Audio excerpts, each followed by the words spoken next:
A cloaked figure, face hidden by a skull-like mask, carves a bloody path through a horde of goblins, their power seemingly consuming the very essence of their foes with each strike. This is the story of a boy who overthrows those who once deemed him worthless and incompetent, a boy destined to devour all of your enemies. In the bustling capital city of Seyfert, a young man stands guard at one of its gates, his stomach rumbling with a painful, echoing growl. He clutches his abdomen in discomfort, recognizing the familiar pangs.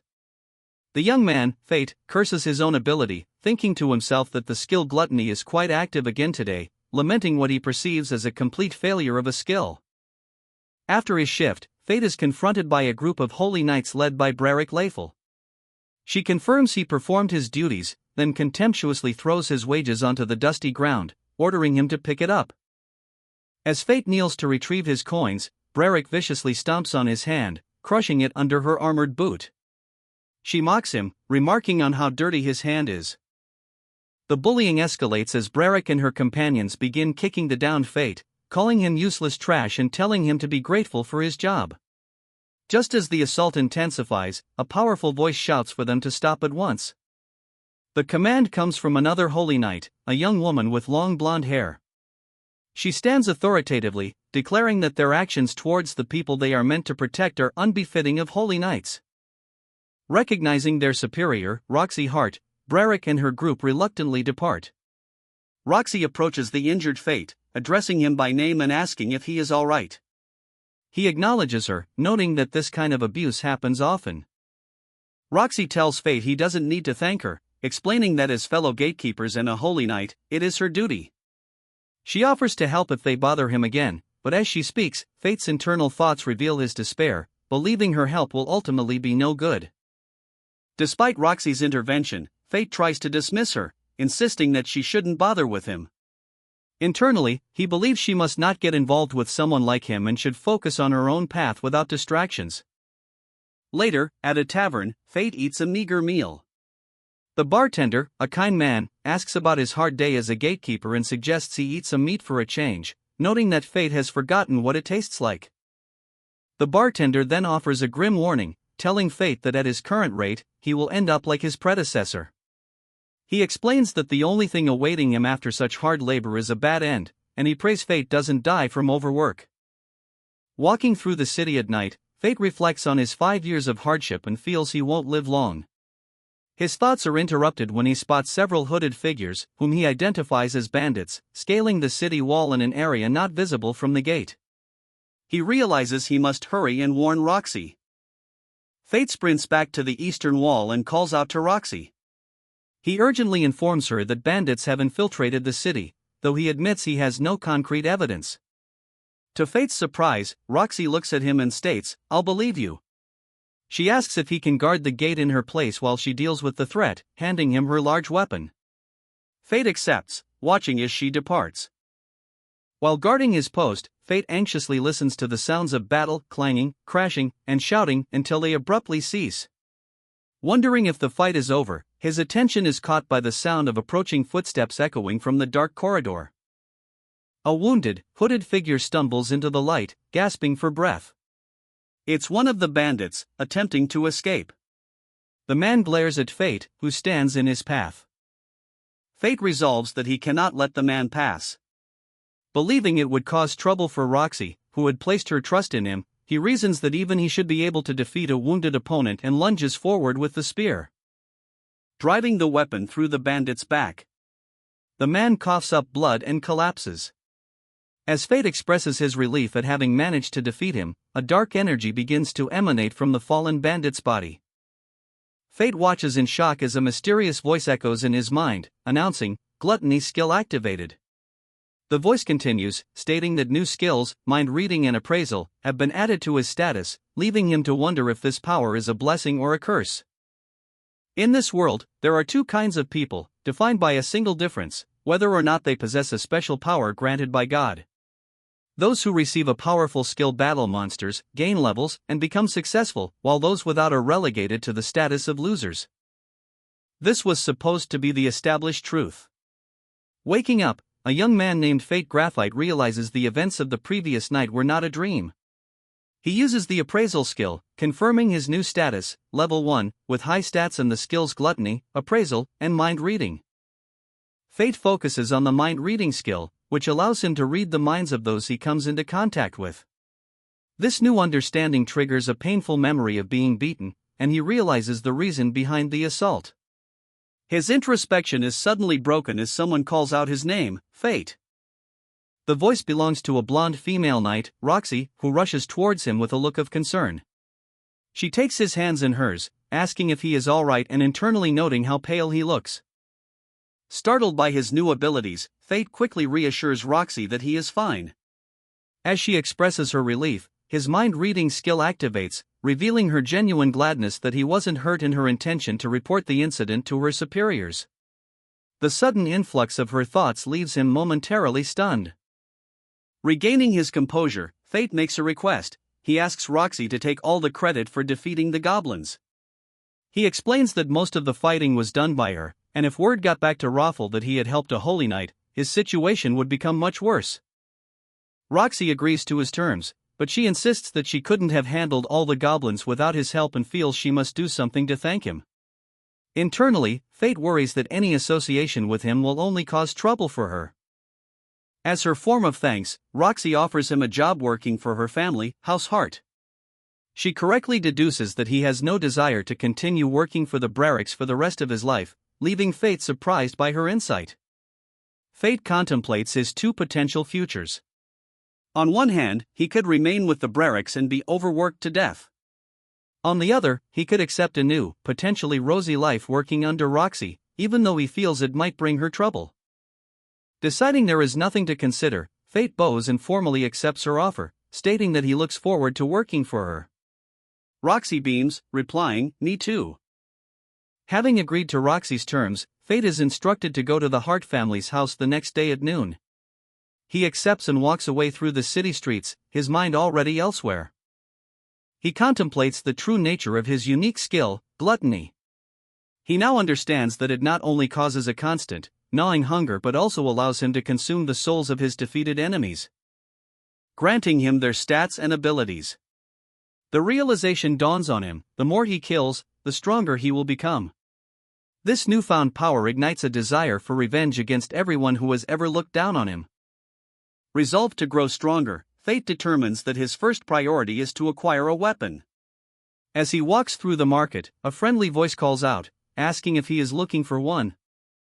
And a cheerful shopkeeper welcomes him into his establishment, boasting of his years in the business. He gestures to his wares and politely asks Fate about his budget.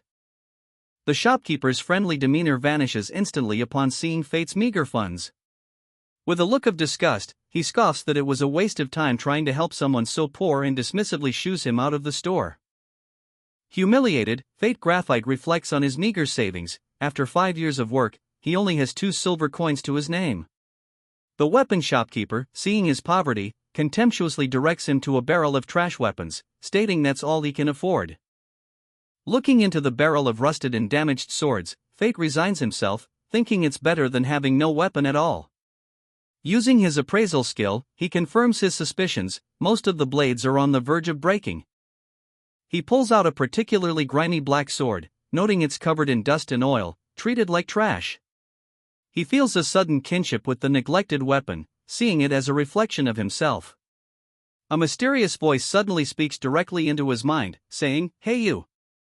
I will never let you taste defeat." The voice from the sword continues, making a powerful promise. "So buy me." Fate stares in shock at the sentient weapon, as the encounter poses a question about his future. Putting his new weapon to the test, Fate engages a goblin fighter. As he slays the creature, his unique gluttony skill activates, absorbing the goblin's power. A system notification confirms he has gained significant stat points and acquired the goblin's strength reinforcement, small, skill. Undeterred by the growing number of enemies, Fate presses forward into a field teeming with goblins, repeatedly activating his gluttony skill as he cuts them down. After cleanly decapitating one, he briefly marvels at the incredible sharpness of his new sword. Fate questions his new sword, whom he addresses as Greed, about its low selling price. The sword communicates directly into his mind, stating that it chooses its own master. As Fate calculates his earnings from the goblin hunt, he expresses a lingering concern. His level remains at 1 despite his many victories. Greed explains the nature of the gluttony skill. It steals stats and skills directly, but in exchange, the user gains no experience. This power breaks the world's fundamental logic, and the sword warns him to keep it a secret. When Fate asks how it knows so much, Greed simply states that they are similar. This leads Fate to the grim realization that he cannot level up or join parties, forcing him to fight alone. However, the sword reassures him that he is not alone, for it will be with him. Accepting this, Fate declares that their meeting must be fate and charges toward another group of goblins. Greed vows to stay with him until the very end. After their hunt concludes, they return to the city. Back within the city walls, Fate has used his earnings, 3 silver and 8 copper coins from 38 goblins, more than his life savings, to buy better clothes. Greed advises him to learn weapon maintenance and suggests they purchase the necessary tools. Fate wryly calls Greed a self-conceited sword but agrees to the plan. As he walks, he accidentally bumps into someone, who aggressively shouts at him, startling him. The aggressive stranger, revealed to be dragging a young girl by the wrist, yells at Fate to pay attention. Stunned, Fate instinctively reaches out and grabs the man's arm, telling him to wait. The girl looks back, her expression a silent plea for help. Realizing the gravity of the situation, Fate activates his appraisal skill on the man, whose name is revealed to be Berserk. He is shocked by Kasim's high stats. Fate is perplexed that Kasim has no skills listed. Greed telepathically warns him that Kasim might possess a hidden skill. Undeterred, Fate watches as Kasim drags the girl down an alley, resolving to follow. The pursuit leads them to a desolate, abandoned warehouse district. Fate cautiously peers from behind a wall, observing where Kasim has taken the girl.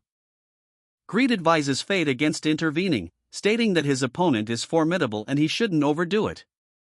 Fate acknowledges the power he has received but declares he cannot abandon someone in need. His resolve is hardened when he hears the girl scream from inside the building. Inside, Kasim has chained the girl to a wooden post, sneering that even an orphan can be useful as a toy for the Holy Knight. He grabs her hair violently, demanding she say something. Inside the warehouse, Kasim Berserk grabs the chained girl by her hair, telling her that her submissive attitude will get her killed. Disappointed, he calls her a letdown and walks away, leaving her sobbing in the corner. As the girl weeps, a figure quietly approaches. She looks up from her despair to see Fate Graphite standing before her, who gently reassures her, "You're gonna be fine." With a reassuring smile, Fate shatters the chains binding the girl. He tells her to come with him so they can escape while her captor is distracted. Kasim stops, a smug grin spreading across his face. He muses that one occasionally runs into idiots with a high sense of justice like this. He turns to find Fate standing defiantly, having led the girl out from behind the crates. Thinking quickly, Fate tells the girl his idea: she is to take his hand and run behind the cargo for cover. He pulls her along as Kasim mockingly asks if he's done trying to act strong. They retreat deeper into the maze of crates, seeking a more advantageous position. As they find temporary cover, Greed's voice emanates from the sword, asking Fate if he knows what to do. Kasim Berserk correctly deduces Fate's plan to topple the cargo crates, mocking the idea by pointing out that they would all be buried together. He tells Fate to give up.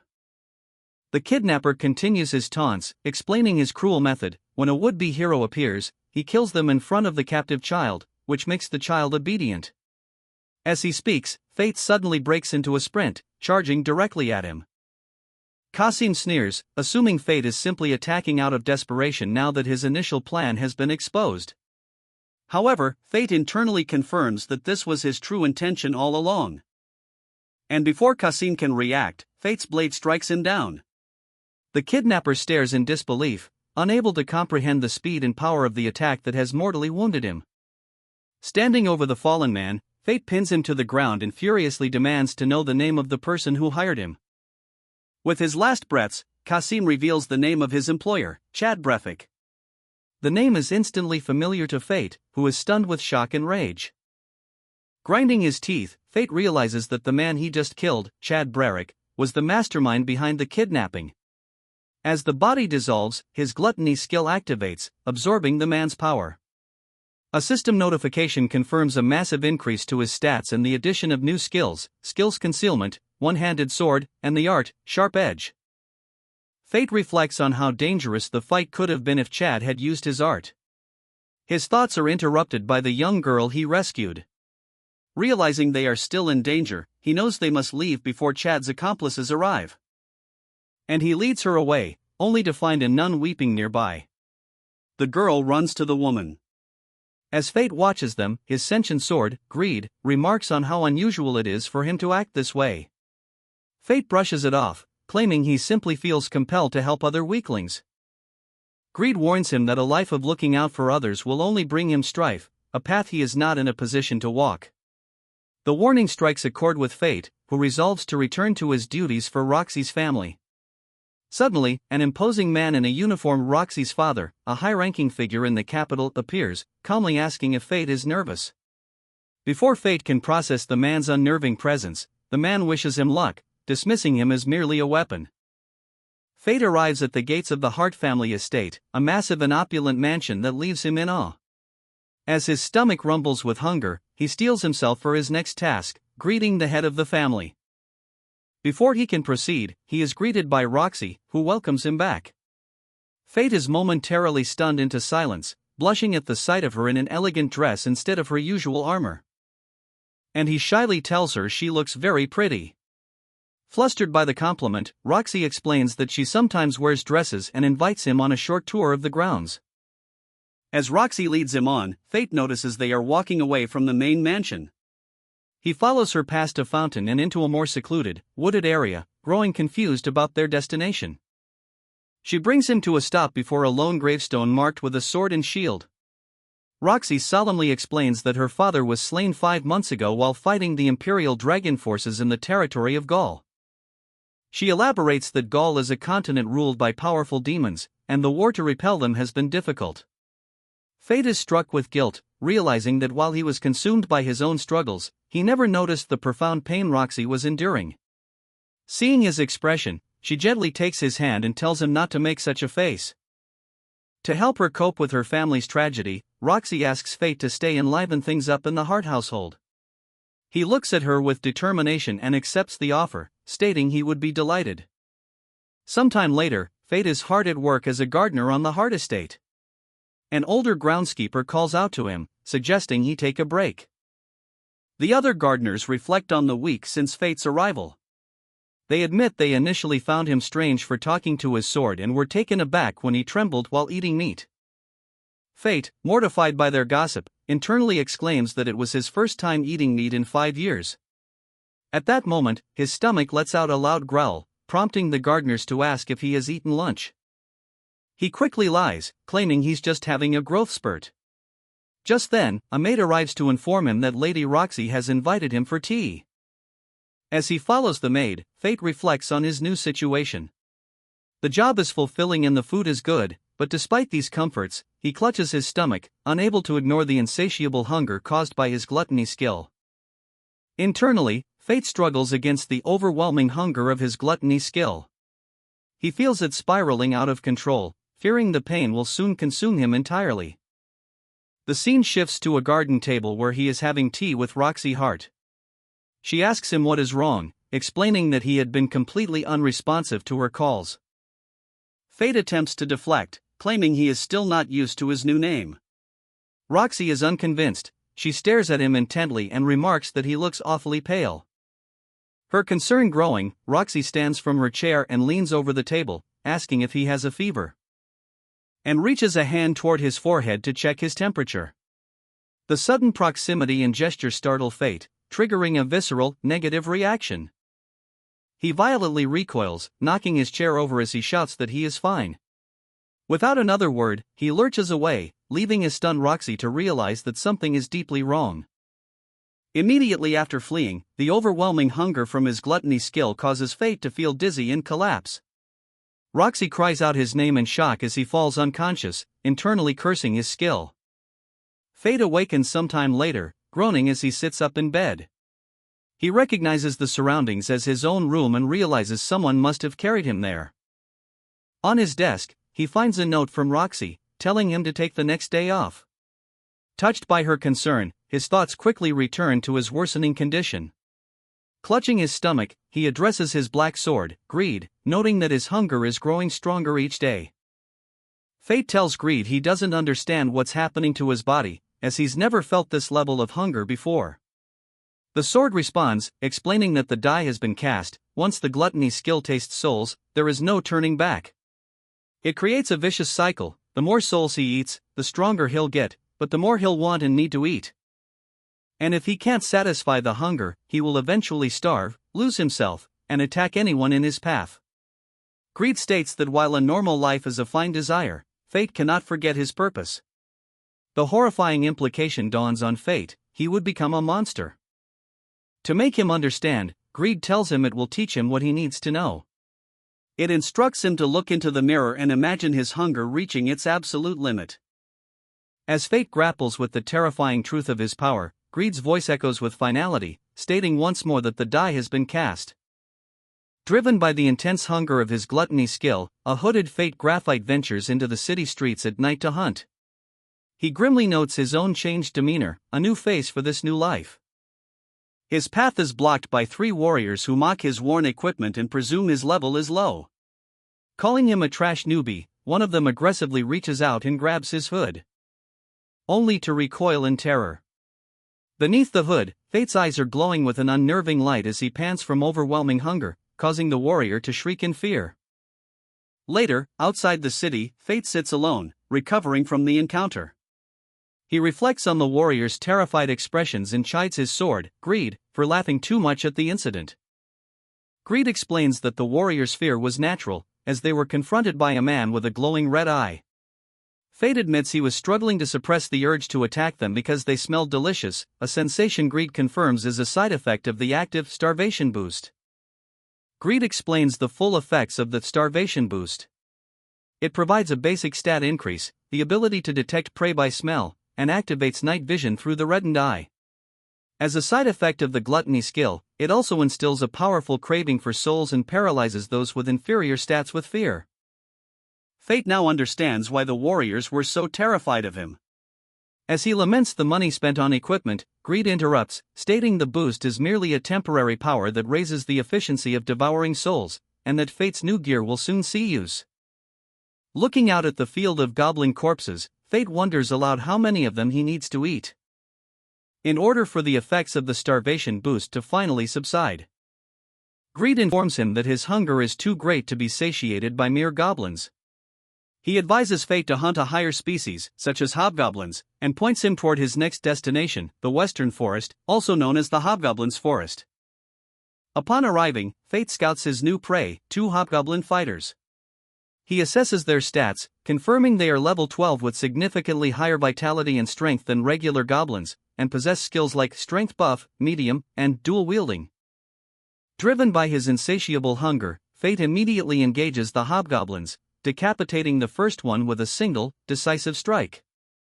The swift kill sends the other hobgoblins into a panic, and they attempt to flee through the forest.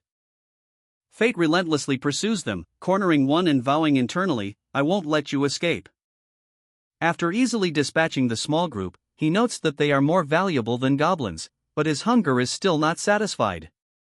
He resolves to devour every hobgoblin in the area until he is full. After slaughtering his 45th hobgoblin, Fate finally feels the gnawing hunger of his gluttony skill calm down, breathing a sigh of relief. Feeling the exhaustion set in, he is advised by Greed to climb a tree to rest. The sword explains that the boosted status effects from his starvation have worn off, leaving him vulnerable. Furthermore, without his skills active, he lacks his red eye for night vision and his sense of smell for detecting demons. While resting, Fate contemplates the reality of his gluttony skill. To keep its starvation state at bay, he must constantly defeat demons. Greed reinforces this, warning that if the skill isn't fed enough souls, Fate could lose his mind and assault anyone in sight. Fate agrees, vowing to never let his hunger reach that critical point again.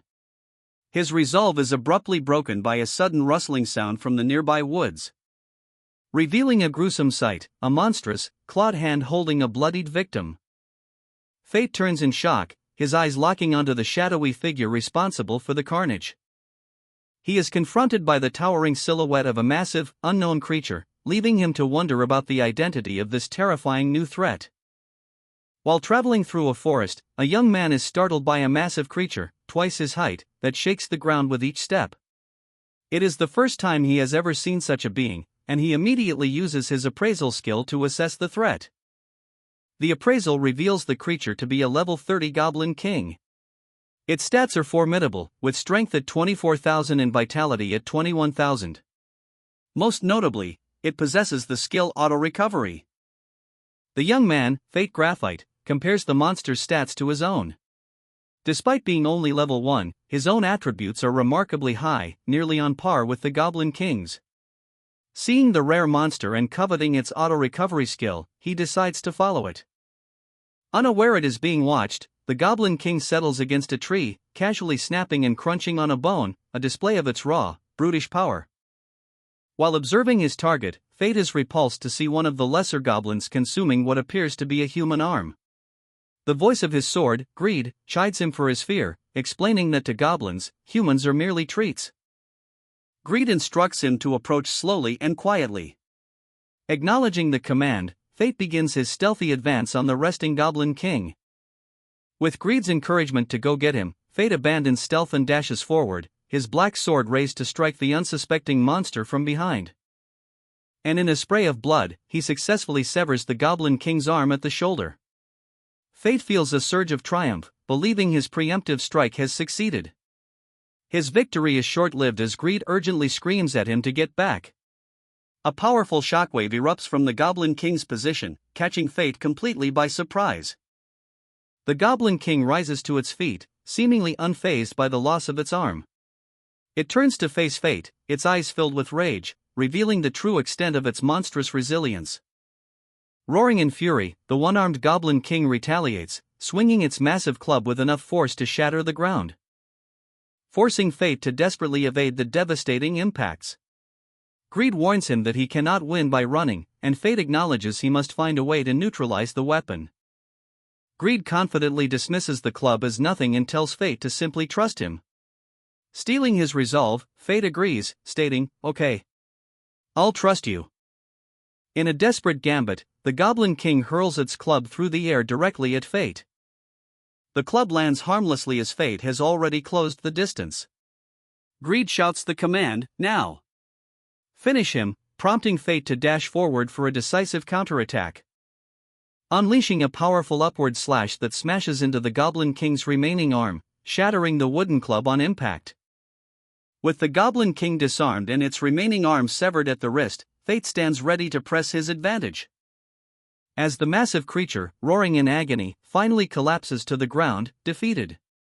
Raising the black sword high above the fallen monster, Fate declares his victory.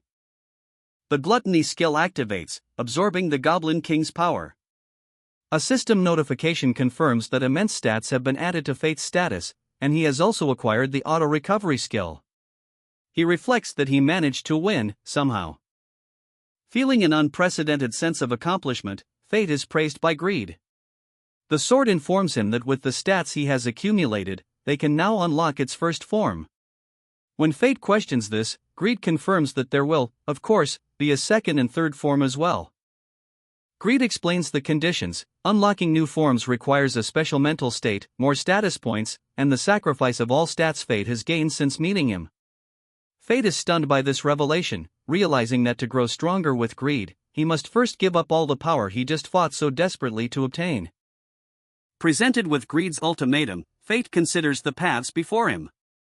After a moment of reflection under the moonlight, he kneels and declares that for him, there is no need to choose. He firmly states that Greed is his sole partner, vowing not to let the weapon down. Greed accepts his master's resolve, and a powerful aura immediately surges from the sword, enveloping Fate. As the energy swirls around him, Fate looks on in astonishment. Greed's voice confirms that this transformation is the manifestation of his new power. The light subsides, revealing that Greed is no longer a sword. He has transformed into his first form, a large, ornate magic bow, now held ready by Fate. While walking through a bustling town, Fate's pleasant expression fades as he internally questions why he ended up there. His thoughts are interrupted when a voice calls out to him, using the name Faye. The voice belongs to a young noblewoman, Roxy, who cheerfully urges him to keep moving. Fate is immediately flustered, his heart pounding at the realization that he is alone with her, and he struggles to compose himself. He wonders how he found himself in this situation, his mind flashing back to the events of the previous night after his battle. In the flashback, Fate recalls observing a clandestine meeting. He watched as a cloaked figure met with the Brelic brothers, recognizing one of them as a member of the Hart family. Wondering why they were being so secretive, Fate decided to postpone any action. His priority was to get his task done and return to his room unnoticed. He remembers his double life at the time, working as a servant for the Hart family by day and hunting goblins at night. This routine continued until a particular incident. One day, while gardening, he noticed a young woman with long blonde hair at the estate's gate. Fate inadvertently startled the girl, whom he recognized as Roxy Hart. She cried out, then chided him for surprising her. After he apologized, she commented that his attire looked different than usual and mentioned she was thinking of taking a break. Roxy explained she was conducting a secret inspection, disguised as a common town girl to observe the citizens. Impressed, Fate tried to excuse himself to return to his duties, but Roxy suddenly grabbed his arm, announcing she had a good idea. And that she was assigning him a secret mission, to escort her. Declaring that his name for the day would be Faye, she began dragging the bewildered Fate along on her inspection, thus beginning their first outing together. Returning to the present, Fate reflects on the high pay for escorting Roxy. His thoughts are interrupted as he overhears townsfolk discussing recent rumors. Someone threw a goblin king's head into an orphanage, and the posters from the slums are desperately seeking this mysterious hero. Realizing they are talking about him, Fate panics. He knows the Holy Knights will soon be investigating and feels he must do something before he is caught. In a nearby shop, he finds a solution, a magical skill mask that can conceal his identity. Having acquired the mask, Fate excitedly rushes over to Roxy, who is browsing a nearby stall. He calls out to her, "Roki!" Startling her with his sudden appearance and new face. Roxy's attention is on a gem stall, where the vendor explains that for 1 silver coin, customers can buy a gem ore to split open. Fate internally calculates that this price is equivalent to 2 years of his past savings. As Roxy admires the gems, Fate thinks to himself that in her current attire, she looks like a normal girl, not a powerful holy knight. His perception is immediately challenged, however, as he watches her subtly use her appraisal skill on the crate of ores. After choosing an ore, Roxy is too eager to wait and decides to open it on the spot. While Fate suggests they borrow some tools, she dismisses the idea, effortlessly crushing the hard rock in her bare hands, leaving him stunned by the casual display of her immense strength. Roxy celebrates her successful find, admiring the gem that came from the ore she crushed. She treasures the small victory, glad she came to town. Fate reminds her that their inspection has only just begun. However, their plans are immediately interrupted when they discover a small child crying alone in an alley. Fate feels he can't just leave the boy, but Roxy grabs his shoulder with an intense smile, insisting that he leave it to her. Roxy's attempt to comfort the boy backfires spectacularly. Her powerful holy knight aura terrifies him, causing him to burst into tears. Fate steps in, gently patting the boy's head and promising to help find his mother, which immediately calms him. The boy gratefully thanks Fate. Roxy, meanwhile, pouts slightly, wondering why Fate gets along with children so easily. With a new objective, Fate takes the boy's hand and declares their search is starting now. The trio walks through the bustling town streets, searching for the boy's mother. Their search is briefly paused when both Fate's and the boy's stomachs growl in unison, prompting them to stop for some grilled meat skewers. Despite their efforts, the search proves unsuccessful as evening settles over the town. The boy looks dejected, murmuring for his mother. Fate regretfully concludes that it's getting too dark and they will have to put the search on hold for the night. Seeing the dejected child, Roxy decides they will resume the search tomorrow and offers to let him stay at her house for the night. She reassures the boy that she will treat him nicely, a sentiment that surprises Fate. Just as they are about to leave, the boy spots his mother in the distance and shouts for her. She joyfully responds, and they rush into a tearful embrace. Fate and Roxy watch the reunion, both expressing immense relief that they found her, with Roxy admitting she was preparing for the worst. The boy and his mother bow deeply, thanking Fate and Roxy for their help. As the family departs, Fate reflects that while they didn't accomplish their original goals for the day, the outcome was still a good one. While walking back, Fate notices Roxy looking at him with a soft, affectionate gaze, which makes him blush and quickly turn away, asking if there's something on his face. Roxy playfully denies it, claiming she just remembered she has to return to her family home soon and is worried the head maid will be angry. Fate recognizes this as a clumsy attempt to change the subject.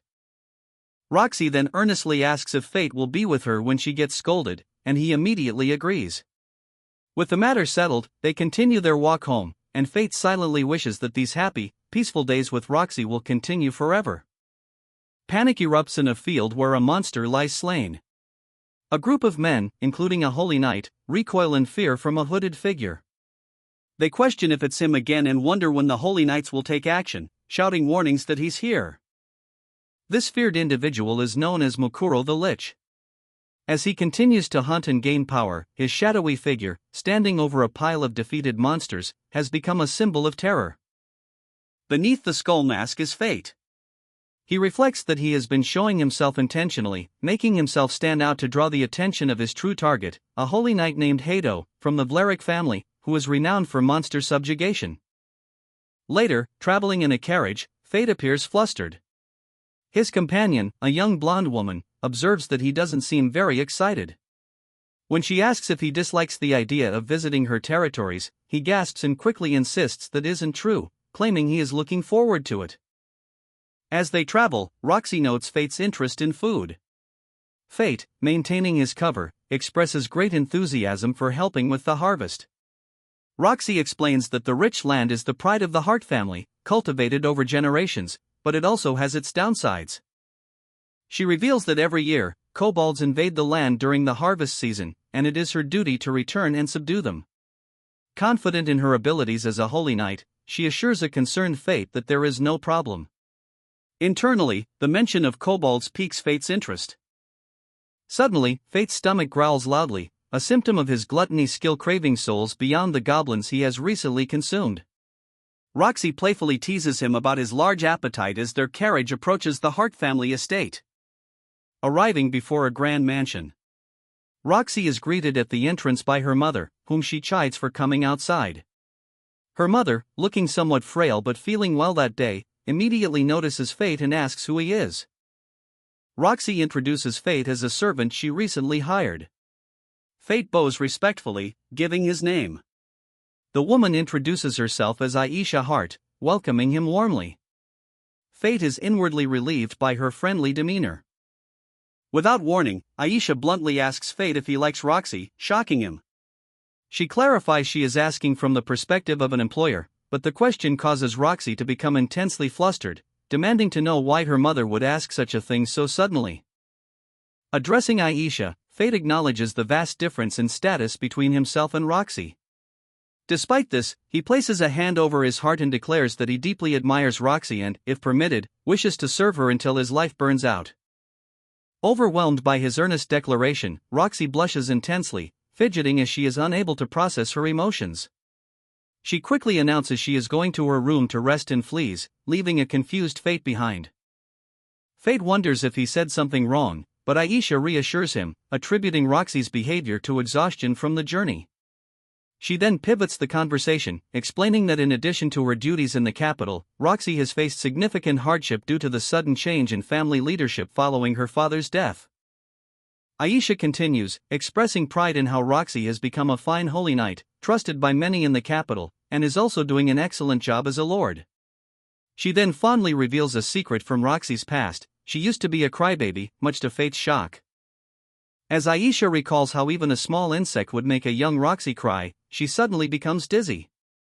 A maid rushes to her side, insisting that she must rest. Aisha apologizes to Fate, agreeing to continue their talk another time. Now left alone as Aisha is escorted inside, Fate finds himself with nothing to do. He decides to take a walk to familiarize himself with the area, looking out over the estate's vast vineyards. While observing the vineyards, Fate is approached by a farmer who asks if he intends to help with the harvest. After Fate confirms he has worked with Roxy before, the farmer sternly warns him not to bring shame upon her. He then tells Fate to wait, planting his own sword into the ground before heading off. Fate spends the day working tirelessly in the fields, his effort earning an approving thumbs up from the skeptical farmer. As the sun begins to set, his hard work is rewarded with a cup of freshly squeezed grape juice. He gratefully accepts the drink, finding it delicious. The farmer explains that the rich taste is the result of the combined efforts of the late lord and all the farmers who devoted themselves to developing the land. The conversation takes a serious turn as Fate brings up rumors of monsters. The farmer confirms that every year, kobolds cross the North Canyon to raid the harvest, and a number of them have already been spotted at the valley. The farmer expresses concern for Roxy, noting how difficult things must be for her after her father's recent passing. Fate, however, shows unwavering confidence, declaring his belief that Roxy is a kind and strong-willed person who will be fine. His loyalty impresses the farmer, who praises him as a true servant of the Hart household. After bidding the farmer farewell, Fate walks back along the path through the vineyards. His journey is interrupted by the sight of a young girl with blonde hair, carrying a massive, ornate scythe on her shoulder, walking directly towards him. As Fate observed the mysterious girl, he noted her dark skin with white tattoos and long white hair, concluding she wasn't from the area. Suddenly, she stopped him in his tracks, blocking his path with the head of her massive scythe and calling out, "Hey you!" When she turned to face him fully, Fate was shocked. Her eyes were red, bearing a striking resemblance to his own when his gluttony skill entered its starvation state. He instinctively tried to use his appraisal skill, but to his astonishment, it yielded no information at all. The girl, annoyed by his silence, demanded to know if he was listening to her. She dismissed him, stating it seemed too early for him. She explained that she had come to hunt kobolds and would handle them herself, but in return, he would owe her a favor. Before turning to leave, she added cryptically that she had been searching for him. Just then, a blonde woman named Roxy Hart approached, asking Fate what was wrong. Flustered, Fate watched the warrior depart, his mind racing. He realized this was the first time he had ever seen someone who so closely resembled a Goan, a member of a military superpower from the continent of Galia, long thought to have been wiped out by demons. Roxy asked if the girl was an acquaintance, but Fate denied it. Changing the subject, Roxy cheerfully announced that dinner was ready and they should go. As they walked away, Fate quietly addressed his sentient sword, Greed, seeking answers. Still processing the encounter, Fate questions his sword, Greed, about the mysterious girl. Greed dismisses her words, telling Fate to forget her warning that it was too early until the time comes. As Fate reflects on how the girl's eyes resembled his own, he presses Greed for more information, but the sword refuses to answer. Instead, Greed shifts the focus to a more immediate problem: they must hunt the kobolds before the monsters reach their starvation limit. Accepting this, Fate gazes out at the wilderness, steeling his resolve to hunt the creatures alone, both to satisfy his own hunger and to protect the land. Fate watches Roxy Hart, a lord beloved by her people for working alongside them in the fields. He admires her greatly. Later that night, his stomach growls with the hunger of his gluttony skill. He clutches his side, filled with a growing fear about how long he can remain by Roxy's side with such a dangerous power. Dressed in his combat gear, Fate prepares to leave. He feels the day he must abandon this warm place is fast approaching, all because of the gluttony skill residing within him. As he races through the moonlit forest, his sword Greed speaks to him, noting that it can feel something troubling him through the pulse in his hand. Greed correctly surmises that Fate is preoccupied with the Holy Knight's plan to deal with the kobolds the next day. Fate confirms his intention from the start was to devour them first. At that moment, he spots the marching kobold horde in the ravine below. Fate Graphite observes the enemy force from a distance, identifying a horde of approximately 50 monsters. His analysis reveals two distinct types: the numerous LV-25 kobold juniors and four larger, more formidable LV-40 kobold assaults. Looming over them all is a fifth, exceptionally powerful kobold assault.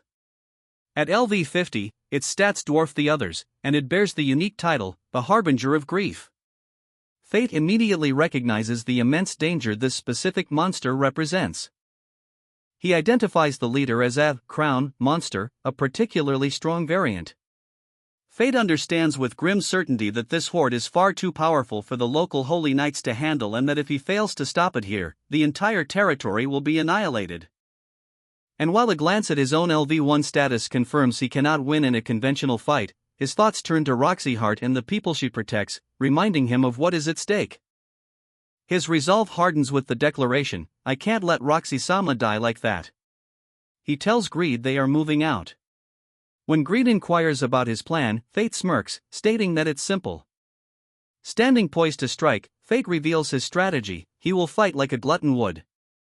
Below, the kobold horde becomes agitated, their senses finally detecting an intruder in their midst. In the heart of the forest, the kobold leader, the harbinger of grief, is alerted as one of its subordinates is struck down by a surprise attack. Growling, it barks an order and points its pack towards the direction of the unseen assailant. Responding instantly to their leader's command, the entire kobold horde dashes through the woods, rustling through the undergrowth as they converge on the intruder's position. Bursting from the tree-line, Fate Graphite unleashes a rapid volley from his black bow, his enchanted arrows striking down multiple kobolds in a single, fluid motion. Without losing momentum, he closes the distance on the charging horde, seamlessly transitioning from ranged to melee combat and cutting down another kobold with his blade. Pausing for a moment, Fate confirms the success of his sneak attack. His gluttony skill activates, absorbing the power of the fallen and granting him a significant stat increase, along with the new skills Vitality Up, Medium, and Agility Up, Medium. He assesses the remaining forces, 25 juniors, 2 assaults, and the crown, and realizes that his initial tactic of luring them out will no longer work. Fate recalls the simple, brutal logic of his plan: to leverage his gluttony skill by consuming the weaker monsters first. His strategy is to avoid the crown leader while systematically eliminating the others. He knows that if he can defeat the 2 remaining assault-class kobolds, the resulting power boost will elevate his stats beyond those of the crown, giving him the advantage he needs for the final confrontation.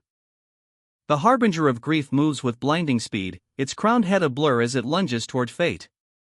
Before he can react, the creature slams its fist into the ground where he stood, the impact cracking the stone and sending him stumbling back in pain. The assault is relentless. The harbinger grabs Fate, stomps on his arm, and lifts him into the air. In a desperate move, Fate activates his gluttony skill, thrusting his black sword deep into the monster's side. Having devoured the harbinger's power, Fate's stats skyrocket to immense levels. He lands firmly on his feet, facing the now weakened creature and calmly stating, "I've caught up with you." The harbinger of grief lets out a howl of agony and frustration, its power drained. It slams its fist into the ground, enraged by the sudden turn of events. Fate wonders about the powerful blow he just witnessed, which Greed identifies as a close combat skill. The sword informs him that with his new status, he can now use the Black Bow's secret art to finish the fight. Sensing this, the harbinger roars, preparing to sacrifice 10% of its remaining stats for one final, destructive attack. Acknowledging his weapon's greedy nature, Fate accepts the terms and commands it to transform.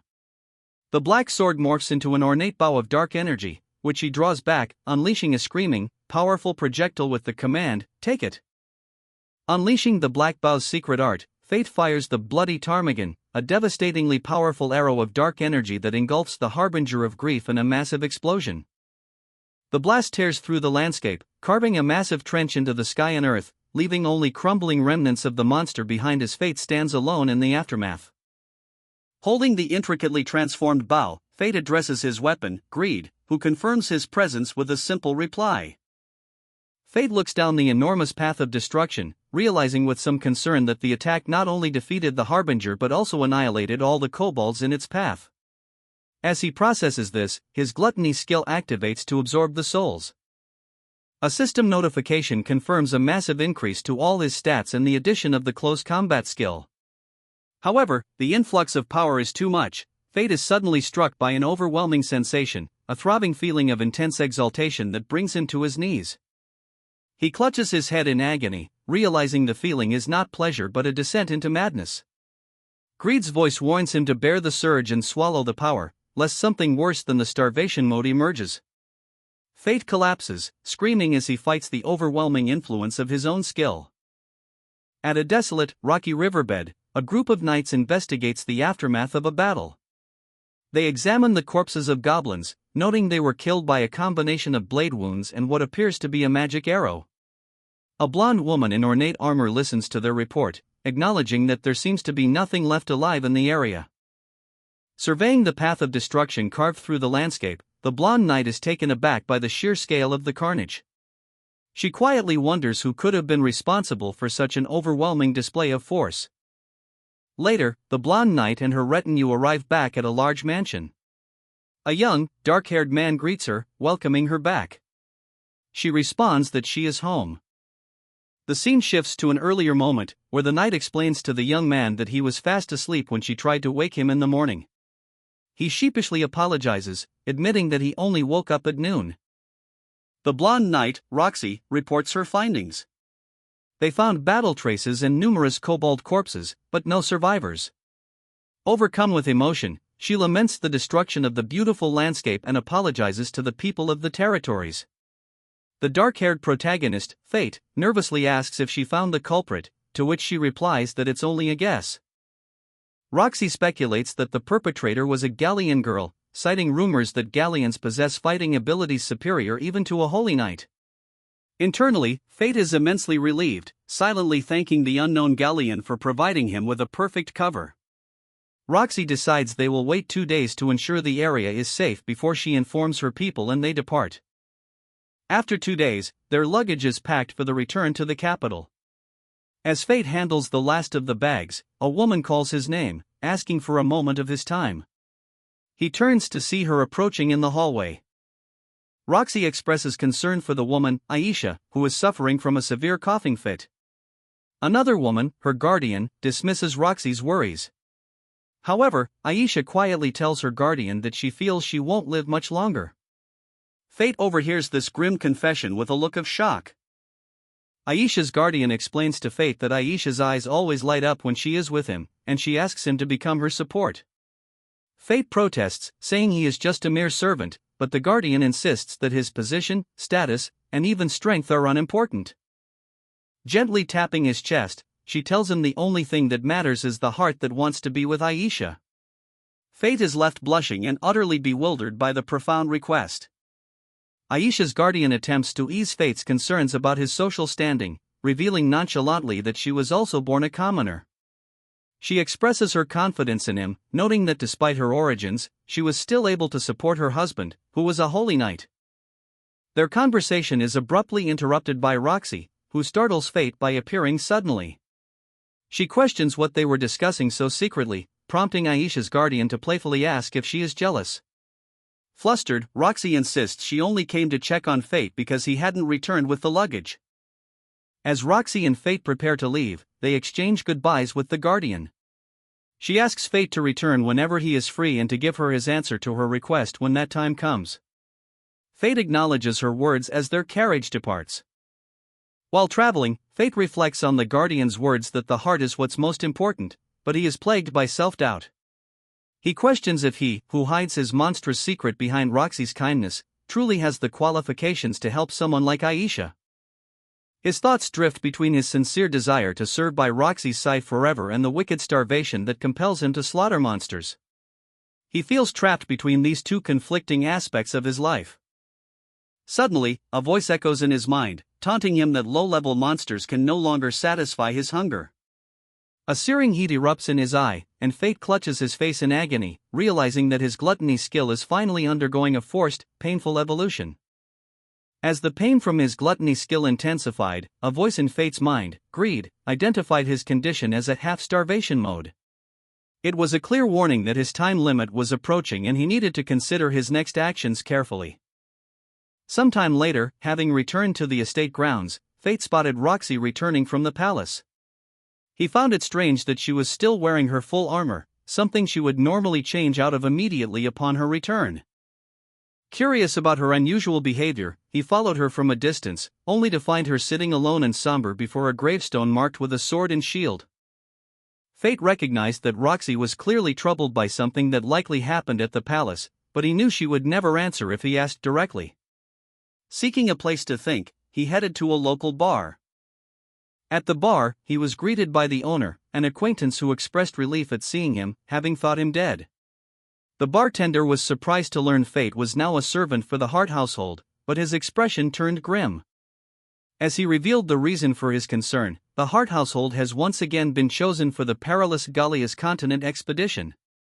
He explained that the previous head, Duke Hasten, died on the last expedition and that other holy knights, who see the Harts as a nuisance, always side with the civilians, implying the family is being deliberately targeted. Fate processes the bartender's words, realizing Roxy's somber mood was because her fate had already been sealed. The rumors confirmed that Berserk, the family heir, suggested the deadly expedition, and the other holy knights agreed. Clenching his fist, Fate understands the political maneuvering that sent Roxy to her likely death. His rage boils over as he thinks of the conspirators, exclaiming, "Those bastards!" His attention is then caught by a conversation nearby, where patrons discuss that Chad, another member of the Berserk family, has decided to move his operations to the Makuro region. As the men toast to Chad's arrival, Fate is struck by a profound sense of powerlessness. He knows the decision about Roxy's expedition is final, and he lacks the power to stop her from going. The knowledge that one of the Berserks is coming nearby solidifies a dark resolve within him. Fate's anger intensifies as he recalls a memory of a chained, suffering girl, fueling his hatred for those who treat people like insects and hurt others. He vows that he will never forgive them. In the forests near Makuro, Fate, now cloaked and masked, has already acted on his vow. He swiftly executes a soldier, leaving a trail of bodies in his wake. The commander of the slaughtered unit, Chad Berserk, screams in fury, identifying the assailant as Makuro and demanding to know how he dared to kill his subordinates. Chad charges forward, vowing to make the monster pay.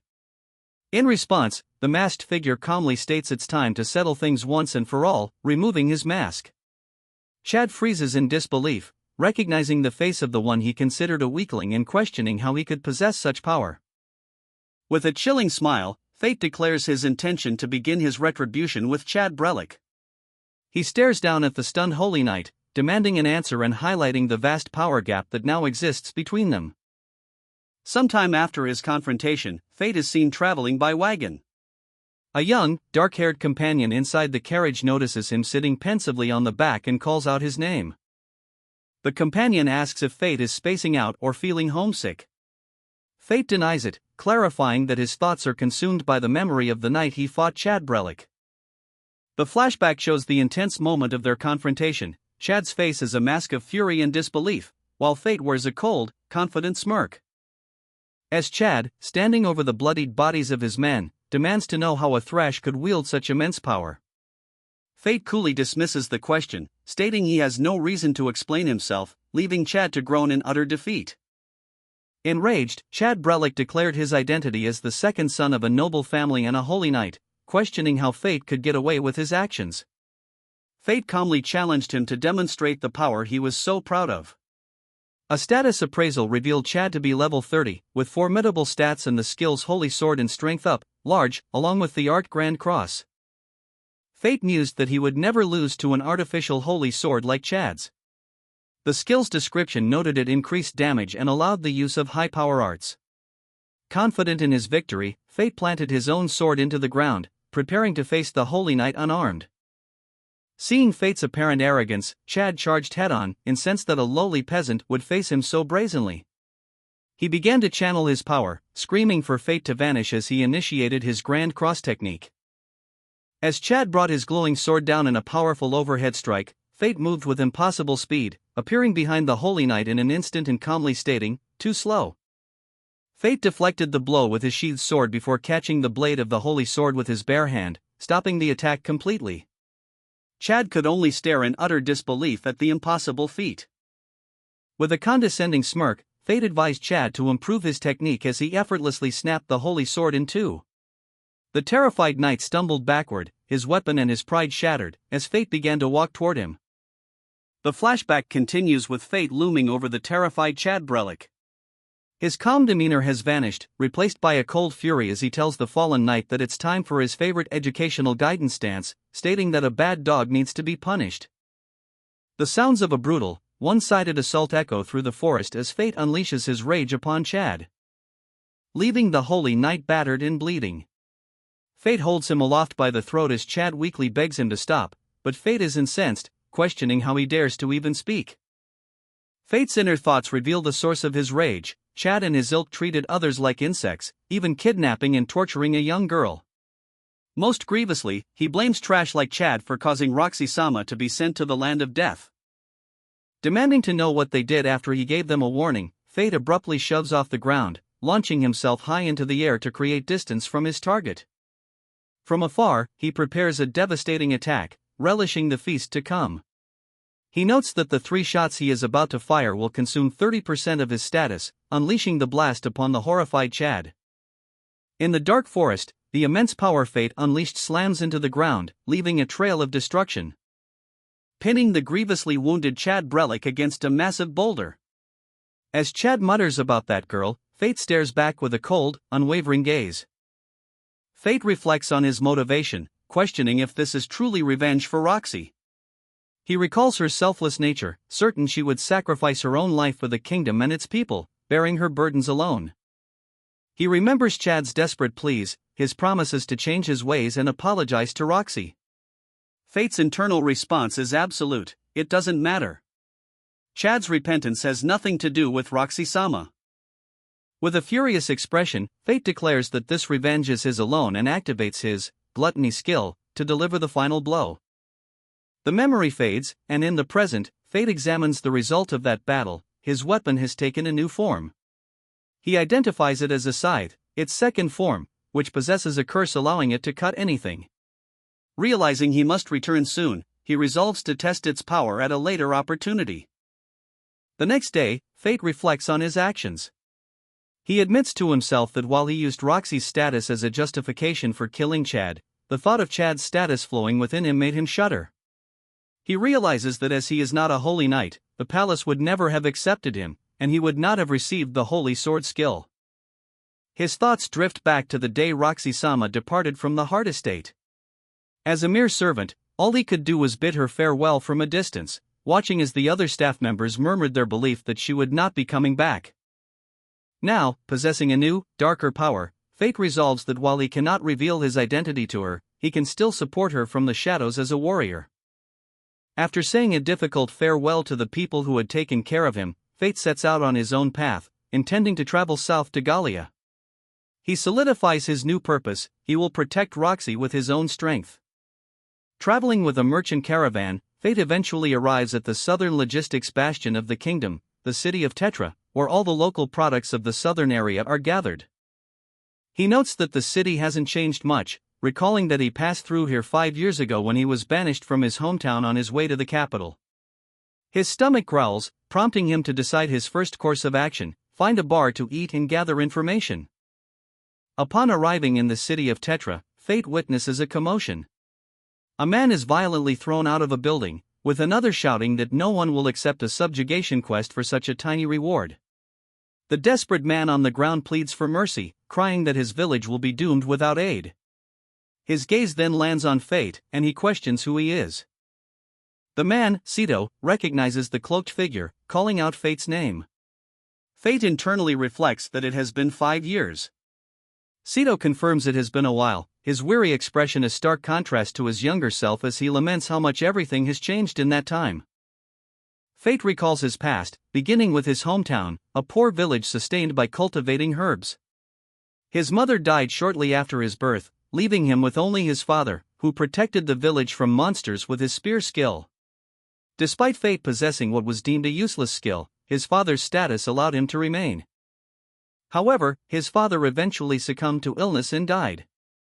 Without his protector, the villagers viewed the young Fate as nothing more than a boy with an unknown, worthless skill. What awaited the orphaned boy was despair. The villagers, once tolerant, turned on him with merciless cruelty, pelting him with stones, and ultimately banished him from the village entirely. The memory fades as the narrative returns to the present, where a desperate voice calls out for help. Sito prostrates himself on the stone ground, admitting his request is unreasonable but begging Fate to lend his strength as a warrior to save the village. As Sito pleads that he'll do anything, Fate recognizes him as the son of the very village chief who had cast him out. Internally, Fate reflects on the selfishness of the request, coming from the village that banished him. However, two factors sway his decision: the need to feed his gluttony skill and the desire to visit his parents' graves. He accepts the request, much to Sito's immense relief. As they walk, Sito nervously asks if Fate holds a grudge against the villagers. Fate admits it would be a lie to say he doesn't, but clarifies his main purpose is to visit his parents' grave. He remarks that he has changed since those days and urges Sito to lead the way. Upon their arrival at the village, they are immediately confronted by a hostile mob led by Sito's father, the chief. The chief angrily questions his son for bringing back the trash they banished, accusing Fate of returning for revenge and doubting his ability to fight any monster. Sito frantically tries to defend his decision, insisting that Fate is strong and that he witnessed him kill a monster. His father dismisses him completely, stating the task was too much for his son and that he will go to town for a warrior himself the next day, ignoring the villagers' fears of an attack that night. In a quiet aside, the chief reveals his true, sinister plan to another villager: they will use Fate as a sacrifice to buy themselves some time. He then orders a stunned Sito to keep a close watch on Fate and ensure he doesn't escape. Horrified by his father's intentions, Sito grabs Fate's arm, begging him to endure and offering him a place to stay for the night. Resigned to the fact that the village hasn't changed at all, Fate sighs and agrees. While eating a simple meal, Fate internally reflects on his grim situation. He was supposed to be visiting his parents' grave and killing monsters, but instead, he has been relegated to the role of a human sacrifice. He is dining with a villager and his young daughter. Fate asks where the girl's mother is, and the man explains she was killed by the monster. The villager apologizes for the state of the village, noting its physical and mental poverty. The man confesses that his old self would have blindly believed everything his father, the village chief, said. However, the birth of his daughter caused him to start thinking for himself. Fate observes that the man has changed. Now resolved, the villager asks Fate if he can provide any details about the monster they are facing. The villager describes the creatures as having sharp claws, horns, and wings, allowing them to fly. He adds that they've been seen in a pack.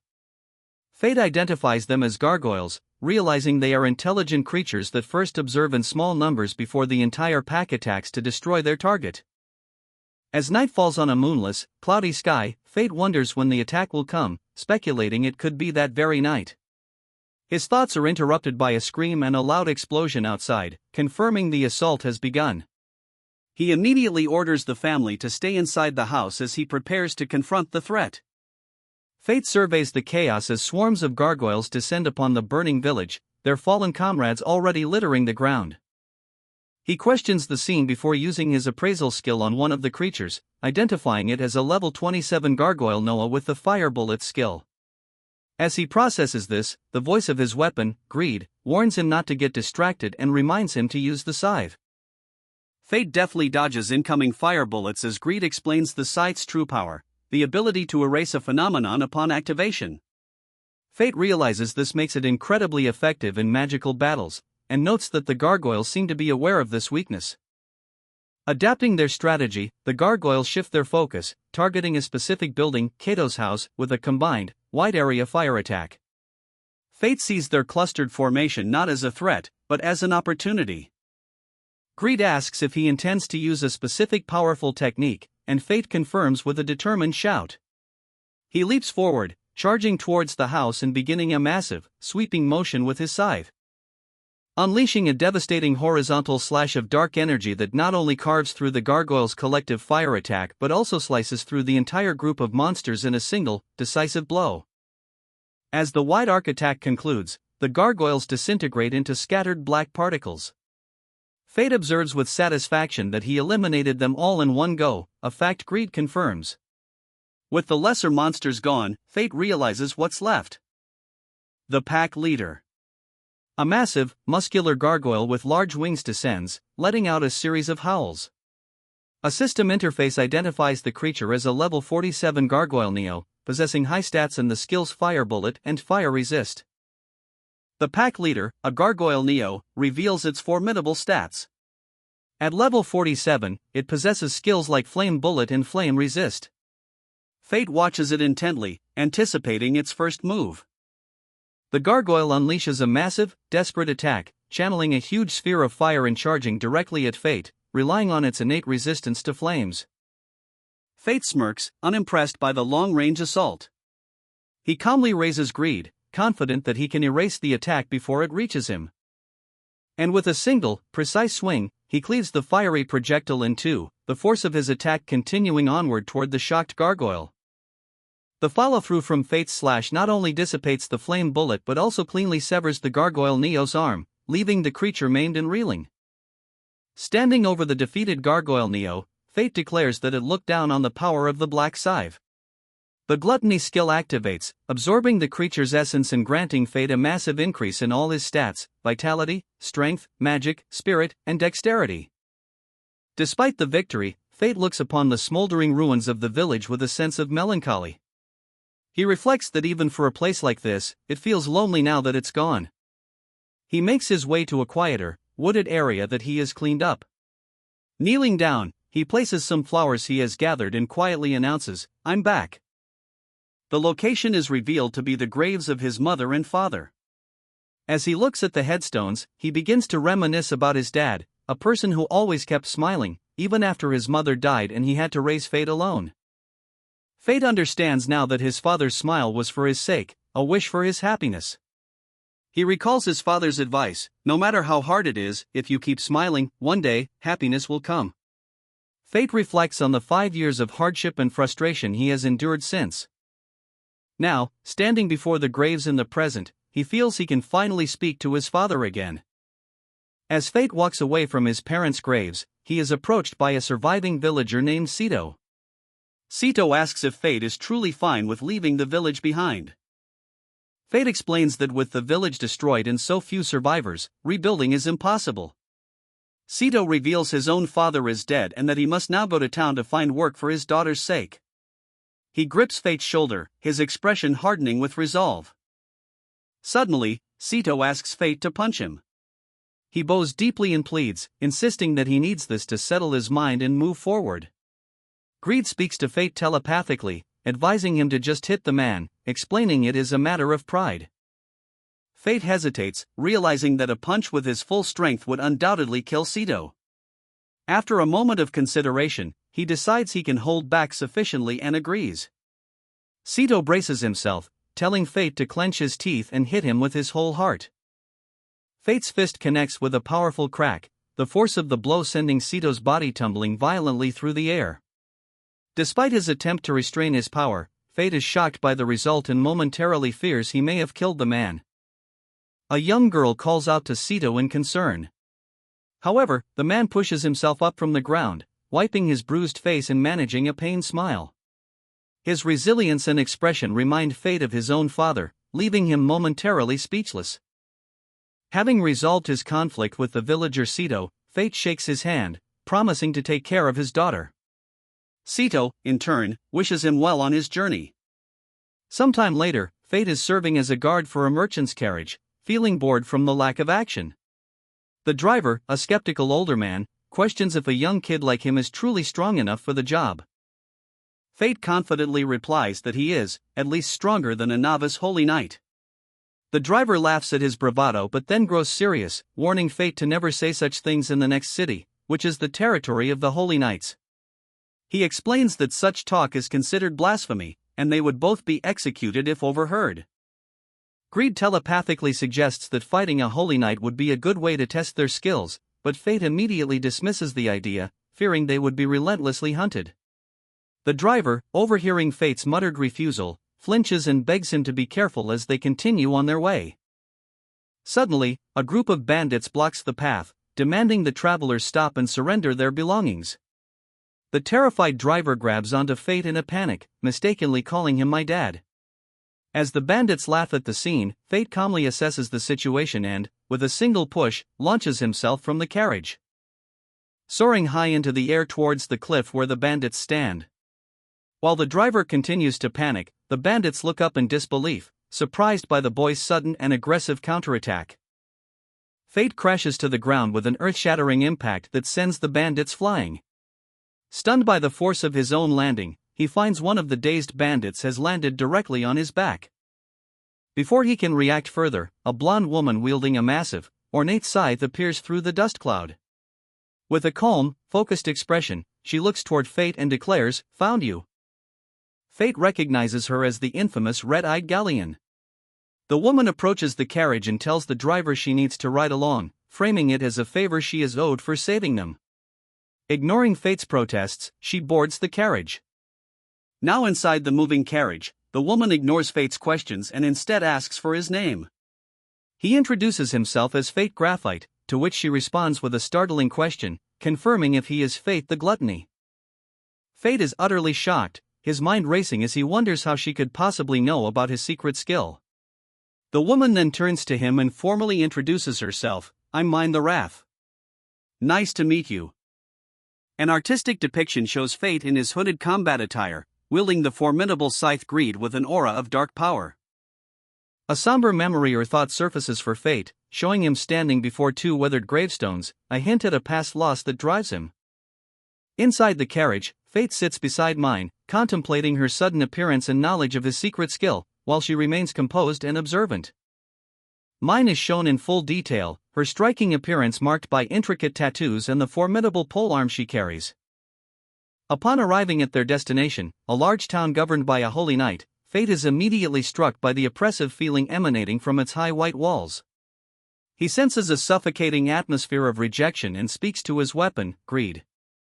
As they walk through the streets, Fate finds himself in an awkward situation.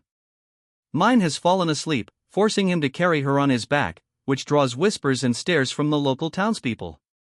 He exasperatedly asks her if she has anything to say about their current predicament.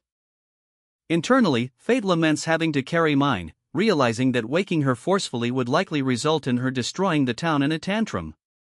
Greed communicates with him telepathically, pointing out that Fate already knows he can't abandon her, as their bond is now inseparable. Greed asks if anything happened between Fate and Mine, a question Fate dismisses. Greed then reveals a crucial detail: while Fate's mind reading skill failed on Mine, it works on her weapon. He explains that Mine's scythe is sleeping, and like all Deadly Sin's weapons, only its owner can wake it. Greed clarifies that Deadly Sin's weapon is a general term for weapons with special abilities, confirming Mine's scythe is one of them. He explains its boulder-splitting strength comes from its ability to freely change its weight. As Fate processes this, burdened by the sleeping Mine and the new information, a guard spots him and calls out. Confronted by two town guards, Fate confirms he is a traveler looking for a room. The guards inform him that the area he's in is for citizens only and that inns for travelers are on the opposite side. One of the guards then notices something on Fate's hand. The guard reveals a tattoo on his own hand, identifying it as a mark of citizenship. He explains that the town operates on a strict social class system based on one's skills: holy knights, warriors, production skills, and finally, serfs with useless skills. After explaining the hierarchy, he orders Fate to leave before he's thrown in jail. Not wanting any trouble, Fate agrees to go quietly, internally remarking on the town's suffocating and small-minded rules. He is suddenly startled when Mine, who had been asleep on his back, stirs and shifts her position. Now carrying a seemingly awake Mine on his front, Fate walks through the designated traveler's district, impressed by the large buildings. Distracted, he accidentally bumps into a passing group of people. As night begins to fall, Fate observes a large, well-armed party heading out of town. He surmises they are hunters and wonders if they possess night vision skills or magic tools to be able to operate effectively in the dark. Greed telepathically chides Fate, asking if he's envious of the hunters for having comrades. Fate dismisses the notion, claiming he was merely observing their group tactics for reference. He then enters a large building, which proves to be an inn, where a receptionist warmly welcomes him. At the inn, Fate confirms with the receptionist that the segregated lodging is meant to keep outsiders contained. He then asks where a group of warriors he saw earlier were headed. The receptionist smiles and, after confirming Fate is a warrior, offers him a suggestion. She recommends that he hunt sandmen in the eastern desert. Following her advice, Fate travels to the location, finding a vast, empty landscape of sand under the moonlight. Greed explains via telepathy that the Sandmen have become a serious problem for the town. Back in his room, Fate looks at the still sleeping Mine, playfully poking her cheek and blaming her for not waking up. As he prepares to leave, Greed questions his intention to wear the mask again. Fate decides he must hide his face to prevent his identity from being exposed to Roxy, and dons his skull mask, adopting the new alias of Mukuro. Now as Mukuro, he feels the effects of his gluttony skill as its half-starvation mode activates. Greed warns him that he is too easily influenced by the skill and must learn to resist it, lest he be completely consumed by its power. When Mukuro asks how to resist, Greed instructs him to maintain the half-starvation state and points to a creature below. He advises him to defeat the monsters one by one, resting between each fight. An appraisal reveals the monster to be a LV-20 Sandman. In the eastern desert, Fate confronts a Sandman. Greed asks if he remembers the creature's weakness. Fate recalls the receptionist's words: its weak point is the core inside its body, and it's vulnerable to flame. He then unleashes a fire bullet spell. The spell misses entirely, exploding harmlessly in the sand. Greed mockingly asks if the itch from the gluttony skill caused him to miss. Fate retorts that it was his first time casting magic. Seeing him as hopeless, Greed offers to assist. Greed transforms from his black sword form into a large, ornate bow. He instructs Fate to take his usual archery stance and to cast the fire bullet spell just before releasing the magic arrow.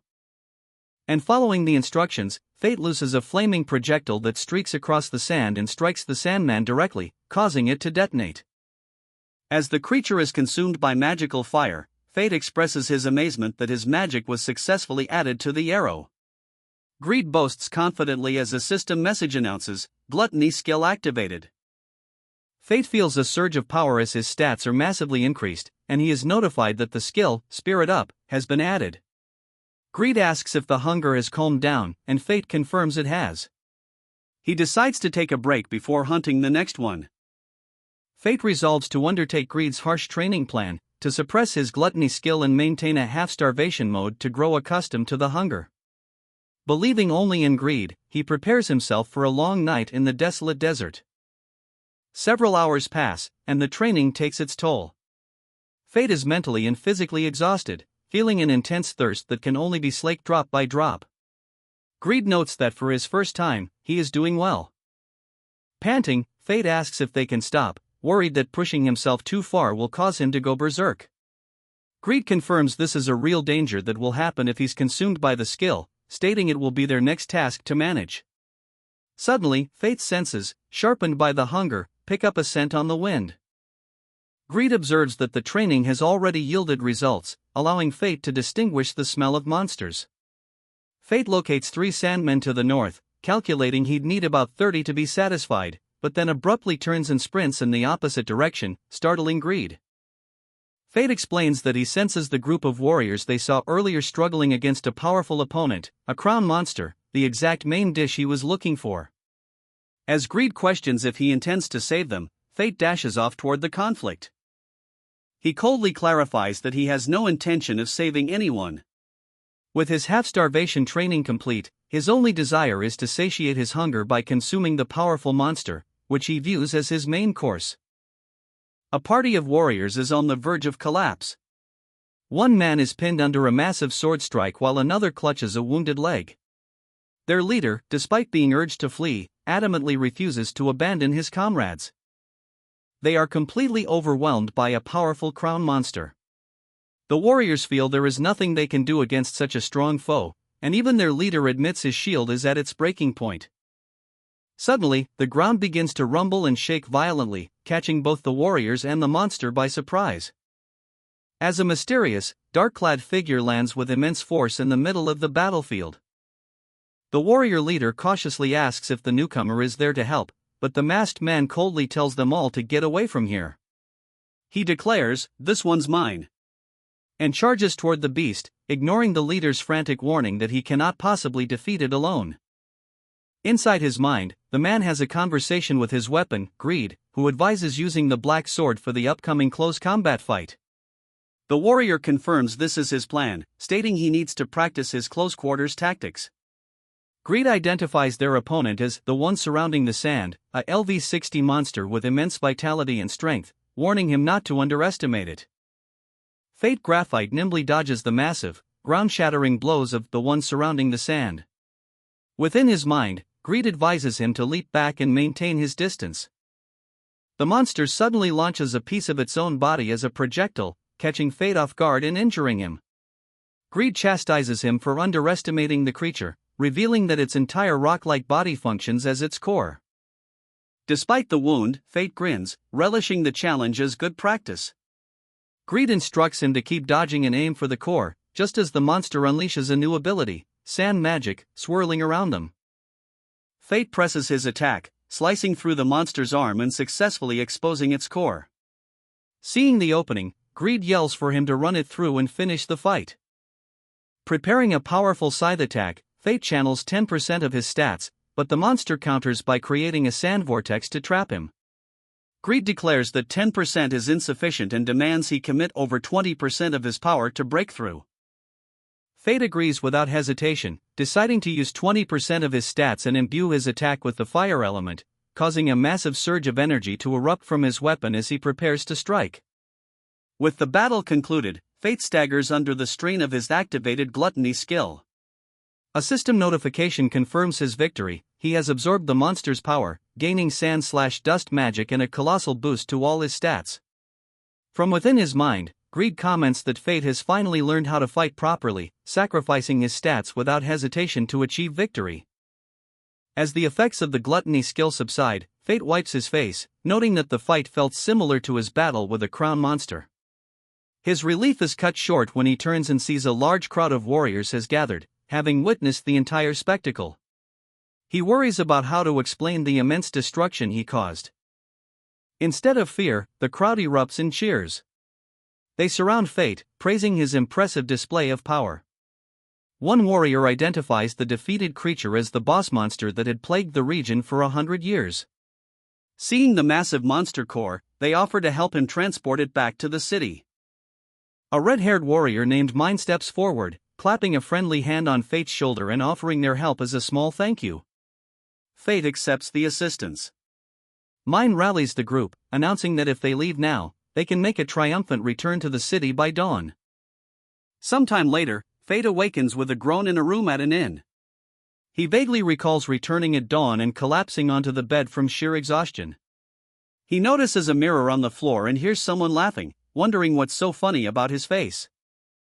Looking into the mirror, he is shocked to find someone has scribbled all over his face. A voice from the doorway smugly states that this is what happens when you draw on sleeping people. Fate turns in fury to see Mine, who declares the prank is payback, though Fate has no idea what he's talking about. As Fate Graphite reels from the prank, Mine emerges from the bathing area, casually drying himself off while clad only in his underwear. Mine states that Fate is reaping what he sowed, causing Fate to erupt in a flustered panic, demanding to know why he's dressed like that and telling him to hide. Mine, unfazed, grabs Fate's head and holds up a small mirror, proudly showing off the face drawings and asking if it looks good. As Fate struggles, begging to be released and for Mine to get dressed, Greed comments from the sidelines on their intimate behavior, causing Fate to cry out in embarrassment. Later, at a reception counter, Fate, now operating under his alias Mukuro and wearing his skull mask, collects his reward for defeating the sand golem, a heavy sack containing 100 gold coins. The receptionist notes that he must be tired after the events of the previous night, but Fate sighs, his mind elsewhere. While trying to wipe away the last remnants of Mine's prank, Fate feels immense gratitude for his mask, which conceals his face. His thoughts are interrupted when he notices a young, white-haired warrior staring intently at him and the bag of gold. The girl explains that she had also planned to hunt the monster for the reward money. She reveals that her village is poor and she's been collecting funds to support it. Seeing her need and feeling overwhelmed by the large sum of money, Fate impulsively asks if she wants half of it. Her face lights up with a brilliant smile as she eagerly accepts his offer. She thanks him, calling him Dakuro, prompting him to correct her that his name is Mukuro. The two then approach the receptionist and ask her to divide the reward into 2 portions. The white-haired warrior explains that the city's holy knight was looking for Mukuro. She heard it was an invitation to join his subordinates after learning he had defeated the sand golem. Internally, Fate reflects on the city's oppressive nature, noting the high walls and the use of masks to manage citizens based on social status. Remembering the faces of those he despises, Fate concludes the Holy Knight is likely not a good person and decides to leave the city immediately to avoid trouble. As he turns to go, a loud explosion erupts nearby, startling him. He whirls around to find a young, white-haired warrior, Mine, who has just sent a man flying with her massive axe. When a shocked Fate asks why she did it, she calmly states it was the man's fault for calling her a kid. Mine casually dismisses Fate's concern, claiming the man is probably still alive. Realizing the situation will attract unwanted attention, Fate is grabbed by Mine, who insists they leave the city quickly. Their journey together begins, with Fate accompanying Mine towards Galia, but it is abruptly halted by the sound of their wagon breaking down. The wagon's wheel is broken, and the driver informs them that repairs will take about 3 days.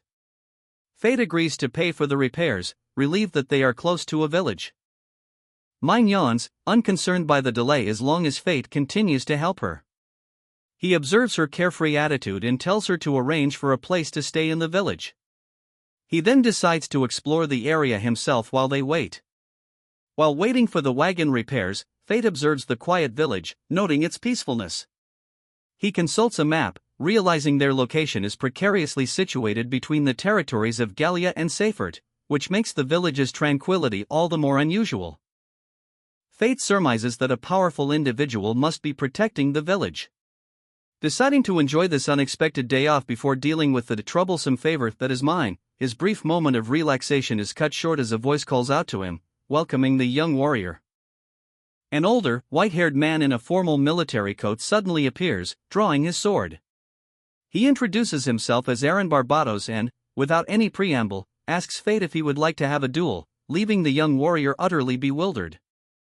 As the imposing figure stands ready for combat. The duel begins on the outskirts of the village, with the masked protagonist, Fate, clashing swords with the Holy Knight, Aaron Barbados. Despite his efforts, Fate is immediately put on the defensive, shocked by the sheer force of Aaron's strikes. To understand his opponent, Fate activates his appraisal skill, revealing Aaron's staggering stats, level 180, with all attributes well over 3 million. Fate realizes that Aaron's power is comparable to a high-ranked Holy Knight and that the man is treating him like a child in this fight. The duel abruptly halts. Aaron reveals he detected Fate's appraisal skill by the peculiar movement of his pupils, noting that brute force and self-taught swordsmanship won't work. He correctly deduces Fate's weakness: his body cannot keep up with his immense stats.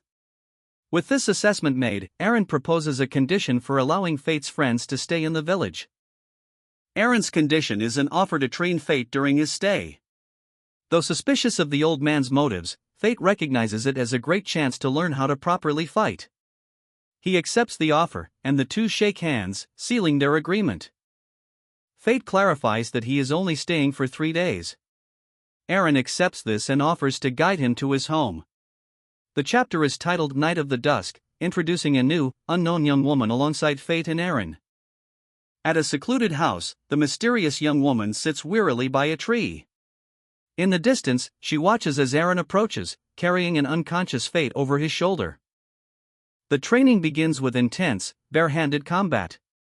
Fate questions why they aren't using swords, and Aaron explains that fighting without weapons is the best way to practice controlling his stats. As Aaron blocks a strike, Fate asks why someone so powerful is living in such a remote village. Aaron explains that he originally came to the area to kill monsters as a way to cheer himself up. Over time, other people who had lost their homes gathered around him, and before he knew it, he had become the village chief. Their sparring continues with another powerful blow. Confused, Fate asks why killing monsters would be a source of cheer. Aaron solemnly reveals his past: he was a holy knight in Galia, but his land was raided by monsters, and his wife and son were killed. He tells Fate that he is teaching him now to leave behind a legacy, before declaring the conversation over and resuming the training. As the flurry of blows continues, Fate finds his body beginning to react instinctively, learning to control his stats without conscious thought. However, this focus has an unintended consequence. He realizes with alarm that as he concentrates on his stats, he is losing control of his hunger, and feels his eye begin to change. Aaron easily pushes Fate back, noting the sudden improvement in his movement. He also points out that Fate's eye color has changed and observes that his heart seems to be under some kind of pressure. Fate dismisses it, and seeing his determination, Aaron agrees to continue their bout. After some time, Aaron calls an end to the day's training. As he suggests they return to his home for dinner, Fate suddenly catches the scent of monsters emanating from a distant, old castle. Overcome by his skill's compulsion, he ignores Aaron's call and begins running towards the source of the scent. The grueling training continued, with Fate enduring relentless combat drills against Aaron. He was pushed to the point of utter collapse, all while a mysterious, white-haired girl watched impassively from a window. After 3 days, Aaron declared that he had taught Fate all the basic postures. For the final lesson, he challenged Fate to a seemingly impossible task, to fend off his real sword using only a simple wooden stick. Despite his initial shock, Fate accepted the challenge.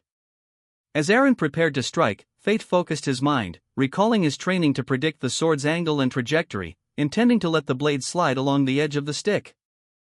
And with a sharp clang, he successfully deflected the steel sword. Aaron looked on with a satisfied, impressed expression.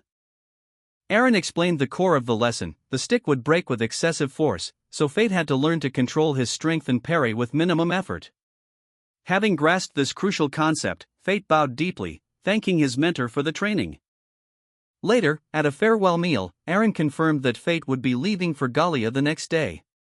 The girl from the window, introduced as Mine, was also present. Aaron commented on her completeness as a warrior, a sentiment Mine affirmed by telling Fate he might reach her level in about 1,000 years.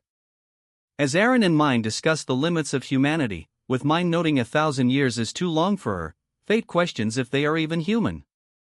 Suddenly, a sharp pain racks his body. He recognizes the onset of his gluttony skill's hunger mode, realizing he will go berserk if he doesn't sate it soon. His expression darkens as he declares his intention to go to the old castle.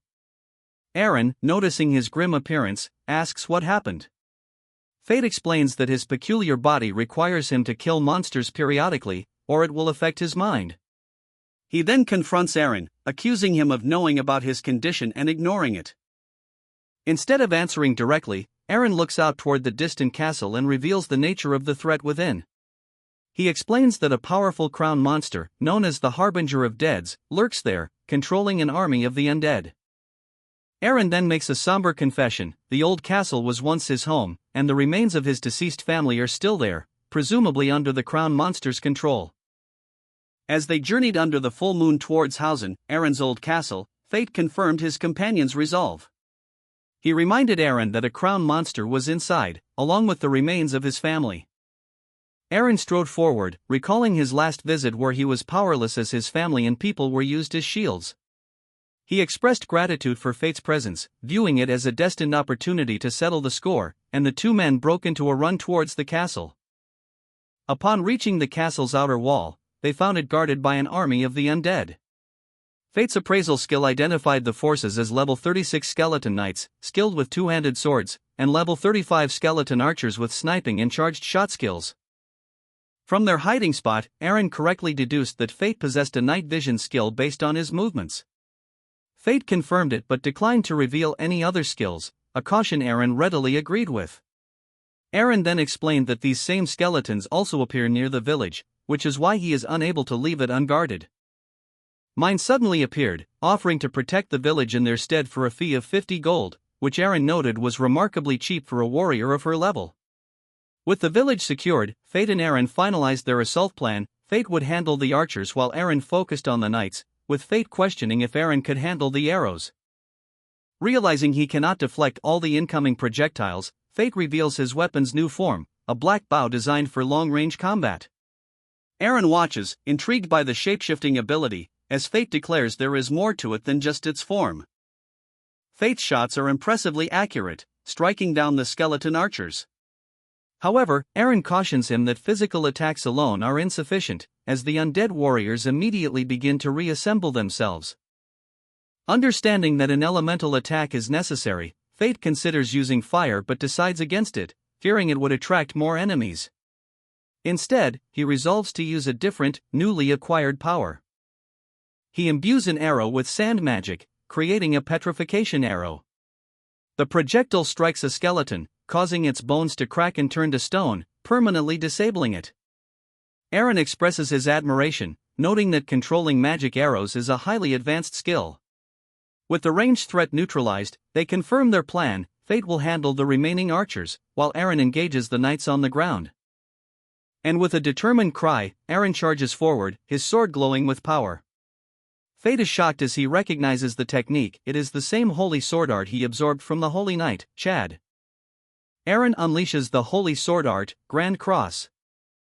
A devastating explosion of light that obliterates the horde of skeletons blocking the main gate.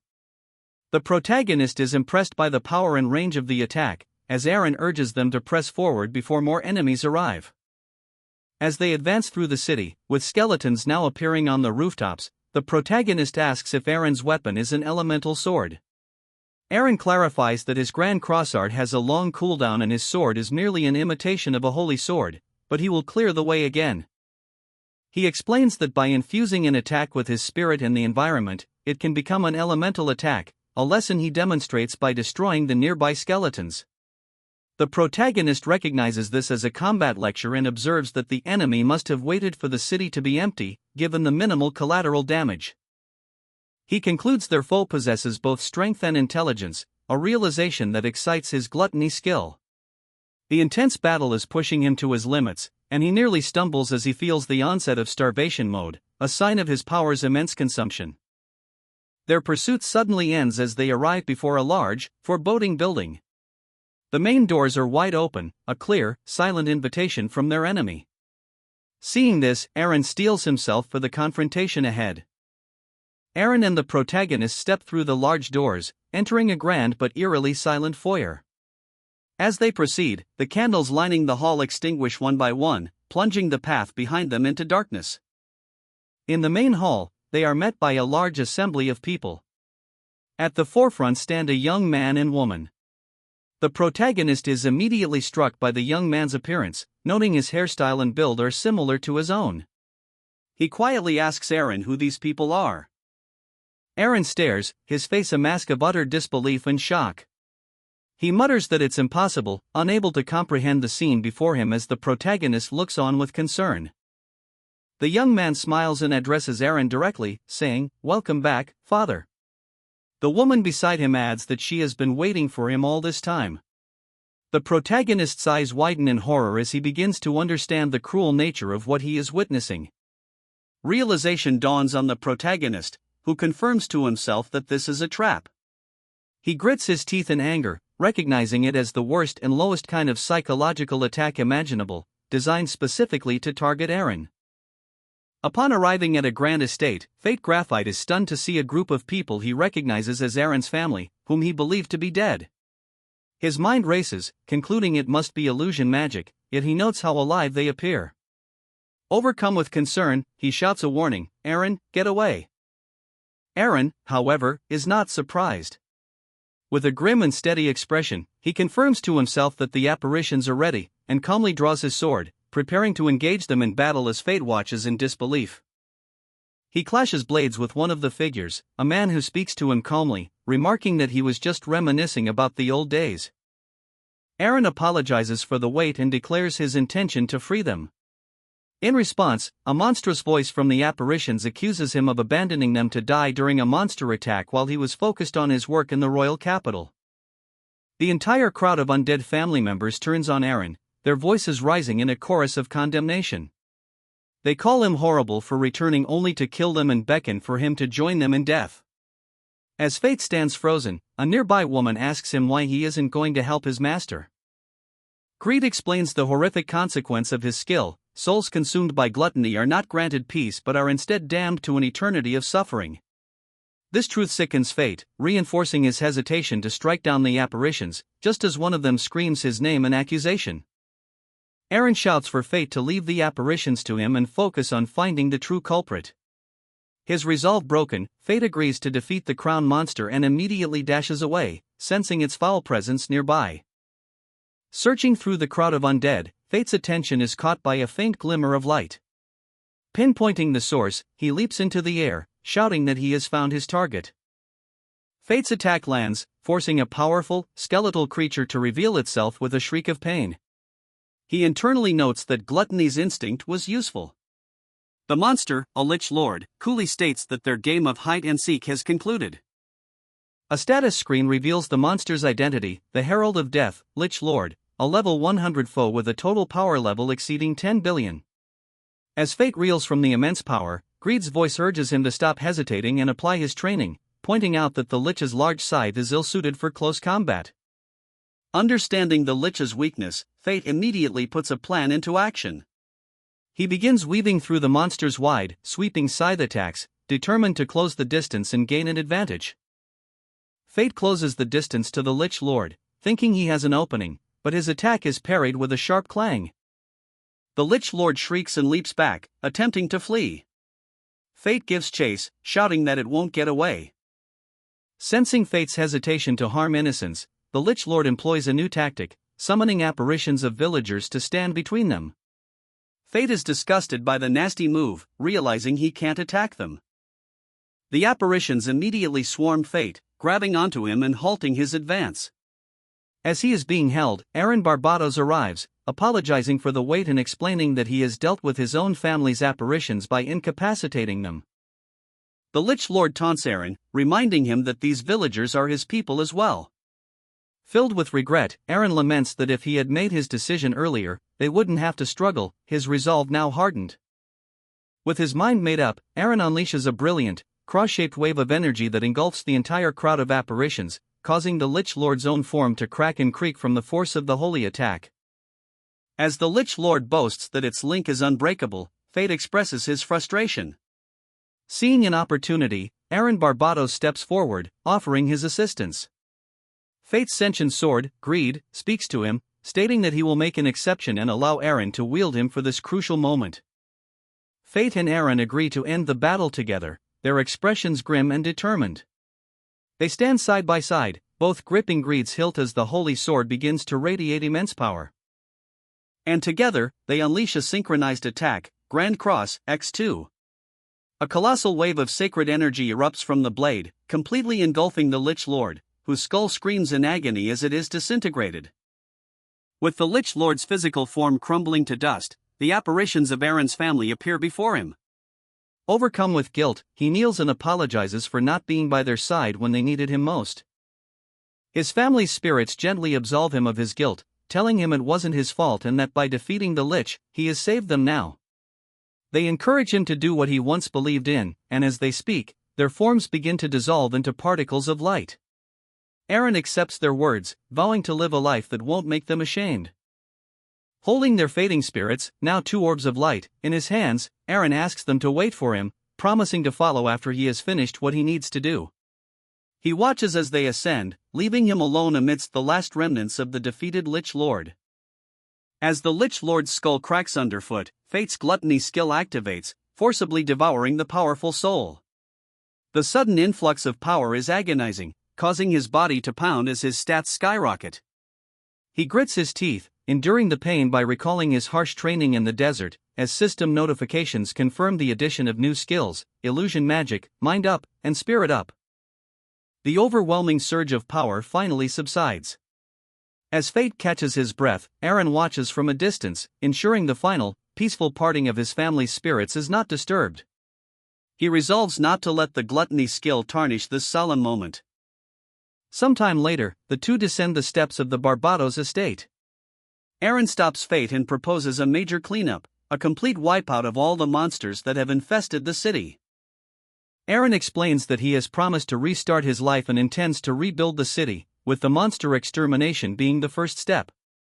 Fate readily agrees, admitting he hasn't had his fill of battle yet. Eager to begin, Aaron declares they shouldn't waste any time, much to Fate's surprise at his sudden urgency. Blushing with exertion and excitement, Aaron reveals that he seems to have overcome his limit. Fate is stunned, realizing Aaron means he has surpassed his inborn level cap, a feat previously thought to be only a legend.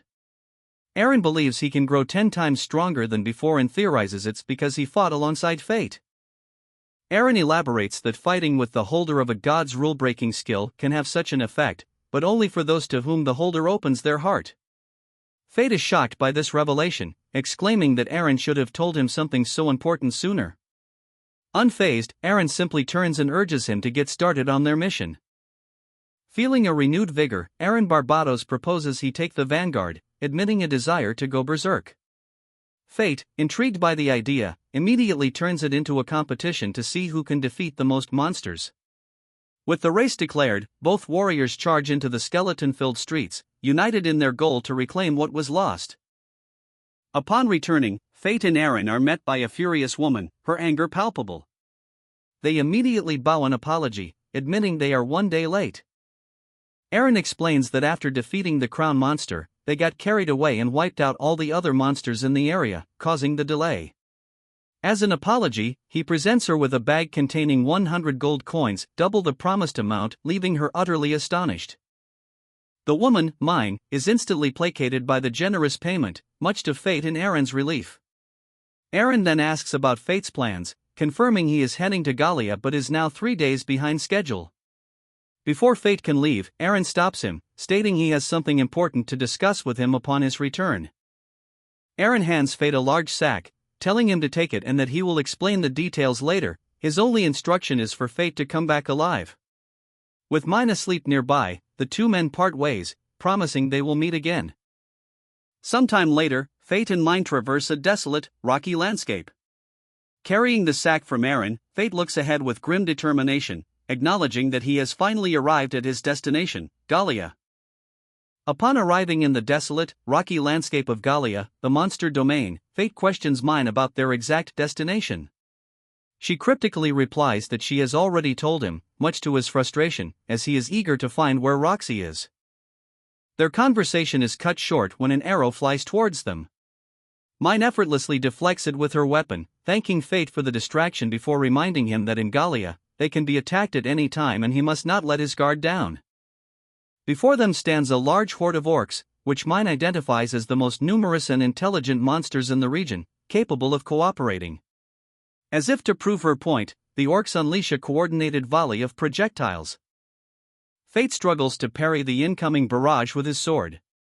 Mine criticizes his poor start, then demonstrates a more effective tactic by stomping her foot hard onto the ground.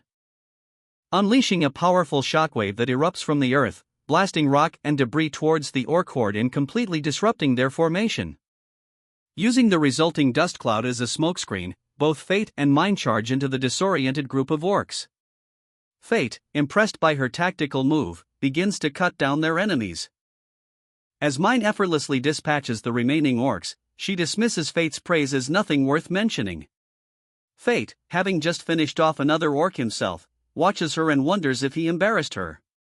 He calls out to her, asking if she plans to leave him behind as she walks away from the battlefield. After their journey, they arrive at a vast, desolate ruin. Fate asks if this is where their formidable enemy resides, but Mine corrects him, stating that the abandoned town is her birthplace. Mine explains that while the place is important to her, she has no memories of it, as she was taken to the imperial capital right after she was born.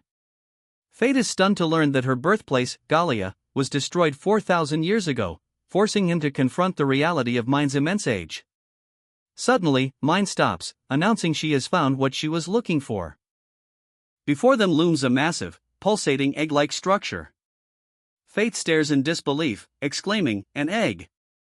Mine calmly identifies it as a chimera, an ancient weapon researched long ago. She explains that it was created by sacrificing countless monsters to form its core, calling it the greatest failure. A status window reveals the creature's identity, Chimera Haniel, a level 1 monster with stats in the millions. Mine notes that while all subjects should have ceased to function, this one has survivors. Fate questions if they are seriously going to fight it. Mine confirms that since its soul is still intact, it is defeatable, but there's a problem. As long as the soul exists, it cannot be permanently killed. Fate finally understands. Mine needs the soul-eating ability of his gluttony skill to truly defeat the chimera.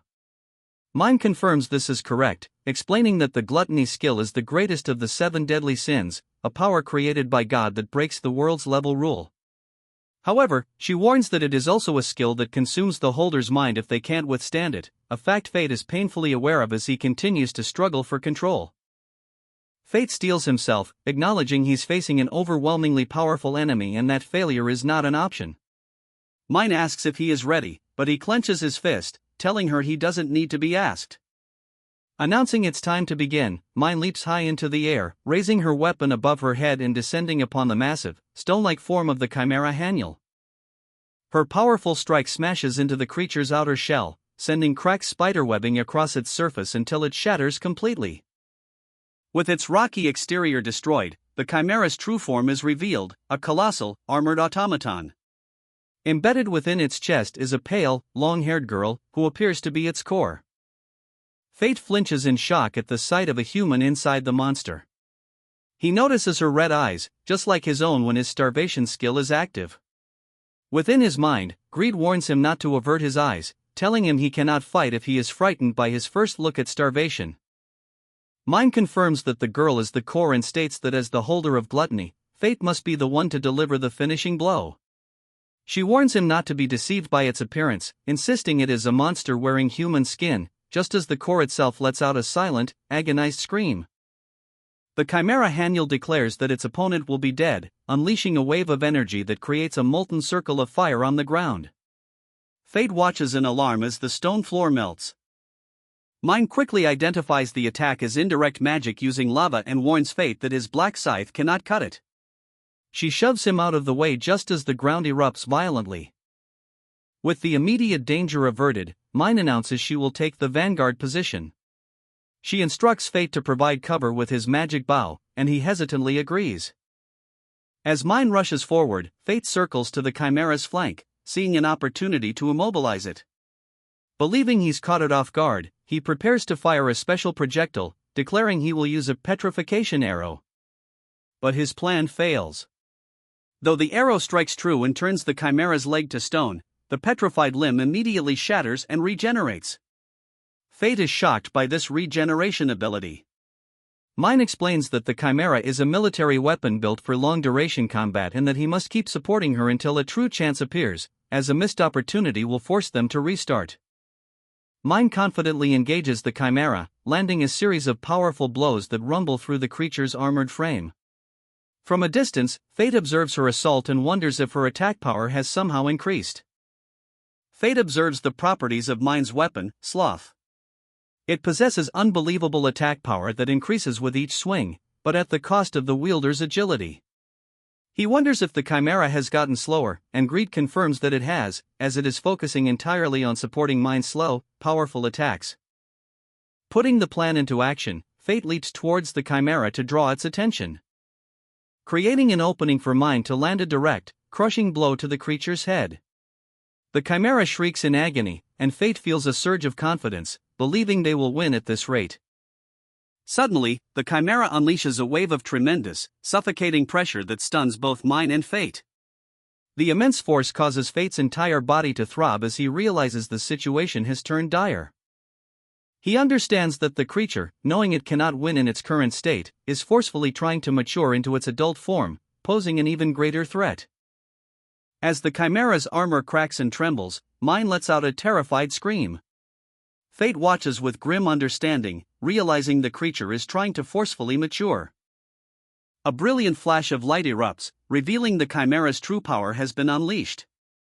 It now stands in a new, winged adult form, its eyes glowing ominously. The transformed chimera lands with a heavy thud. Recognizing the immense danger, Mine instantly moves between it and Fate, warning him that a strong area attack is incoming and telling him to hide behind her. As she extends her arm, creating a barrier between Fate and the monster. Fate clenches his fist, feeling utterly pathetic. Mine's question of whether he is still being protected strikes a nerve, reminding him of his powerless days as a gatekeeper in the royal capital. He internally questions his purpose for coming to Galia if he cannot even contribute, wondering how he could ever become Roxy's strength in such a miserable state. A powerful resolve solidifies within him. Fate decides he wants to change. He thinks of the powerful people he has met, Mine, the expert swordsman Aaron, and his other comrades, and declares to himself that he wants to be able to fight alongside them. Facing the evolved chimera, Mine resolves to bring out her power to its absolute limit. Fate, however, watches grimly, telling her that if things continue as they are, they will lose. Resigned, Fate declares his intention to purposely enter the half-starvation mode of his gluttony skill. Mind questions if he is capable of it, warning him that forcing the state is entirely different from entering it normally. She gives him a final, stark warning: you'll be consumed. Fate acknowledges the risk, admitting it's ridiculous to use one skill just to suppress another, but he sees no other way to fight. His heart begins to pound as he prepares to unleash his power. And as he does, the gluttony skill immediately threatens to overwhelm him. A dark aura erupts from his body as he feels the insatiable hunger, realizing that when he yields to it, he is consumed in no time. He feels an unfamiliar presence squirming inside him, a desperate yearning for souls. He understands that he must determine the very limit of power he can sustain, as stepping too far or failing to restrain it will mean his end. Fate grips his head, his body shrouded in the dark energy of gluttony as he focuses intently on controlling the immense power he has just unleashed. Mind looks on in disbelief as Fate, now radiating controlled power, moves with incredible speed to stand beside her. He calmly asks why she seems so surprised, questioning if his control is truly that unexpected. With a confident smirk, Fate declares, well then, it's payback time. He reaffirms his conviction that gaining more power is the only way to achieve victory. As Fate and Mind confront the chimera, it flaps its massive wings, scattering countless feathers. Mind recognizes the danger, warning Fate that the feathers will explode on contact. Fate, however, remains calm, merely noting that dodging them will be a nuisance. With his enhanced speed, Fate effortlessly weaves through the exploding feathers, remarking that such an attack is no longer a problem for him. He then leaps high into the air, completely clearing the blast radius as the chimera's attack detonates harmlessly below. Landing safely, Fate confirms with Greed that he is unharmed. With his plan in motion, he commands Greed to take 10% of his stats and to add sand magic to their next attack. Greed enthusiastically agrees. Together, they unleash a powerful combined skill, Bloody Ptarmigan. A massive beam of dark energy erupts from Greed's form, striking the chimera directly and causing its armored body to crack under the immense force. With the chimera staggered, Fate shouts to Mind, signaling that it's her turn. Mind responds instantly, commanding her massive axe, Sloth, release, as she hefts it for a powerful swing. Her attack lands with explosive force, completely blowing off the chimera's lower half.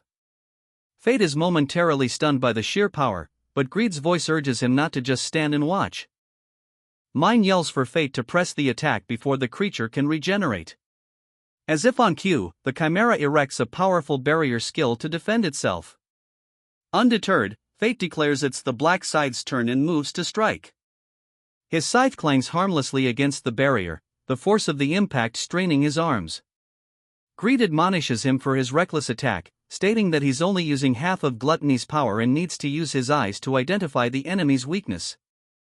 Taking the advice, Fate focuses his vision, now able to perceive the flow of magic within the barrier. Greed explains that the magic is not spread uniformly, and he must target the area where the flow is weak. And upon identifying the weak point, Fate leaps and brings his scythe crashing down, successfully shattering the magical defense. The chimera's lower body rapidly regenerates, and it lets out a furious scream. Eager to press the attack, Fate prepares to charge again, but Greed sharply warns him to wait. With a powerful beat of its wings, the chimera takes to the sky, kicking up a massive cloud of dust and debris. From a safe distance, Fate realizes Greed's warning saved him from a potential counterattack. The group watches as the chimera attempts to flee, realizing it's trying to buy time to fully regenerate. Fate grows anxious, knowing he doesn't have much time left before his gluttony skill overwhelms him. When he asks what they should do, Mind calmly steps forward, stating she has a simple solution.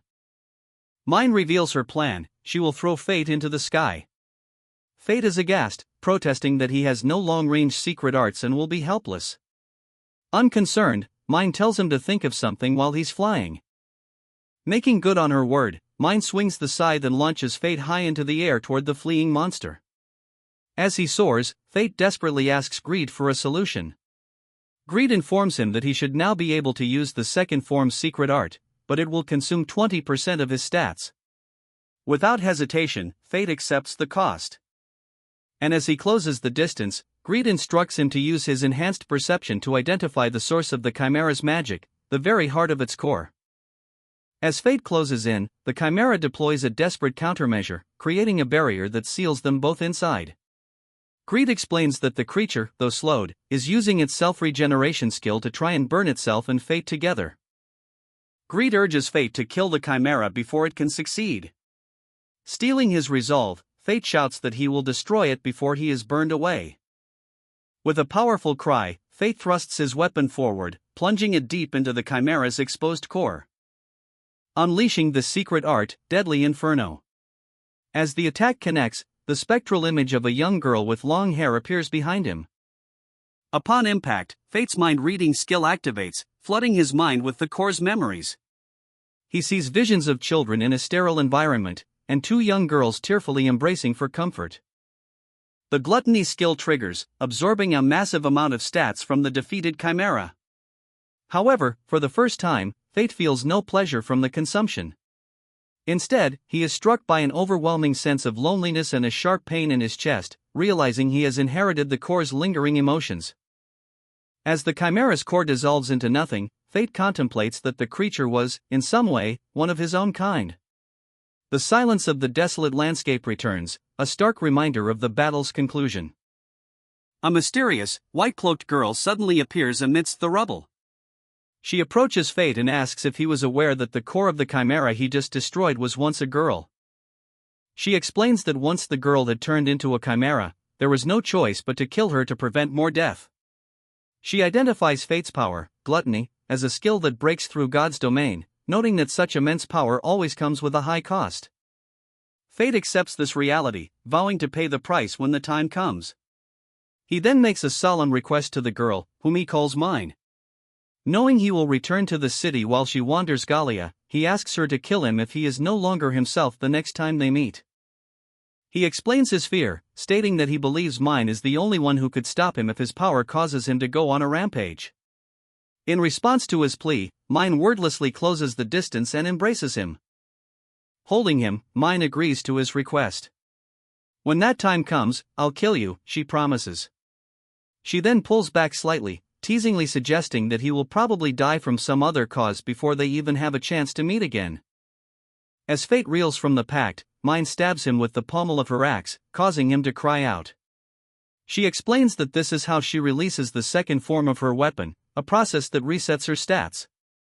Fate is amazed by this revelation. And mine tells him he should be glad to have won the power to protect. As she withdraws her weapon, Fate's sentient sword, Greed, internally remarks that the wielder, Fate, is the one who decides when to release such power. Having traveled through the desolate lands, Fate, Graphite, and mine finally arrive at their destination, the massive, circular embankment of Defense City Babylon, which separates the Zephyrd Kingdom from Galia. As they approach, Greed explains the city's strategic layout. The walls are constructed from adamantite, a metal forged by a lost refining process. He notes that the city's only gate is to the north, as the monsters from Galia attack from the south, making a southern entrance a defensive liability. Fate is surprised by how much Greed knows about the city. Greed somberly reveals he was here once before with a previous owner, who died there. Dismissing it as a memory of the past, he directs Fate's attention to a large gathering of knights at the entrance. Fate's eyes widen in shock as he recognizes the leader of the knights. It is Roxy Hart, the holy knight he deeply admires. He realizes with dismay that she has also come to Babylon. The next morning, Fate wakes up in an inn room, his body sore from the long journey. Greed remarks that after spotting Roxy, Fate immediately sought lodging to avoid being seen. In their inn room, mine teases Fate, suggesting he should have at least waved to Roxy since he was watching her so intensely. Flustered, Fate insists he can't, as it would defeat the purpose of his mask, and quickly gets dressed to go out. Fate examines his worn-out equipment, noting it's at its limit after the fight with Haniel. He laments the piling expenses from the inn and gear repairs. Greed chides him for the pathetic complaint, pointing out that his real intention is to get Fate to earn money for new equipment. A knock at the door announces that breakfast is ready. As Fate sighs about adding meal expenses to his list of worries, Greed tells him to go make money by grinding after he eats. Putting on his skull mask, Fate begrudgingly agrees. Upon opening the door, Fate finds a small girl who had presumably called for him. He immediately realizes his skull mask is frightening her, and she is further confused when she overhears him seemingly talking to his sword. Fate's attempt to appear non-threatening fails as the girl bursts into tears and runs away screaming "Mama" down the hallway. Greed mockingly asks Fate whose fault it is, observing that the child clearly hates him. Later, while walking through Babylon with Mine, Fate observes the large number of warriors in the city. Mine confirms that this is Babylon's main business, as it's filled with mercenaries and knight wannabes who make a living by subjugating monsters. Fate contemplates the structure of Babylon, a city divided into the East Commercial District, the West Residential District, and the South Military District. He reflects that its culture, where strength forgives transgression, is perfect for someone like him, though his skull mask remains a social impediment. His thoughts turn to his dire financial situation. He has only 2 gold coins left. He laments the high cost of living, noting the inn was many times more expensive than in the capital. Mine, eating nearby, cheerfully reminds him that she spent most of his 40 gold coins, declaring that his money is her money. Fate sees no point in arguing. Greed's voice urges him to stop pestering Mine and focus on making money, reminding him that Babylon is full of monsters. Resolved, Fate decides to stop wandering and begin hunting to earn funds for new equipment, particularly a new scabbard. As he walks through the commercial district, he is drawn to a large, cheering crowd gathered outside a bar. He wonders if a famous person has arrived. And just then, a beautiful woman with long, light-colored hair emerges, waving to her adoring fans. Fate observes her, thinking she is certainly beautiful but also sensing that she is forcing herself into the limelight. Suddenly, the woman's gaze locks directly onto Fate. Her pleasant smile twists into a sharp, knowing smirk, and a powerful, painful throb shoots through Fate's head, causing him to recoil in shock. The mysterious woman confirms that Fate has noticed her, and he realizes with dread that her intense gaze was indeed meant for him.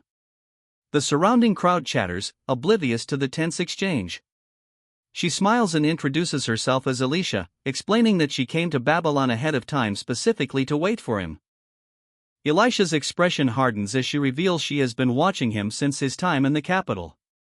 She confirms his unspoken fear. She is one of his brethren, another holder of a deadly sin skill. Following this revelation, she leads him into the now empty bar. Inside, Alicia pours them both a glass of wine, proposing a toast to their encounter.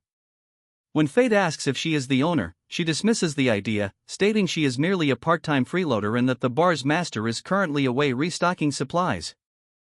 Fate presses her, asking why she was waiting for him.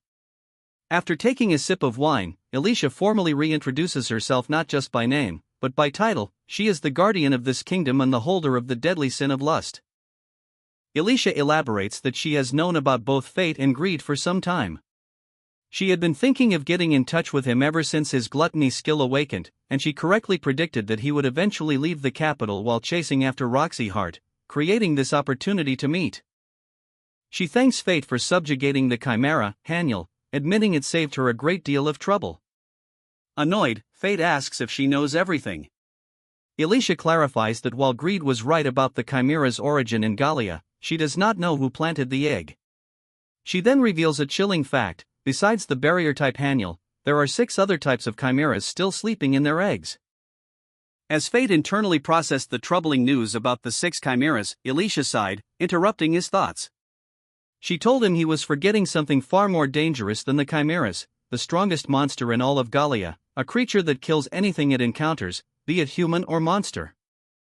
She identified this monster as the celestial dragon, a being known as the living calamity. Alicia explained that it exists in the E domain, a realm of power so immense that someone not of that domain wouldn't even be able to fight it. Alicia warned Fate that while he might one day reach the E domain, his gluttony skill would consume him, causing him to go berserk.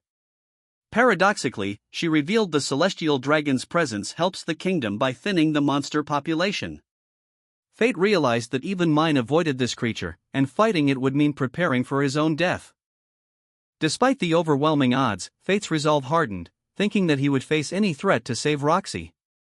However, Alicia abruptly changed the subject, stating that their entire discussion about the chimeras and the dragon was merely a preface to her true reason for seeking him out, leaving Fate stunned. Reaffirming her position as a guardian, Alicia explained that she works for the country's future interest, crafting a plan to ensure its prosperity for 1,000 years.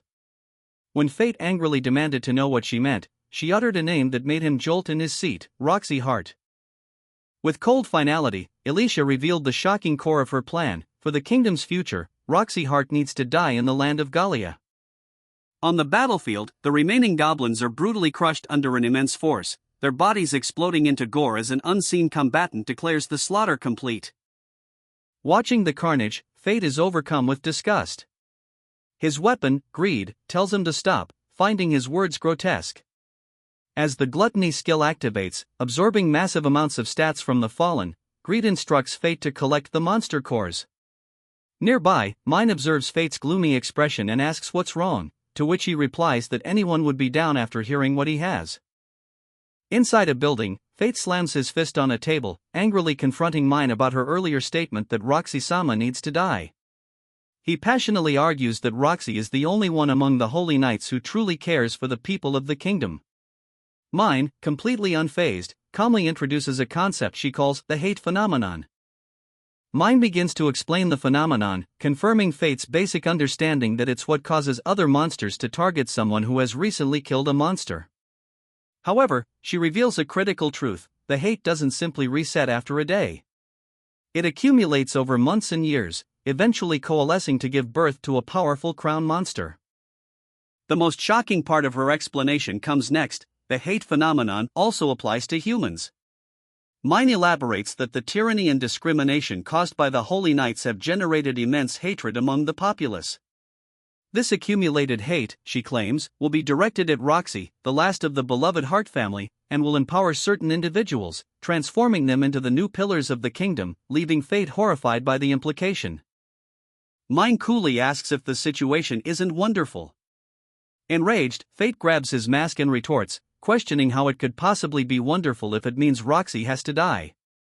He then turns and storms out of the bar. Watching him go, Mine quietly apologizes. She reflects that the deadly sin skill must be a terrible burden for someone who has just awakened it. Acknowledging that she is merely a bystander in this, she promises not to disturb him. Sometime later, standing in a desolate wasteland littered with the corpses of slain monsters, Fate reaffirms his resolve. He vows to protect Roxy, no matter who the enemy is or what they are planning. Suddenly, Greed's voice warns him, "Fate, you have a visitor." He is confronted by a large contingent of armored warriors, whose leader, a young blonde man, steps forward and compliments his incredible strength, revealing he's been watching from afar. The man introduces himself as the Holy Knight, Northern Ailstar. Fate, sensing a dangerous aura from him, gives his alias, Mukuro. Northern claims he and his men are simply on vacation and looking for some fun by killing monsters. At Northern's signal, his men rush forward, surrounding Fate. With his target cornered, Northern formally invites him to serve under him, promising anything he desires in return. Fate flatly refuses, stating he won't join or work with anyone. Northern Ailstar accepts Fate's refusal for the time being, stating they can discuss it again later. As Fate turns to leave, Northern adds a veiled warning, remarking that persistent men aren't popular, but that he has always gotten everything he wants and doesn't plan on changing. Before Fate departs, Northern reveals a startling connection: he is a subordinate of Roxy Hart. With a confident smirk, he invites Fate to visit him anytime, leaving Fate to ponder this new information as he walks away from the Holy Knight and his soldiers. Later, Fate arrives at the Adventurers Guild, causing a stir as he carries 2 massive sacks filled with orc ears. Onlookers are incredulous that he could have defeated 2 entire squads of orcs alone. As he approaches the counter, Fate silently reflects on the name he just learned, Northern Ailstar. Northern, observing from afar, internally notes the strange malice he felt from Fate, finding it suspicious for such a person to be serving Roxy. At the counter, the receptionist nervously agrees to count the years as other adventurers whisper about the imposing newcomer. Shortly after, a group of warriors lies defeated and stripped on the guild floor. Greed asks Fate if he overdid it. Fate, holding one of the men by the collar, muses that it's natural to viciously beat anyone who picks a quarrel, but admits that stripping them might make him look like the bad guy, a thought he finds amusing. The receptionist returns, apologizing for the wait and announcing the total payment is 100 gold coins. Fate is taken aback by the large sum, while Greed expresses excitement over being able to afford new equipment. Feeling the uncomfortable stares from everyone in the guild, Fate decides it's time to leave for an armor shop. A female holy knight, Roxy Hart, arrives to find Fate standing over the defeated warriors. She sternly asks if he is responsible for the scene. Internally, Fate panics, shocked by the unexpected appearance of his former master, whom he deeply admires. Feeling sorry for the man he is standing on, Fate steps off and explains to Roxy that he was merely defending himself after being attacked. In the background, the establishment's staff confirm that the tied-up warriors' weapons match the story, corroborating Fate's claim of self-defense. Roxy accepts the explanation, noting she'd heard this group had been taking advantage of the Holy Knight's absence. While she tells Fate he overdid it, she decides to let him off. Overjoyed, Fate internally celebrates what he believes is a long-awaited growth spurt. As he revels in his thoughts, Roxy abruptly closes the distance, startling him and demanding to know his name. Caught off guard but maintaining his composure, he introduces himself as the warrior, Mukuro. Roxy stares intently, asking if they have met before. This causes Fate to flinch and hastily deny it, claiming he is in a hurry before quickly turning to leave. Roxy watches him go, thoughtfully repeating the name he gave her. Once at a safe distance, Greed's voice emerges, mocking Fate for his terrible and obvious acting. When Fate protests, Greed playfully threatens that he won't be getting a new scabbard for his poor performance. At a remote campsite, Roxy Hart rests uneasily, her thoughts on a material collection squad that has lost contact. She knows they must be rescued quickly, but her thoughts are cut short as she is jolted awake by the sounds of an enemy attack. Her camp is surrounded by 4 crown monster salamanders. Taking immediate command, Roxy warns her knights of the creature's fire breath and directs them to entrust the rear guard to a knight named Milia and the others. Roxy finds it highly abnormal for multiple crown monsters to gather and attack as a group. A dreadful thought crosses her mind: the missing collection squad might have been attacked by these very same monsters. Her concern for Milia deepens. The battle is fierce, and in the chaos, Milia is caught by a devastating tail whip from a salamander, sending her crashing to the ground, wounded. As the monster looms over the incapacitated knight for a finishing blow, Roxy cries out, "Milia!" In an instant, before the creature can strike, it is violently bisected and collapses. Standing over the slain monster is the masked warrior, Mukuro. He turns to Roxy and asks if she is hurt. Roxy recognizes him, while Fate internally reflects that he can finally stand by her side using the power of gluttony. Standing over the corpses of the 2 giant lizards, the masked warrior, Mukuro, inspects their bodies. He notices a strange pattern on one's forehead, finding the situation suspicious. His sentient sword, Greed, confirms his unease, noting that crown monsters almost never work together. Suddenly, a young woman lunges at him, declaring her intent to remove his mask. She is quickly reprimanded by her companion, a bearded warrior named Mugan, who introduces himself and the girl, Mimir. Mimir, flustered, apologizes for her curiosity. Mukuro is taken aback, wondering how they know his name. A blonde woman in ornate armor approaches, introducing herself as Roxy and thanking Mukuro for his help. She explains that Mimir and Mugan are her subordinates. After asking about his destination, Mukuro reveals he is heading to the Great Valley to collect magic crystals for a weapon shop owner, mentioning his new equipment was a necessary purchase. Roxy remarks that their meeting must be fate. Roxy explains that her party is also heading to the Great Valley to investigate the disappearance of their material collection team and to rescue them. Since they are going in the same direction, she proposes they travel together. Internally, Mukuro is wary of his identity being exposed, but concludes that refusing her offer would be even more suspicious, so he agrees. Mimir and Mugan immediately become protective, demanding he show his face and not get too close to Roxy. The newly formed group arrives at their destination, the Great Valley. The canyon is immense, with sheer cliffs that look unnatural, as if the land itself was scooped out by some tremendous force. As the group nears their destination, Roxy informs Mukuro that this is as far as they will accompany him. He agrees to meet up with them again after they've collected their materials. Nearby, a blonde knight named Northern observes Mokuro's presence, noting his arrival. Roxy asks Mokuro if he knows Northern, explaining that he is from a household of holy knights that has protected Babylon for generations. She reveals it was Northern who noticed something unusual and suggested that her team investigate. After agreeing to meet later, Roxy wishes Mokuro to be careful. Northern approaches Mokuro, acknowledging his help from the previous day and asking if he has considered the offer to work under him. Mokuro bluntly refuses, stating, "That will never happen." Disappointed, Northern watches as Mokuro walks away alone into the valley. Entering the valley, Mokuro is struck by its atmosphere. It feels like a paradise, completely detached from the deadland outside. He speculates that the land may have been purified or is protected by a barrier from a past battle. He soon discovers the source of the strange environment. The area is filled with petrified monsters. Mokuro observes that they show no signs of suffering, leading him to believe this place is not a graveyard from a battle, but rather a sanctuary where corrupted monsters could peacefully pass on. His investigation is cut short as a massive, mechanical creature emerges from the rocks. Mokuro instantly recognizes the threat, shocked by its appearance in such a place. A chimera?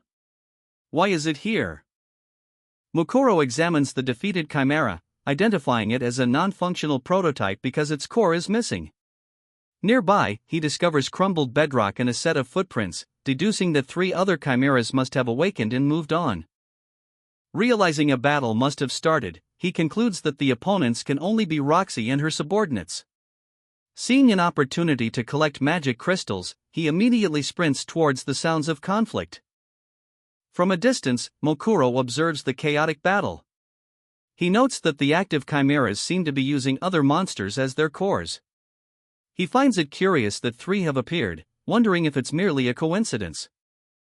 Mokuro leaps into the fray, landing beside Roxy. He finds her and her soldiers completely surrounded by the 3 towering chimeras and asks if she is all right. Roxy confirms she is fine but explains that her forces were caught by surprise.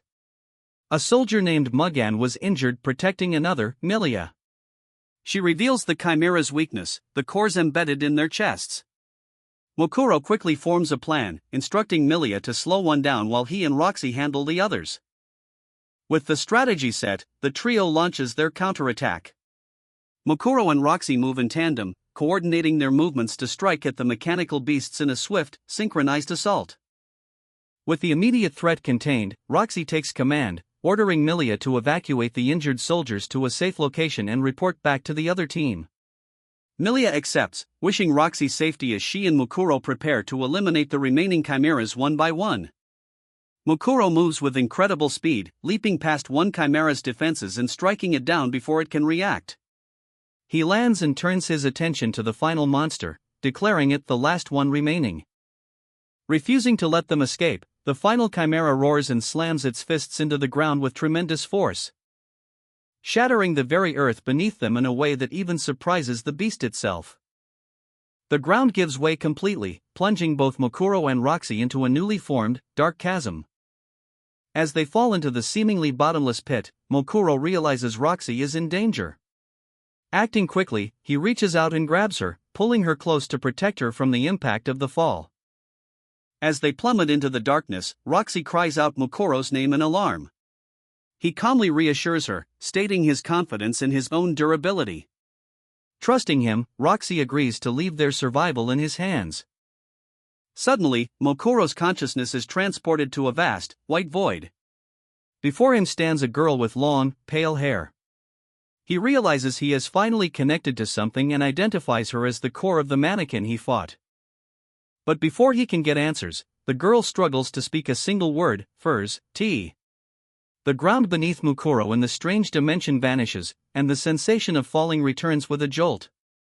His fall through the mental space ends abruptly as he lands on a horrifying sea of skeletons and grasping hands, their silent screams echoing in his mind. Mokuro awakens with a gasp at the bottom of the chasm, finding himself beside another person. The stranger asks if he has come too. Mokuro's immediate concern is for Roxy, and he quickly checks on her, relieved to find she isn't badly hurt, though still unconscious. The other man, also wearing a skull mask, warns him not to be relieved yet. He explains that they are deep underground, an enemy is lurking nearby, and that Mukuro should use this time to heal.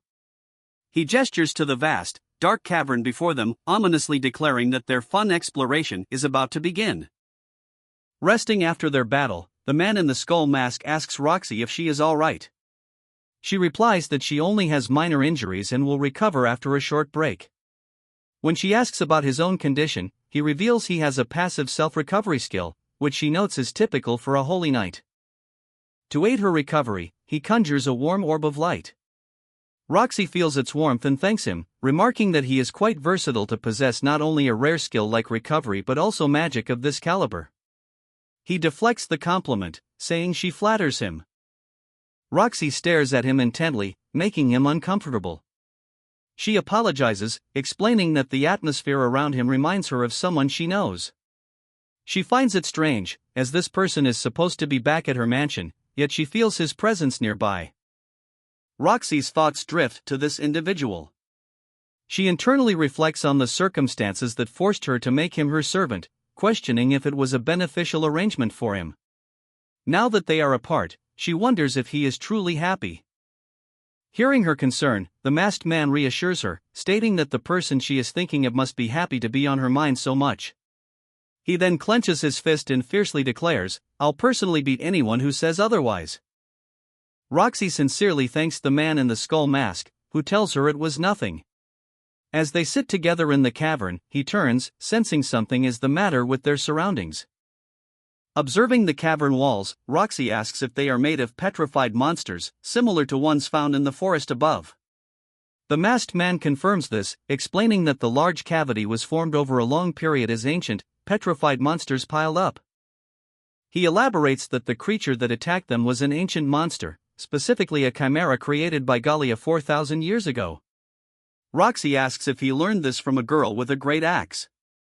Surprised, he asks how she knew of her, and Roxy explains she met the girl in his territory and heard rumors. Roxy begins recounting the rumors, explaining that the girl with the axe once defeated a holy knight who was also a lord, and that she was accompanied by a man wearing a skull mask. Flustered, the masked man blurts out, "That's right. I was accompanying her until recently." Oblivious to his confession, Roxy expresses her desire to meet this knowledgeable girl. The masked man defends the girl's character, stating she's not a bad person but rather someone who loves to slay monsters and count money. He promises to tell her about Roxy if he gets the chance. As they walk on, he privately thinks Roxy is being overly optimistic about the possibility of them meeting. Announcing that her legs have recovered, Roxy declares she is ready to go and suggests they hunt down the monster that fell into the cavern with them. The masked man immediately disagrees, stating their priority should be to escape. Roxy states that to stabilize the supply of materials to Babylon, they must secure the cavern. The masked man agrees to assist, and as she thanks him, he internally reflects on her selflessness, noting she cares more for the people's livelihood than her own safety. He privately thinks to himself that she is still the same as she has always been. Outwardly, Roxy tells him it is time for them to be on their way. As they proceed through the cavern, they discuss the creature that caused the collapse. The masked man speculates that given its size and the fall, it must be severely injured and nearby. They agree to deal with it while searching for an exit. Suddenly, the masked man collapses, clutching his head in agony. He notes that this affliction hasn't acted up recently.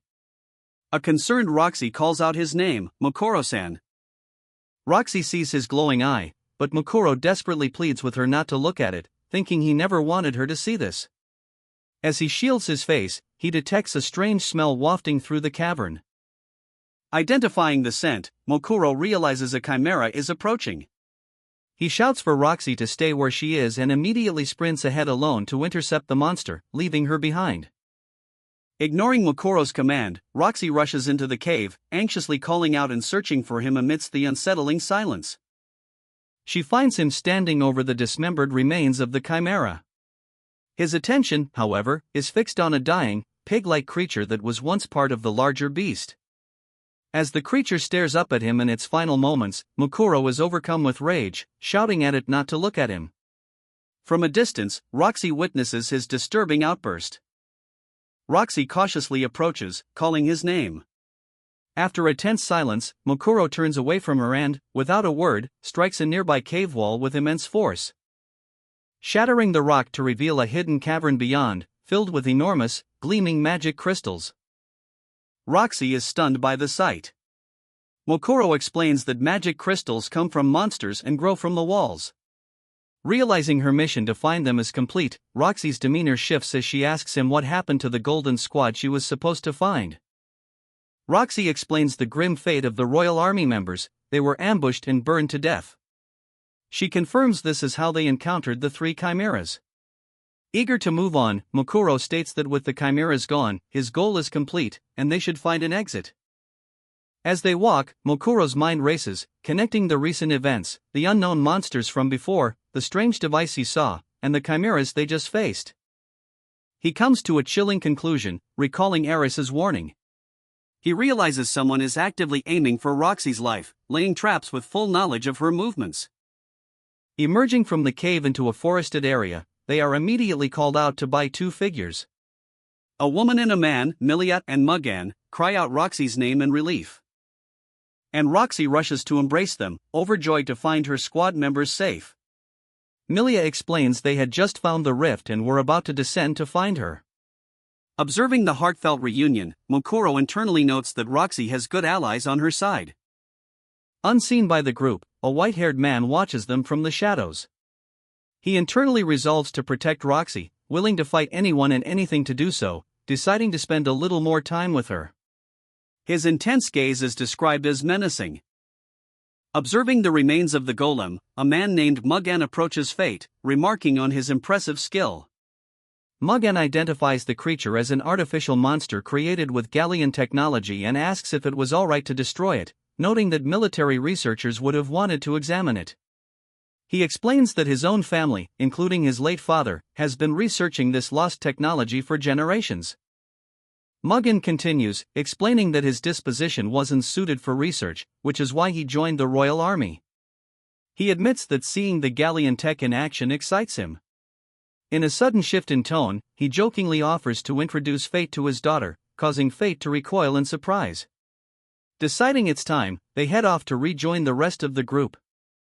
Elsewhere, at a makeshift graveyard for the fallen advance party, a blond man in ornate armor named Northern, the expedition's organizer, discusses Fate with a subordinate. He finds Fate suspicious, noting that while he is clearly skilled enough to defeat a chimera, he is hiding his true ability. Northern decides it's best to wait and observe for now. Nearby, a blonde female knight mourns at one of the graves. Watching her, Fate internally reaffirms his sworn duty, vowing that anyone who wishes to harm her must go through him first. The scene then shifts to a courtyard where a large crowd has formed a circle around Fate and the same knight, urging him to draw his sword. The blonde knight points her sword directly at Fate, her expression filled with determination as she loudly demands they fight fair and square. Fate is completely taken aback, confused as to why she is challenging him to a duel. The blonde knight explains her reasoning for the challenge, listing the chaos Fate has caused since arriving: 56 cases of violence against soldiers and 20 cases of property damage in just 1 month. She tells him he should at least join a party, suggesting that being in a group would make it harder for others to pick fights with him. Fate dismisses her concern, joking that it's tough being popular, but she retorts that it's not a laughing matter. The knight argues that with his strength, he could easily be hired by the royal army. Fate politely declines, stating that while he appreciates the high valuation, joining the army or any group would limit his freedom of movement. When he asks to be let go, she refuses, firmly stating her belief that he needs to reflect on his actions.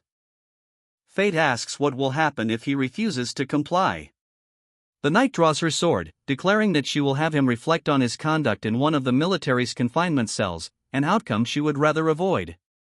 Accepting the challenge, Fate readies himself as the crowd of soldiers forms a circle around them. The duel begins instantly as the knight lunges forward with a powerful strike. Fate blocks the blow with his sheathed black sword, warning her not to blame him if her weapon breaks against his special scabbard. The knight is momentarily surprised that he blocked with a sheath. But she presses her attack with incredible speed. Fate is shocked. Despite his stats being far superior to hers, he finds himself unable to push her back. He realizes her immense skill, honed through relentless daily training, is bridging the gap in their raw power.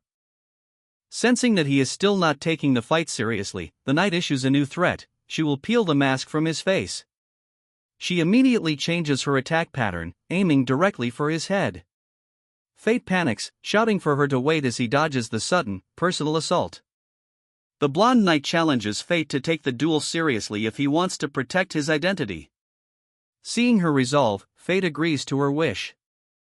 Accepting that it can't be helped, Fate activates a hidden power within his black sword sheath, causing it to glow with immense energy. The knight is stunned, questioning how he can use a holy sword skill without a holy sword. Fate simply states that his sheath is special. He explains that the sheath is a unique weapon extension created from the Tenryas crystals, granting him skills rivaling those of a holy sword. The knight wonders if he is a former holy knight, but Fate internally reflects that since leaving on his journey, he is no longer someone she needs to protect. Rejecting any former title, Fate declares that he is now simply a warrior, and unleashes a powerful strike that overwhelms the knight, sending her crashing to the ground. Standing over his defeated opponent, he declares his victory. Though knocked down, the knight glares up at him and begins to push herself up from the dirt, refusing to concede. As the blonde knight struggles on the ground, she has a moment of realization, recognizing a stone on a pendant Fate is wearing from a past encounter. Attempting to rise and continue the fight, she creates an opening. Fate, now in his masked persona, swiftly ends the duel by striking the back of her neck, forcing her to admit defeat as she collapses. Later, on a nearby street, the knight confronts Fate, annoyed. She demands to know why he loosened his grip at the end of their fight. Feigning ignorance, Fate dismisses her question and asks to be left alone. The knight persists, revealing that she knows the swordsman Heir in Barbados and that Fate's movements are strikingly similar to his.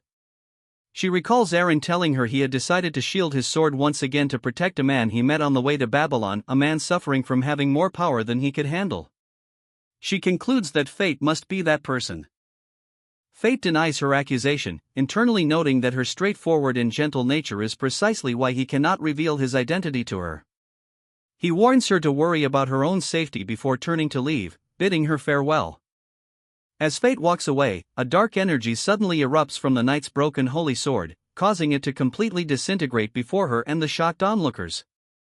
A sudden siren blares through the city, a sound the populace seems to recognize with dread. As a crowd gathers in confusion, Fate Graphite watches as a group of knights arrives, led by a blonde man in ornate armor. A subordinate addresses the leader as Roxy-sama. From beneath his mask, Fate is startled, recognizing the man as a northern. Roxy addresses the situation with grim authority, explaining that the resounding siren signals a dire threat, a large-scale monster stampede. He calls it a death march, as a vision of an immense horde of monsters fills the horizon. As warriors gather for the impending battle, a woman named Ellis approaches Fate. She advises him that it would be best not to participate in the coming death march. Despite her warning, Fate decides that because she told him not to go, he absolutely must. He stands atop the city walls, gazing at the immense horde of monsters gathering in the distance. Fate finds the scale of the monster army impressive. His sentient sword, Greed, asks for his thoughts, suggesting the possibility that this stampede is being staged, much like the previous chimera incident, and notes that the smile of the northern they encountered earlier is troubling. Fate asks Greed if there are any signs of other deadly sin weapons in Babylon. Greed replies that he doesn't sense any, but if others do exist, they should be powerful. As they speak, Fate feels a sharp pang of hunger from his gluttony skill. He watches as the royal army, with Roxy at its head, moves to engage the horde at the southern border. Seeing her resolve, Fate prepares for battle himself. Greed notes his improved control over his hunger, prompting Fate to activate half-starvation mode, declaring that his month of training was not just for show. Greed alerts Fate that something is rapidly closing in on the royal army from the east, moving underground. Seeing the ground ripple like water, Fate recognizes the threat as a massive, subterranean creature and decides to use a new technique. Recalling how Heir surpassed his limits through gluttony, Fate decides to modify a secret art using his half-starvation mode, unleashing a new skill, Variant Arts, Charge Shot Spiral. This forcibly increases the range and power of the art, launching it like a projectile. Greed remarks on the interesting technique, and Fate internally acknowledges that he cannot always rely on his inefficient standard secret arts. The spiral attack strikes the ground, causing a massive eruption that forces a colossal slime monster to the surface. Facing the creature, Fate dryly remarks that fishing for a whale sounds tough. The monster is identified as an invader of the ground, Omega Slime, level 440, with a vitality stat over 10 million. As the creature unleashes a shower of liquid, Fate quickly converts his weapon into a magic shield for protection. Greed identifies the attack not as simple acid rain, but a more dangerous combination of rain and corrosion magic. Deciding to end the fight quickly, Fate declares he will use 10% of his power, infusing his secret arts with fire elements and shouting for the monster to disappear, as he unleashes the blast. Despite the powerful attack, the Omega Slime survived by using its own body as a shield. It was now gone from its original position, disregarding Fate and heading west at incredible speed towards the Royal Army. Fate realized that while he could match its speed, the outcome would be the same as before. He struggled to keep it confined, noting its rapid movement. He quickly devised a new strategy. He would cross the vast rift to intercept the slime at its exit point. And, to ensure the core was destroyed, he would increase his power output to 20% and add a new, powerful technique, Charge Shot, Bloody Ptarmigan. Greed expressed alarm, noting the insanity of attempting such a move without any practice. Fate spotted his target through the rock and unleashed the attack, which blasted through the canyon wall with a tremendous explosion. The shot successfully pierced the Omega Slime's core, and Fate's gluttony skill activated, consuming its soul and increasing his status.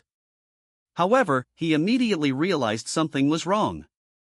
Just before his own skill made impact, another projectile had struck the monster. A cloaked figure landed nearby, making no effort to hide their presence. Fate turned to face them, acknowledging that the mysterious individual had finally appeared. The mysterious figure stands over the remains of the Omega Slime, his weapon revealed.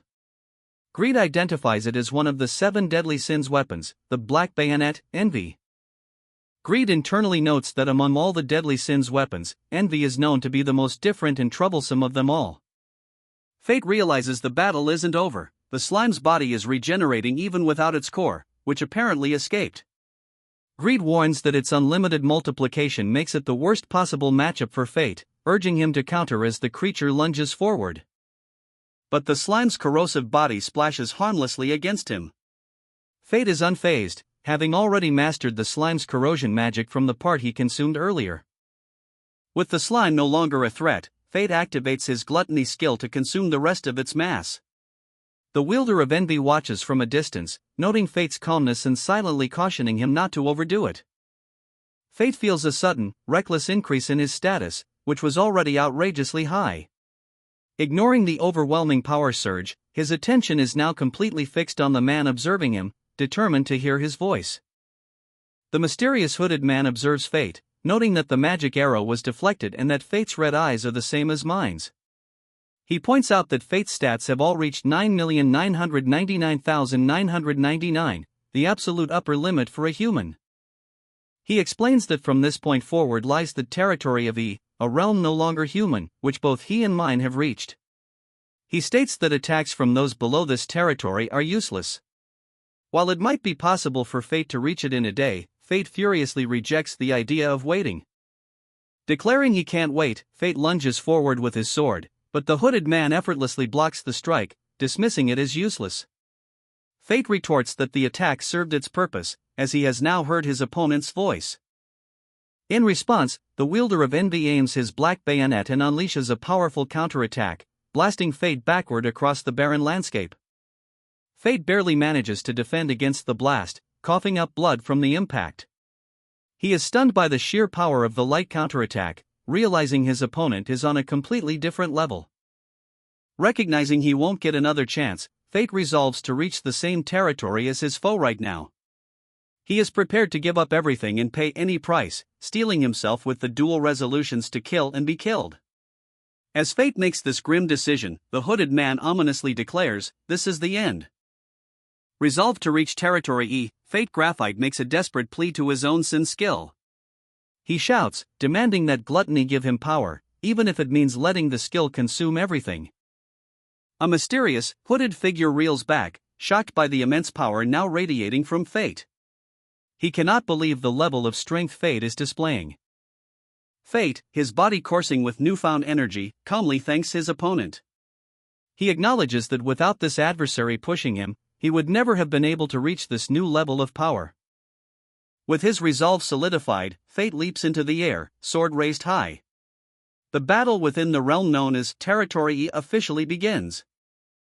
Shouting "Let's go!" Fate closes the distance in an instant, engaging his opponent in a clash of blinding speed that shatters the ground beneath them and sends the hooded man flying backward.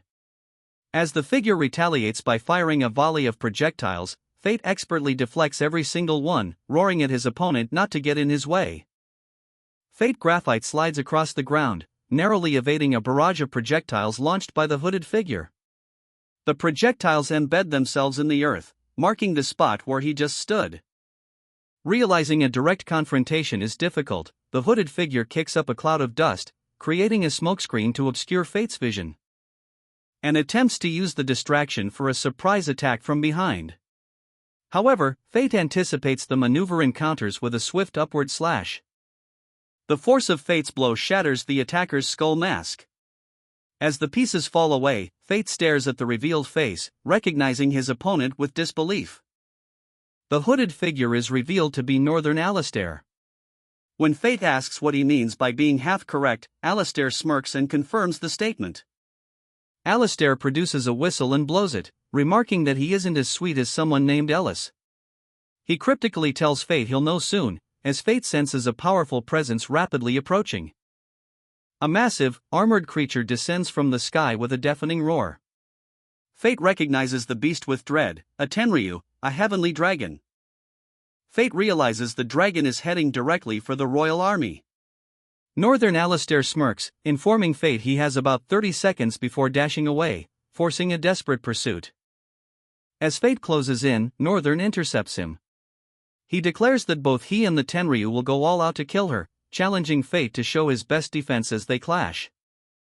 Fate's pursuit is abruptly halted as Northern erects a massive slime wall in his path. Fate understands the tactic immediately. Northern is stalling for time, buying moments for the Tenryu's attack. Pushing himself to move faster, Fate desperately tries to bypass the obstacle. He knows he must get to the army in time, as the Tenryu looms ever closer to the unsuspecting soldiers below. Among the soldiers, a blonde knight, Roxy Hart, looks on with concern.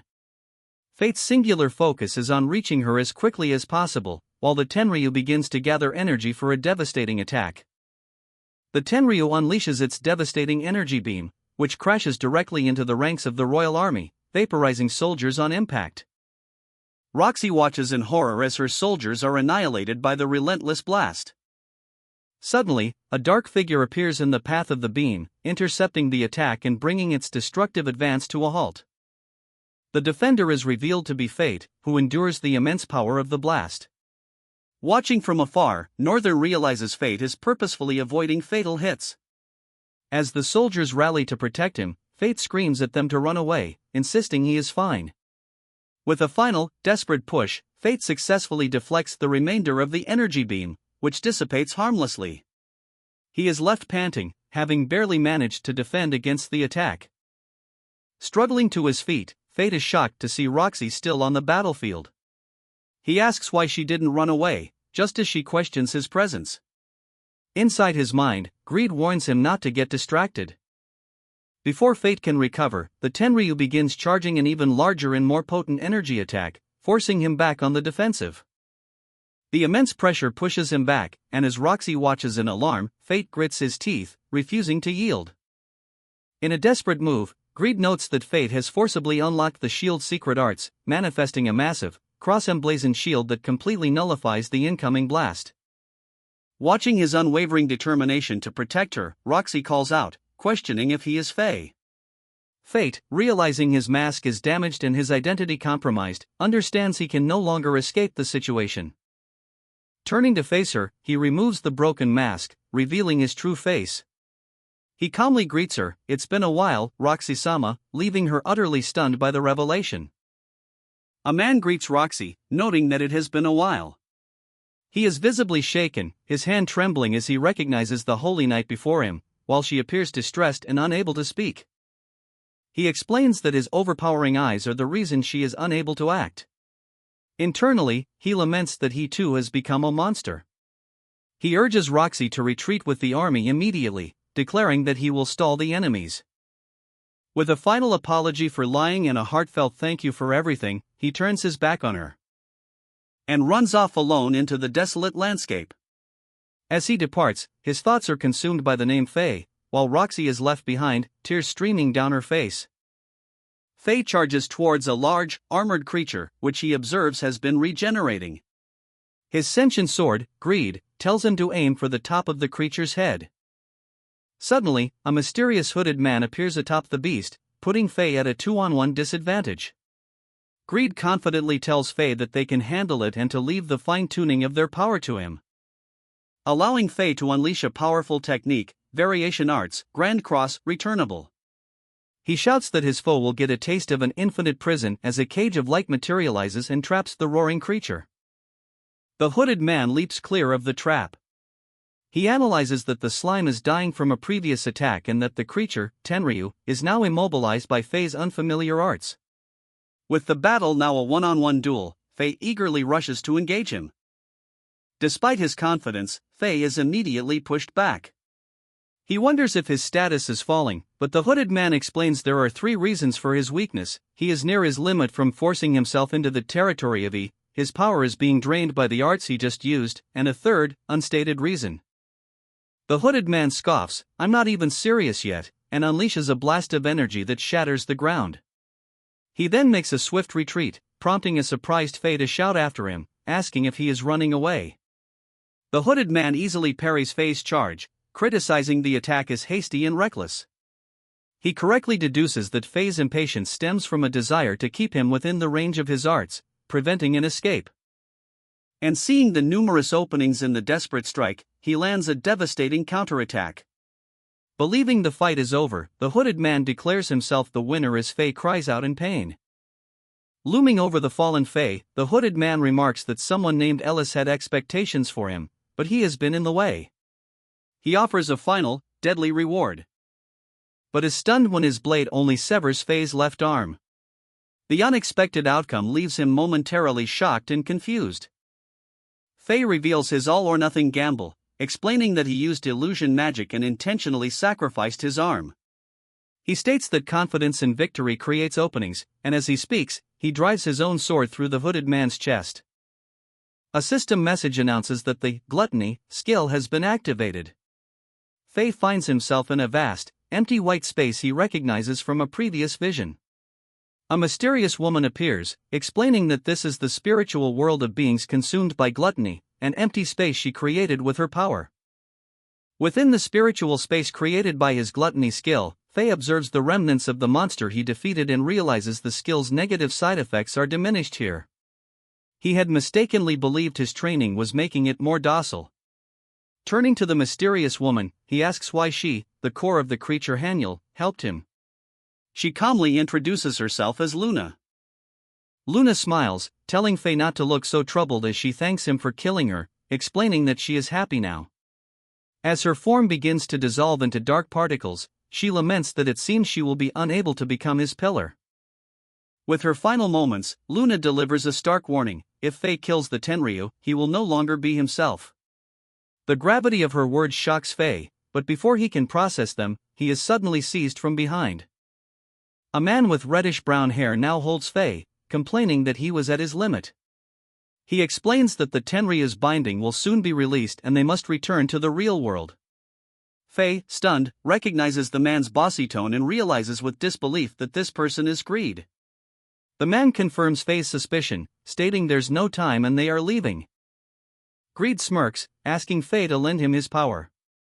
Faye, looking toward the fading Luna, thanks her for the advice and resolutely vows that he will defeat the Tenryu. Luna's voice echoes her own concern, stating she cannot leave that creature uncontrolled.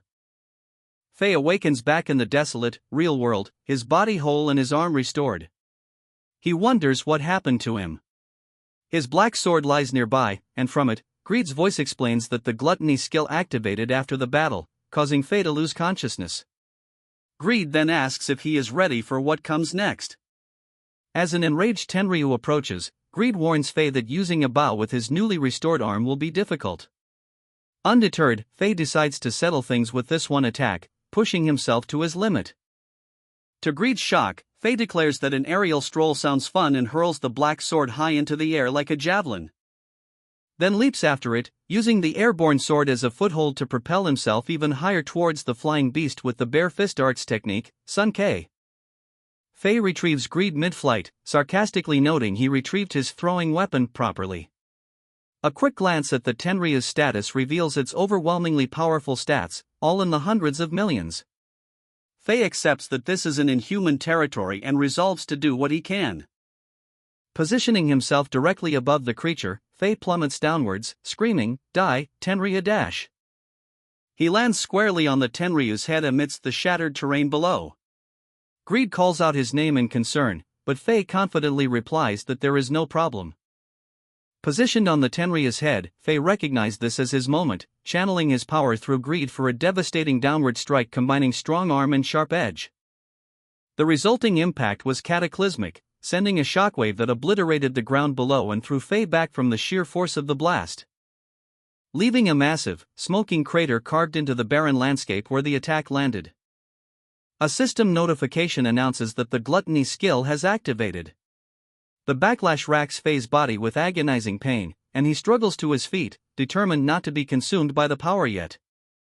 Faye recalls that he has lost control like this 3 times before. He knows that if he rampages in his current state, the disaster will be even greater than the Tenryu.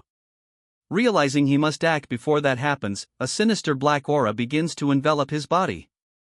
The dark energy swirls violently as Faye fights to maintain his consciousness, pleading internally, "Stop it, Fate." He admits to himself that he can't contain the power and, looking down at his weapon, offers a final, somber apology, "Sorry, Greed." Amidst the burning ruins, Fate resolves to take a drastic measure he has employed 3 times before, knowing it will cause a disaster greater than the Tenryu's rampage. As dark, tendril-like energy erupts from his body, his sword Greed cries out in disbelief. The power overwhelms Fate, who admits he can no longer contain himself. As Greed desperately pleads for him to stop, Fate offers a final, pained apology before succumbing completely. The transformation subsides, leaving a heavily wounded Fate gasping for breath. Greed notes that he, too, was consumed by the skill. A system notification reveals Fate's status has been reset to level 1, though his base stats remain high. Gazing at a distant figure, Fate reflects that despite the cost, it was the only way to end the conflict. As the white-robed figure, Roxy, approaches, Fate explains that his actions were necessary to protect her and defeat the Tenryu. He claims to have no regrets, but as she stands over him, his resolve wavers and he begins to plead with her. A mysterious woman named Mind stands over the weakened Fate, who begs her to kill him. She reminds him that she had warned him about this outcome, where overusing his skill would cause him to lose himself. But acknowledging that he did it to protect their promise, she raises her massive weapon and brings it down with incredible force, only for the strike to be blocked by Roxy. She stands between them, demanding to know why Mine would try to kill Fate. Cradling Fate, Roxy asks what he was trying to accomplish with such a reckless attack. Internally, Fate despairs, revealing he never wanted her to see the monstrous side of him that attacks everyone indiscriminately. But Roxy tearfully dismisses his fears, asking if he truly thought she would hate him for that. She declares that no matter what power he holds, he is still Fate to her, and firmly forbids him from dying. Her words leave Fate stunned. In response to her heartfelt plea, the rage from Fate's gluttony skill finally subsides. Seeing that he has calmed down, Roxy gently suggests that they return to Babylon. Kneeling before Roxy, Fate reflected on his deep-seated fear that she would come to hate him if she ever saw his repulsive power. Despite his worries, she had accepted him completely. He realized that although he had claimed he wanted to save her, the truth was far simpler.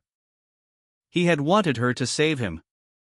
In a fleeting, dreamlike space, Roxy's voice reached him, telling him that he had finally found his pillar. Fate's consciousness returned, and he found himself waking in a bed at an inn. He immediately deduced that Roxy must have carried him there after the battle. He sat up, noticing his left arm was bandaged, a reminder of his fight with envy. Seeing the sun high in the sky, he assumed he had slept for a full day, but the door slammed open as Roxy entered and informed him he was wrong. It had already been a week. Mine followed Roxy into the room, casually remarking that he had slept too much. As Fate expressed his surprise, Mine tossed his black sword to him, stating that he had forgotten it. Roxy explained that she had to retrieve greed from the center of Galia because Mine had left it behind. Mine admitted without remorse that she had forgotten about the sword, assuming Fate wouldn't return from the battle. She bluntly told him to be more responsible, much to his exasperation. Roxy explains to a shocked Fate that Northern was merely a puppet manipulated by the true enemy, the Black Bayonet. Fate asks Greed if it knew, and the sword confirms it sensed a similar crooked nature. When Fate asks Mine if she destroyed his weapon, she nonchalantly states that deadly sin weapons are indestructible. Mine reveals her simple solution was to throw Greed beyond the borders of Galia. As Fate expresses his frustration, she dismisses his anger, telling him to focus on the future. At that moment, a red-haired woman enters the room. The woman, introducing herself as Eris, says that because Fate defeated the Tenryu, she has seen proof of his power and wants to borrow it. With the dragon dead, she declares that the previous plan to use Roxy's death to create a crown human is no longer needed. She firmly tells Fate that those with deadly sin skills, like them, have no right to refuse. Eris offers to restore Fate's severed arm, a feat of magic he has never heard of. After making her offer, she insists they must leave before Roxy returns, warning him that it is now dangerous for him to meet her. Fate questions her urgency, and Eris explains that his gluttony skill has become restless simply from hearing Roxy's name. He clutches his chest, realizing his own skill now craves Roxy's soul. Understanding the threat he poses, Fate agrees that they cannot meet and resolves to leave. Later, Roxy returns to the now empty room. On the desk, she finds a letter left for her. It is from Fate, explaining the nature of his gluttony skill and the recent events, and in it, he promises her a future reunion and an apology. Alone in her room, Roxy rereads Fate's letter. She laments that he had to endure so much by himself and wishes she had been able to simply thank him. Looking out over the city, Roxy quietly vows that she and Fate will meet again. The scene then shifts, marking the passage of 2 months, to the snowy, remote territory of the Hart family. Within a grand mansion, a woman with long, pale hair lies gravely ill, attended by maids and a doctor. Fate arrives at her bedside, his expression grim as he prepares to act. And unleashes a powerful skill, Twilight Healing. A warm, brilliant light erupts from him, enveloping the woman's body as her pained expression softens into one of peaceful repose.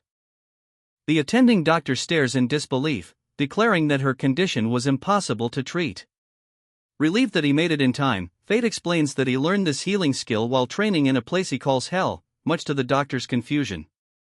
Fate looks down at the sleeping woman, Aisha, thinking to himself that she is someone important to Roxy. Just then, Aisha's eyes open. She looks directly at Fate and, with a faint smile, acknowledges that it has been a while. Standing in his fully restored form, the man introduces himself with a new identity, stating, "I became the successor to Master Swordsman Aaron Barbados." Fate Barbados. In a memory, Fate watches over a sleeping woman named Aisha. She murmurs that he is someone important to Roxy-sama before her eyes open, and she recognizes him, stating that it's been a while. The scene returns to the present, with Fate standing confidently, holding his weapon. He declares that he has become the successor to Master Swordsman Aaron Barbados, taking the name Fate Barbados. The narrative shifts to 2 months prior, before Fate lost his arm. He arrives at a massive orc encampment, looking concerned. He internally notes that being brought here from Babylon by force must mean something significant is about to happen. Mine and Eris appear, cheerfully welcoming a bewildered Fate to the gluttony tour and an orc buffet. When he questions if this is the treatment for his arm, Roxy confirms that he will be the one to restore it himself. Mine casually adds that she hunted so many demonic beasts on the way that she suffered from heartburn.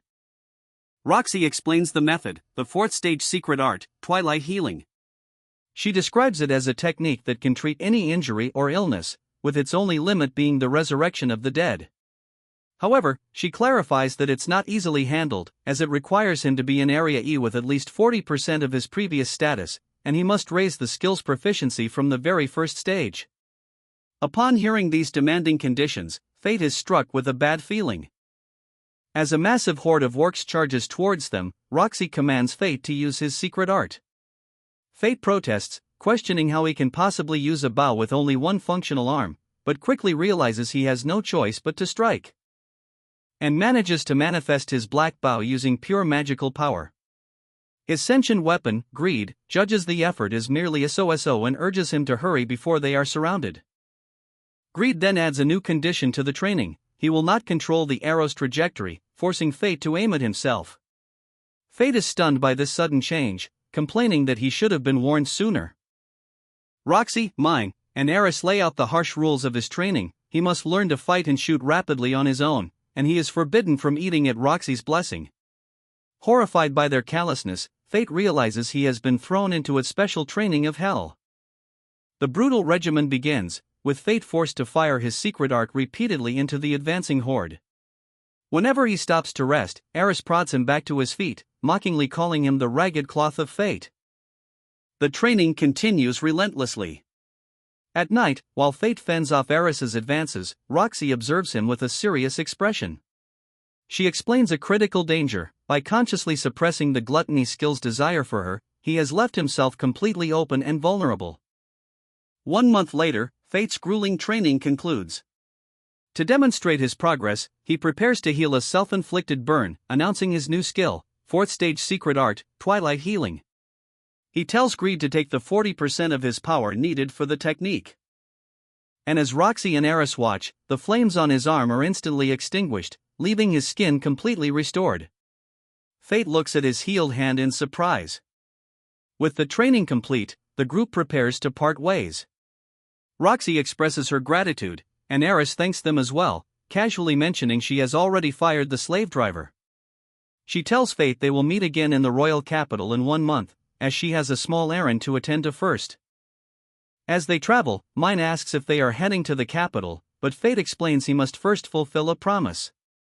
He shows her a map, pointing out their need to stop by the town of Hausen to meet with Aaron.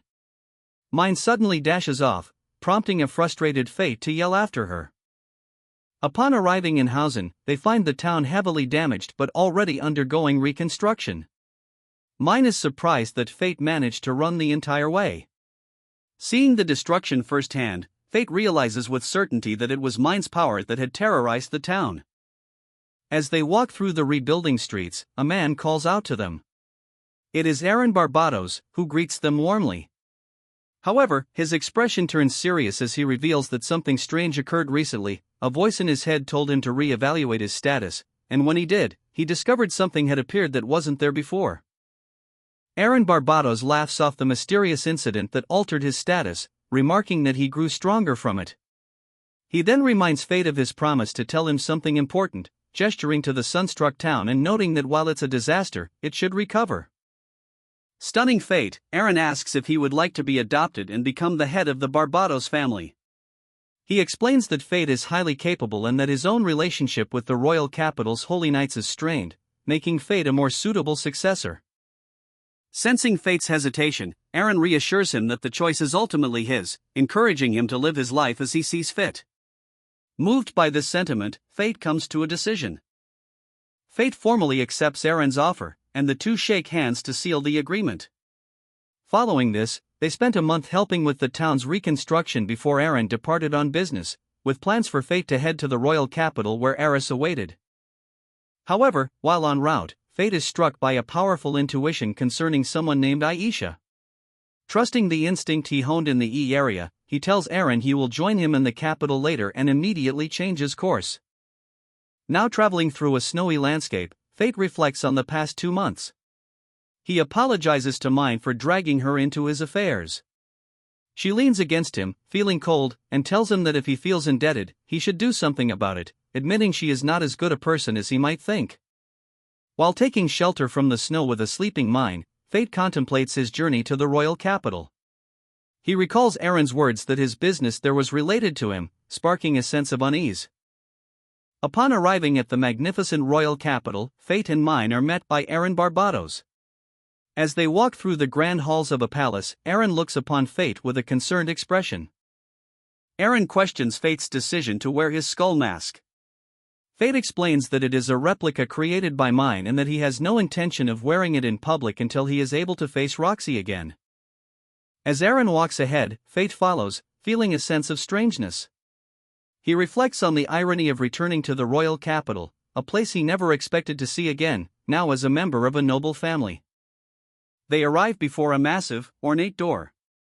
Aaron asks if Fate is ready, and with his confirmation, they prepare to enter for the official unveiling of Fate Barbados. As the grand doors to the audience chamber open, Fate Barbados and his sponsor, Aaron, are met with the sight of 2 rows of holy knights lining the path to the throne. Walking through the hall, Fate recognizes the holy knights as the very same type who oppress the powerless.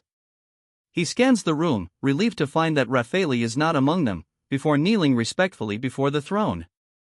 Aaron Barbados addresses the assembly, announcing that he has brought his heir, a 16-year-old named Fate Barbados. He declares to the stunned room that this young man is the one who defeated the Tenryu. The holy knights immediately erupt in mockery, questioning if Aaron's judgment has failed in his old age and scoffing at the idea of a masked individual being the hero he claims. One knight steps forward, loudly decrying the story as a lie and petitioning the king for permission to reveal Fate's true form. As the confrontation escalates, a new figure appears in the doorway, a young, blonde holy knight, whose arrival captures Fate's immediate attention. The blonde holy knight draws his sword, formally challenging Fate to a duel. As Aaron watches with concern, Fate calmly accepts, remarking to his masked face that this approach is easier for the knights to understand. The knight, enraged by his composure, calls him a little Iu. The knight introduces himself as Rudolph Lanchester of the prestigious Lanchester house. Fate immediately recognizes him as the holy knight who accompanied Hado Vlaric. Rudolph, seething with anger, vows he will not forgive the lowly peasant and asks if Fate is ready, mocking his sword as a mere ornament. Rudolph charges forward, his family crest flashing on his cape. Fate internally notes that his opponent is from a strong holy knight house, but feels a surge of confidence, believing that the only people who can truly hurt him now are from Area E. Just as Rudolph's sword is about to strike, it is stopped by an invisible force. The knight is stunned, realizing something is wrong. Fate reveals he is using his appraisal skill, but focusing his mana output to nullify Rudolph's own skill, causing an enchanted pendant on his armor to shatter. The backlash is immediate and devastating. Rudolph drops his sword and collapses, screaming in agony as blood pours from his eyes. Completely incapacitated, he begs Fate to stop, acknowledging his defeat. Fate looks down on the weeping knight with contempt, disgusted that someone who oppresses the weak would beg so readily. Ignoring his pleas, Fate raises his sword to deliver a finishing blow, causing Rudolph and the other knights to cry out in terror. Just as Fate is about to deliver the final blow, 2 heavily armored holy knights intervene, their weapons halting his sword. Fate immediately recognizes their distinctive armor, identifying them as knights from the elite Area E. Rudolph, spared from death, erupts in triumphant laughter. He declares that His Majesty has saved him and mocks Fate, questioning how a mere peasant could dare to confront the noble holy knights. The lead knight coldly dismisses Rudolph, stating that with his defeat, a seat is now open. He then addresses Fate directly, informing him that the king welcomes him and is expecting good work from him. As they walk away, leaving Aaron and the others behind, Fate reflects that nothing has changed in the royal capital. It remains a relentless place where the strong oppress the weak. The lead knight internally muses that while Aaron's approval for this course of action may be needed, it's already too late to stop it. The knight asks Fate if he needs anything. Fate confirms that he has one favor to ask, and the scene shifts to a large, dilapidated mansion surrounded by overgrown trees. Standing before the property, Fate remarks that a house of this size is what one would expect from the Barbados family. However, he notes that years of neglect have left the exterior heavily damaged and the grounds have become a veritable jungle. Fate is thrown into a panic upon realizing that Roxy's estate is directly adjacent to the Barbados property he now occupies. As he frets, his father Aaron appears, asking if he's thinking about his meeting with the king the previous day. In a flashback to the royal court, the king asked Fate what his wish was. In response, Fate, wearing his intimidating skull mask, requested that the powerless people of the royal capital be accepted into his territory, a shocking and disrespectful demand in the eyes of the king's retainers. However, the king granted the request, telling Fate to make effective use of the human resources he was being given. Back in the present, Aaron apologizes for not consulting him, but Fate reassures him. As Aaron leaves to find a carpenter for repairs, Fate dons his mask, ready to attend to his own plans. Leaving the mansion, Fate is surprised to find a white-haired girl waiting for him, who claims she had nothing better to do than follow him. He informs her he is heading to the church in the slums, a place she recognizes as a gathering point for poor immigrants. The girl, Mine, seems dissatisfied with Fate's vague sense of purpose. He clarifies his goal: he needs to recruit people and asks for her help. Specifically, he wants her to use her intimidating presence during the negotiations to ensure people agree to his terms. Mine agrees, finding the prospect of intimidation encouraging. As they approach their destination, Fate reflects that this is his first time handling such negotiations. They arrive at the church to see a large crowd of impoverished people gathered outside, receiving food. Fate and Mine visit a church, seeking the aid of a nun to recruit people from the capital slums for his reconstruction project. He explains his purpose, but internally notes her wariness, suspecting it's because he is a holy knight. He assures her he has the king's permission and does not intend to impose heavy labor on anyone. The nun agrees to consider his request, revealing that the situation in the slums has recently worsened. She explains that the Holy Knights have become violent, driving many impoverished people out of the capital, likely due to the Hart family's recent departure. She also mentions that someone has been investigating their church. Fate is shocked to learn that the Veric family is behind the Holy Knights' actions, a revelation that gives him a bad feeling. In contrast, he learns that Raphael's family, the Harts, had been helping the people. Seeing his sincerity, the nun agrees to show him their shelter and asks him to visit her estate. As they part ways, the nun offers Fate a blessing from the god Laplace.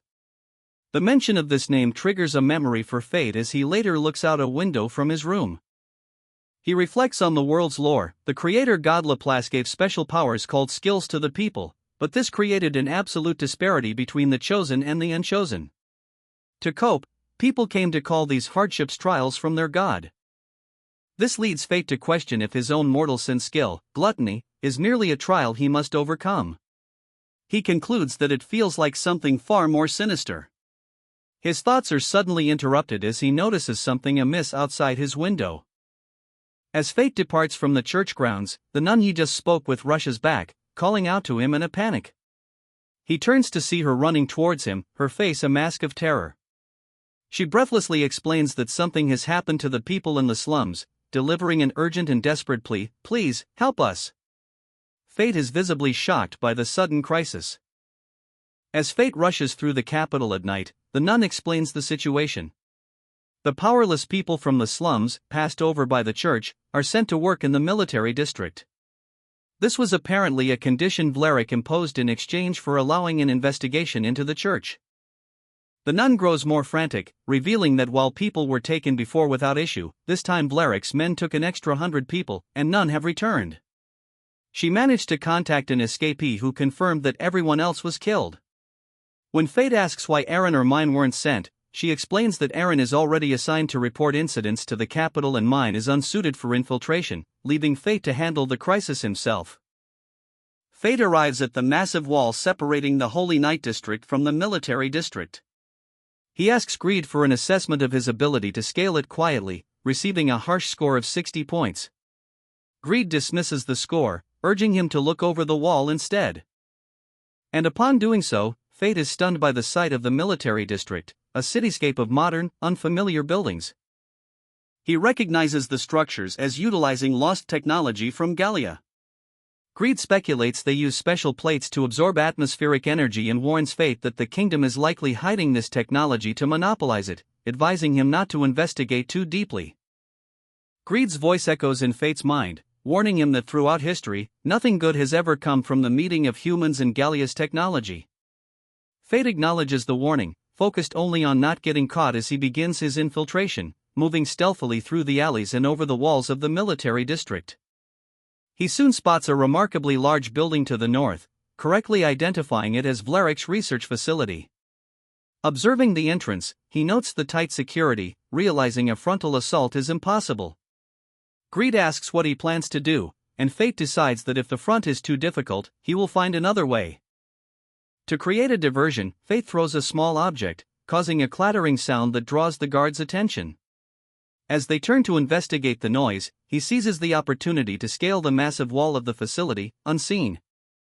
Reaching the rooftop, Fate surveys his surroundings. Greed mockingly comments on his frog-like climbing. Fate ignores him, his attention drawn to large, circular vents on the roof. He deduces they are fans letting heat escape from the facility. Fate finds the idea of infiltrating through the vents interesting, believing it to be the easiest way in.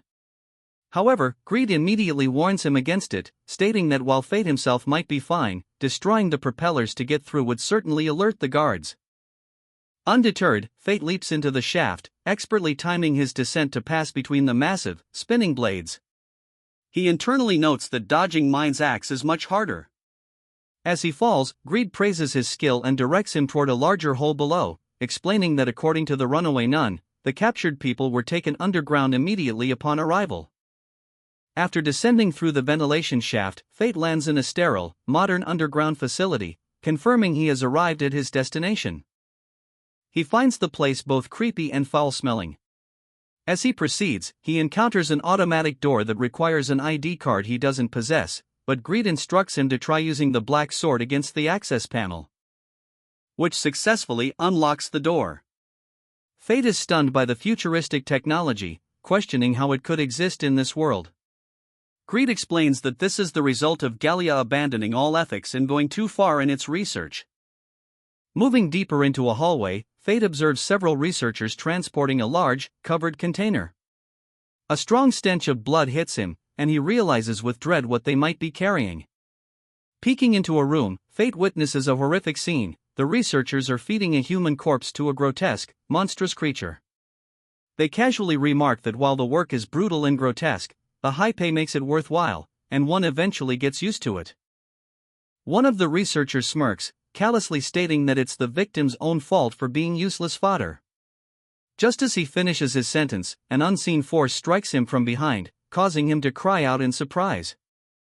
Enraged, Fate seizes one of the researchers, violently demanding to know the Veric's goal in raising monsters by using people as fodder. Held precariously over the pit, the terrified man agrees to talk. He explains that they were feeding the remains of bodies to goblins, but he doesn't know the ultimate purpose of the creatures. Under duress, the researcher identifies the person in charge as Raffaele Veric. He adds that someone named Memel-sama, who might know more, is confined in a containment room at the northern end of the facility. Fate releases the researcher, telling him he'll return to rescue him if the information is true. The man panics, believing he won't survive, as Fate coldly states that his survival is up to him before leaving him to the encroaching monsters. As Fate walks away, Greed's voice cuts through his anger, advising him to stop fighting arrogance with more arrogance. He then poses a critical question: in his current state, can he confidently face Roxy? The question hits home.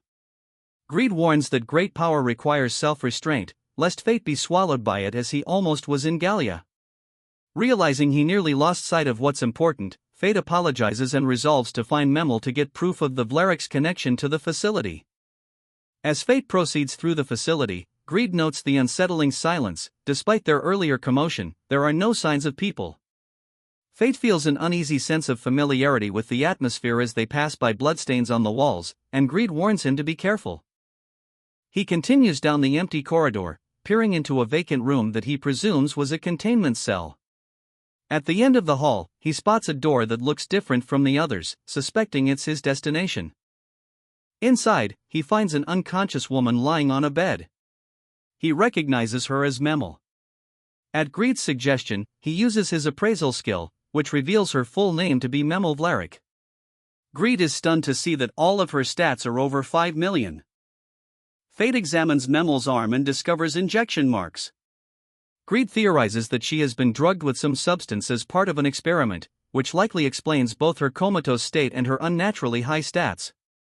Deciding he cannot leave her, Fate resolves to take her with him. The moment Fate lifts Memel into his arms, the door slams shut, its automatic lock engaging. Greed declares that they've been found and blames Fate's hesitation. Unfazed, Fate acknowledges that sneaking around doesn't suit him anyway and that there's only one option left. Holding Memel securely, Fate prepares to smash through the wall, embracing the idea of a flashy and direct escape. He relishes the thought of the fight to come. Carrying the unconscious Memel, Fate smashes his way out of the containment room, only to be met by a horde of monstrous creatures.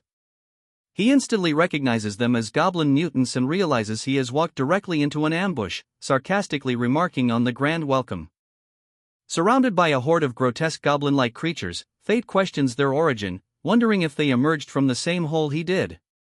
As he clutches the unconscious Memel, he realizes his appraisal skill is ineffective against them and feels a strange, oppressive pressure emanating from the mob.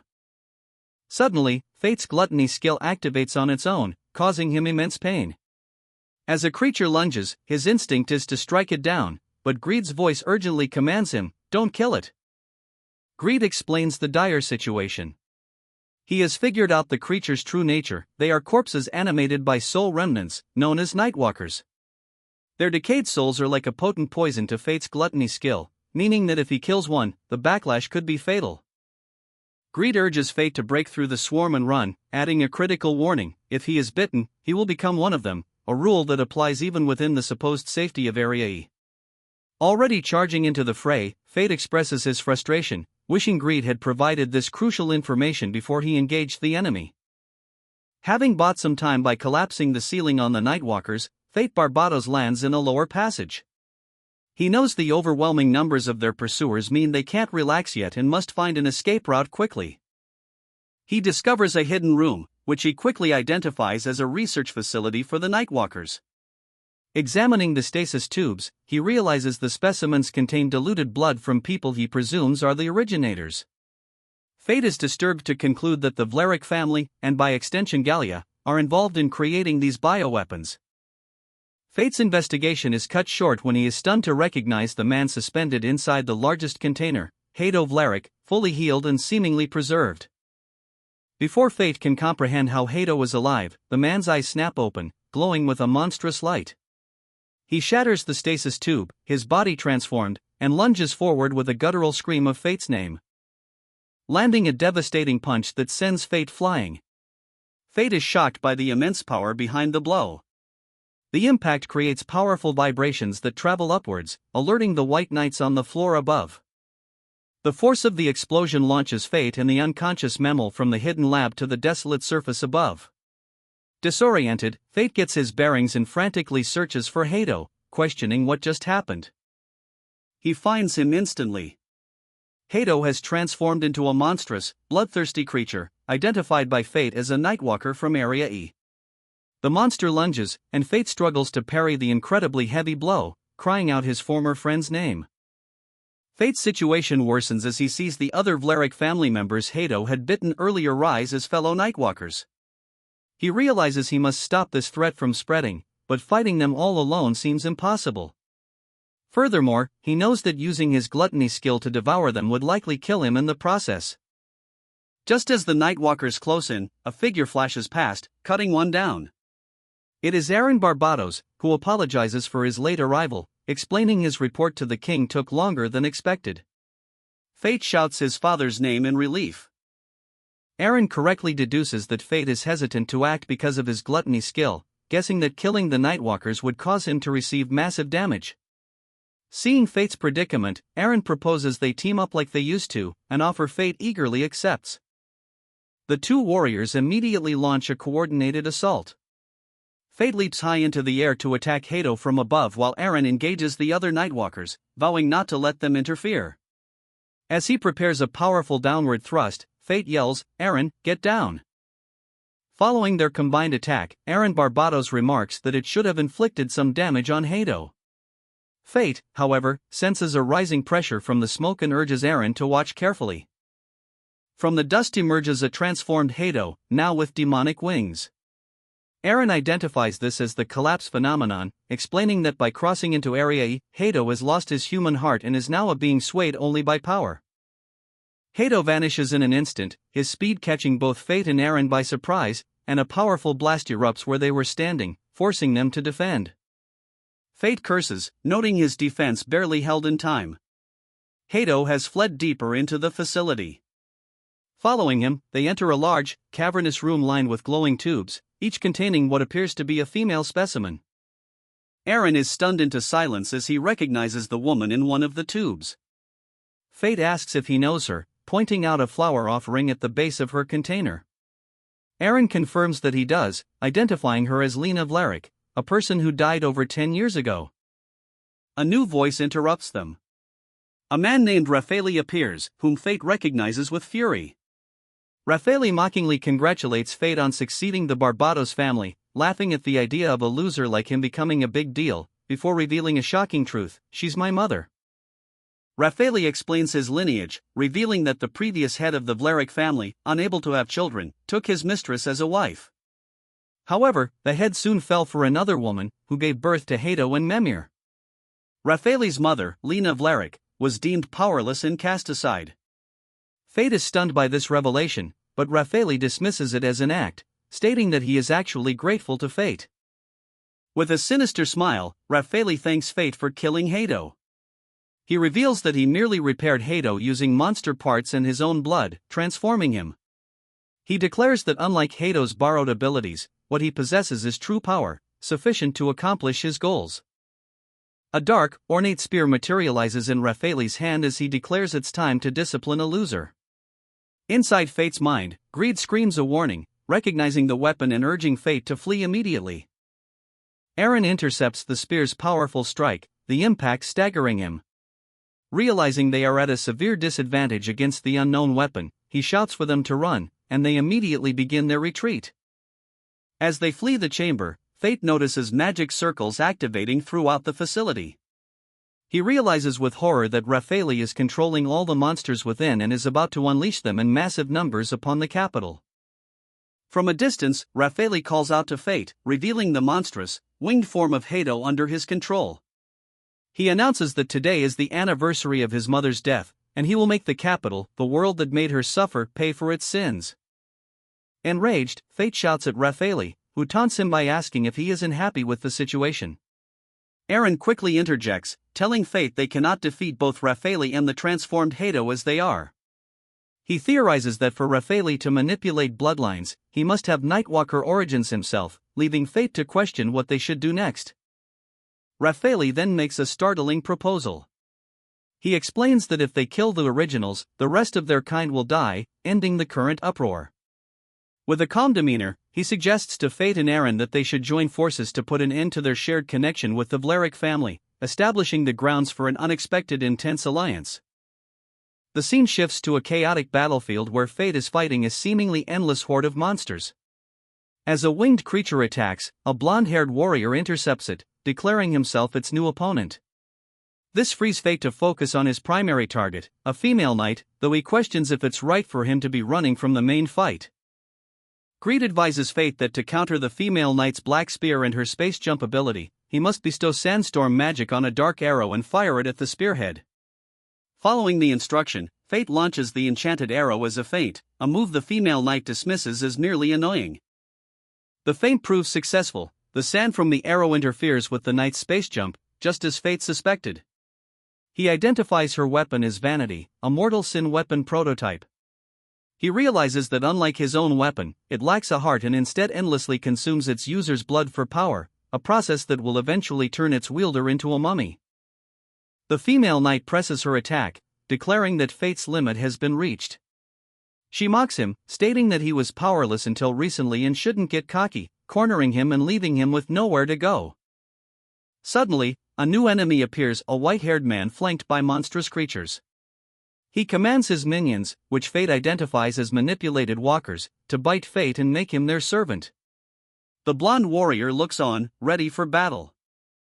The female knight is momentarily stunned by the interruption, her attack on Fate halted. The blonde warrior intercepts the horde of walkers, reminding Fate that he isn't fighting alone. Fate calls out the blonde warrior's name, Eren, as they both lock onto their respective targets. In a synchronized move, they charge forward together, each warrior closing the distance on their chosen foe.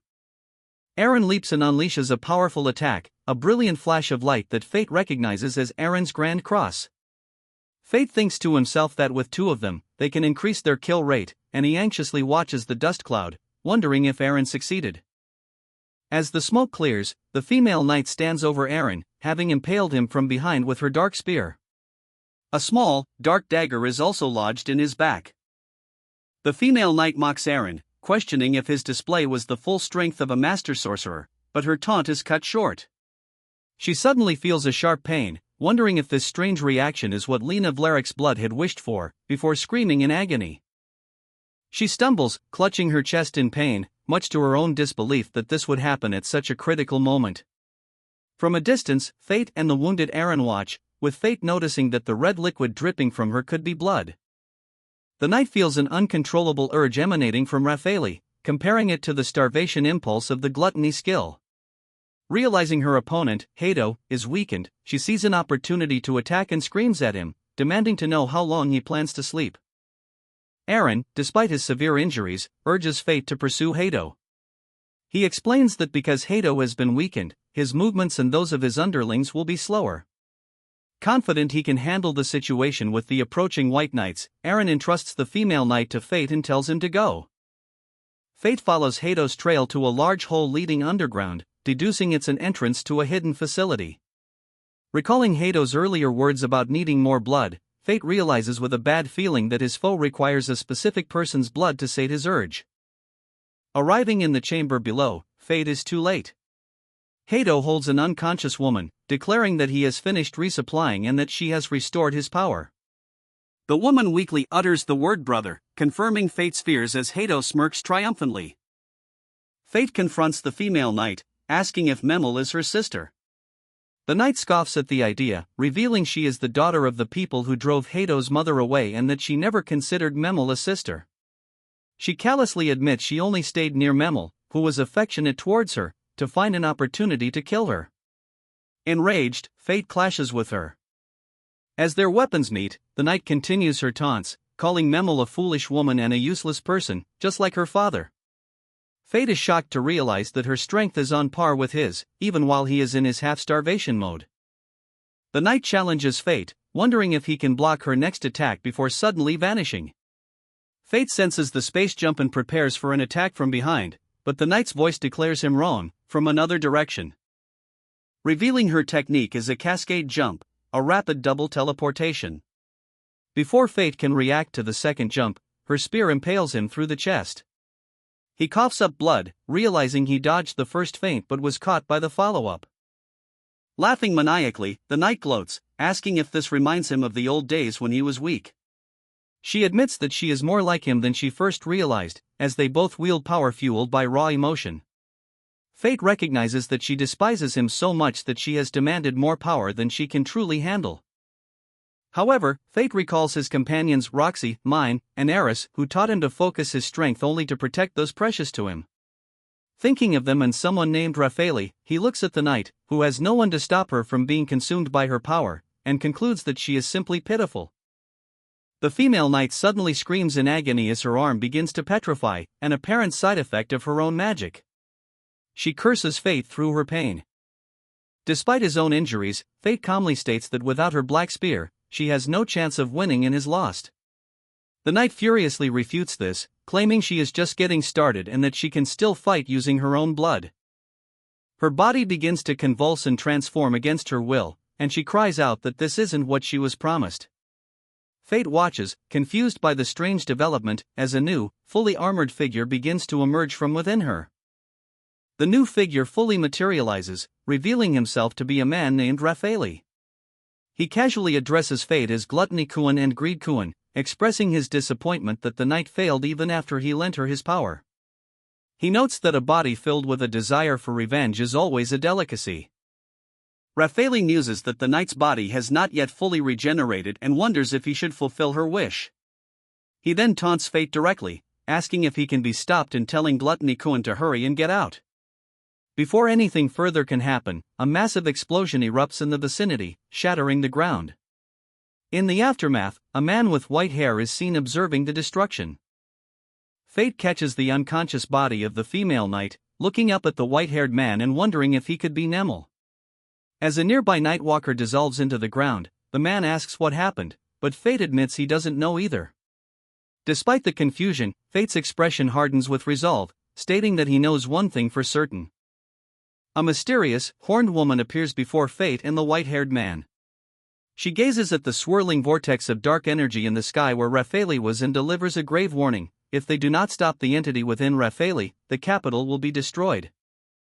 From a distance, Fate and the white-haired man watch as a new, powerful entity hovers over the ruins of the facility, its presence looming over the entire royal capital. The swirling energy coalesces into a distinct form, a winged, horned demon. Fate grits his teeth, recognizing the being as what remains of Raffaele. Fate's analytical abilities reveal the creature's identity as an undead archdemon, possessing immense stats and skills like dark magic and mental unification. He internally notes that while it resembles Raffaele, it's now a monster, and he wonders about its true identity. The system further defines its abilities. Dark magic summons dark matter from another dimension, while mental unification can amplify its magic skills fivefold for a limited time.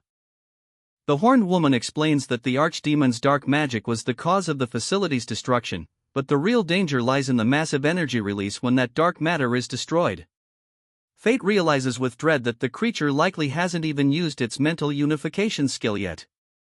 Recalling Raffaele's vow to destroy the capital, he understands the full extent of the threat, a conclusion with which the horned woman agrees.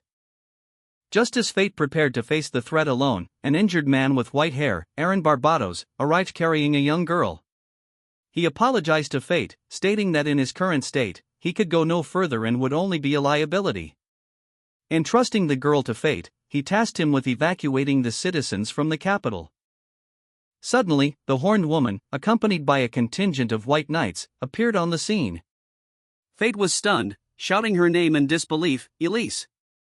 One of the knights immediately leveled a spear at Fate, but Elise calmly ordered him to stand down, addressing Aaron by his full name. Elise thanked Aaron, explaining that because he had reported back to the castle, they were able to respond to the situation swiftly. As Fate looked on in confusion, Elise revealed that Aaron had discovered her true identity.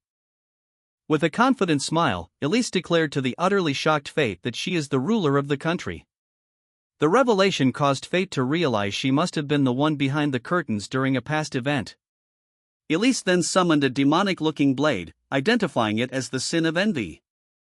She explained that she had retrieved the weapon, which had been left in the northernmost part of Galia. The new information overwhelmed Fate, causing his head to ache. Their conversation was cut short as the undead archdemon, Raffaele, stirred, preparing to make its move. As the archdemon took to the sky, Elise declared their talk over and took command. She ordered the white knights to evacuate the citizens, instructed Aaron to take care of the girl, Memel, and assigned herself a support role.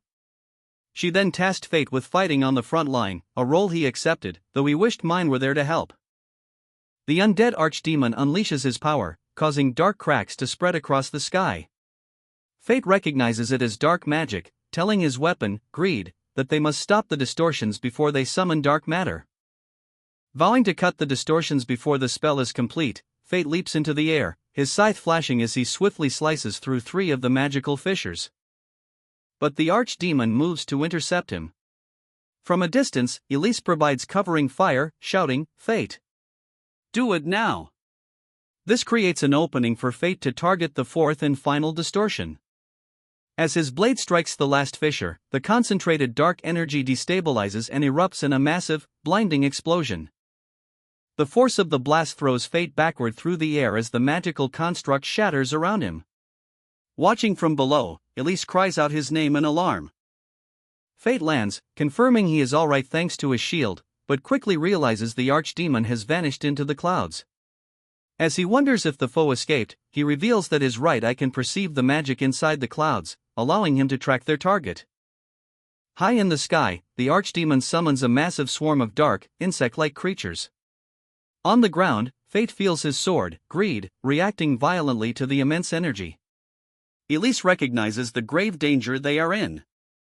Greed's voice rings in Fate's mind, urging him to use the first form he mastered during his training in Galia.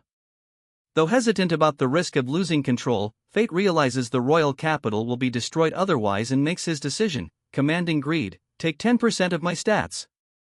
Fate begins to concentrate, recalling the nature of this new power. Unlike before, where he merely borrowed Greed's strength, he now intends to fully merge his consciousness with the Black Bow, linking it directly to his gluttony skill. Seizing control from the raging power to mutate the ultimate technique. As dark energy erupts around him, he screams his intent to blow the enemy swarm away. As an image of mine flashes in his mind, he unleashes his new ability, Mutate Derivation Ultimate Technique, Bloody Ptarmigan Cross. The attack manifests as a colossal, swirling vortex of dark energy that tears through the sky, expanding rapidly to annihilate the approaching horde. The sky clears as Fate's attack successfully disperses Raffaele's magic. Elise flies over, explaining that while Raffaele is tough, his magic has been temporarily blown away. She then questions Fate, asking if he is curious why she is so carefree, noting that living long enough can make one apathetic towards death. Elise states that, like Fate, she also has something precious that won't fade with time. She mentions the name Ellis, and a brief, violent image of a winged, demonic figure flashes through her memory, startling Fate. Suddenly, a massive, dark energy blast slams into the royal capital's outer wall, shattering a huge section of the fortifications. Fate and Elise watch in shock from a distance. Elise realizes Raffaele is using his mental concentration skill, going all out after his pride was wounded. Fate senses the tremendous magic power originating from behind the castle, and Elise confirms it, identifying the source as grief, the very thing she had been searching for. Atop the highest tower of the castle, silhouetted against the full moon, a new figure appears. A young woman wielding a massive axe looks down at the chaos, speaking to the unseen source of the attack. "Look at you, showing up with such bad timing. Knock them dead with your overwhelming rage." Under the moonlight, a woman named Mine appears, wielding a massive black axe. From a distance, Fate Graphite recognizes her with a start. Mine stands ready to confront a winged, horned creature perched high atop a ruined wall. Watching from below, Roxy notes Mine's readiness for battle, while Fate wonders how she will reach her airborne opponent. Without hesitation, Mine launches herself forward with such force that the stone beneath her feet shatters, gripping her axe and beginning a powerful swing. Unleashing a devastating strike that tears through the ground, sending a shockwave of force directly at the snarling creature. Mine's powerful strike slams the winged demon into the ground with devastating force, shattering the terrain and pinning the creature beneath the immense weight of her axe. Roxy observes that Mine's method of hitting the opponent with sloth and dropping them is amazing as always, noting the demon is now too heavy to move. Mine explains that the more the sloth skill is used, the heavier the target becomes. She states that to defeat the demon, they must separate it from the body it has taken over. Internally, Fate realizes she has once again forgotten to reset the weight of her weapon. Expressing her confidence that Fate can handle it, Mine steps back. Fate resolves to use his ultimate technique, second form ultimate technique, Deadly Inferno, believing it is the only attack powerful enough to separate the demon, whom Mine identifies as Raffaele, from its host. As he prepares, Fate reflects on Raffaele's path, seeing a dark mirror of his own past. He recalls how he once sought power because he hated the world that tormented him, and how he nearly drowned in that power before meeting people who guided him toward a better way. Facing the demon, Fate acknowledges their similarity as two beings who hated the world. He declares that this is precisely why he must end the fight. For the sake of those who have believed in him, he proclaims his unwavering desire to remain human, no matter how much power he might gain in the future. Confirming with Greed that the demon is indeed an Area E entity, Fate declares that he is different from when he was in Galia. He resolves to end the fight once and for all, channeling dark energy into his scythe, and unleashes the Deadly Inferno skill, shattering Raffaele's head. As the gluttony skill activates to consume the demon's soul, Fate silently bids him farewell, vowing to keep moving forward. The influx of power is immense, and a system notification announces that the skilled dark magic, Mental Unification, has been added, along with a massive boost to all of Fate's stats. He struggles to suppress the overwhelming energy, catching a brief vision of Luna.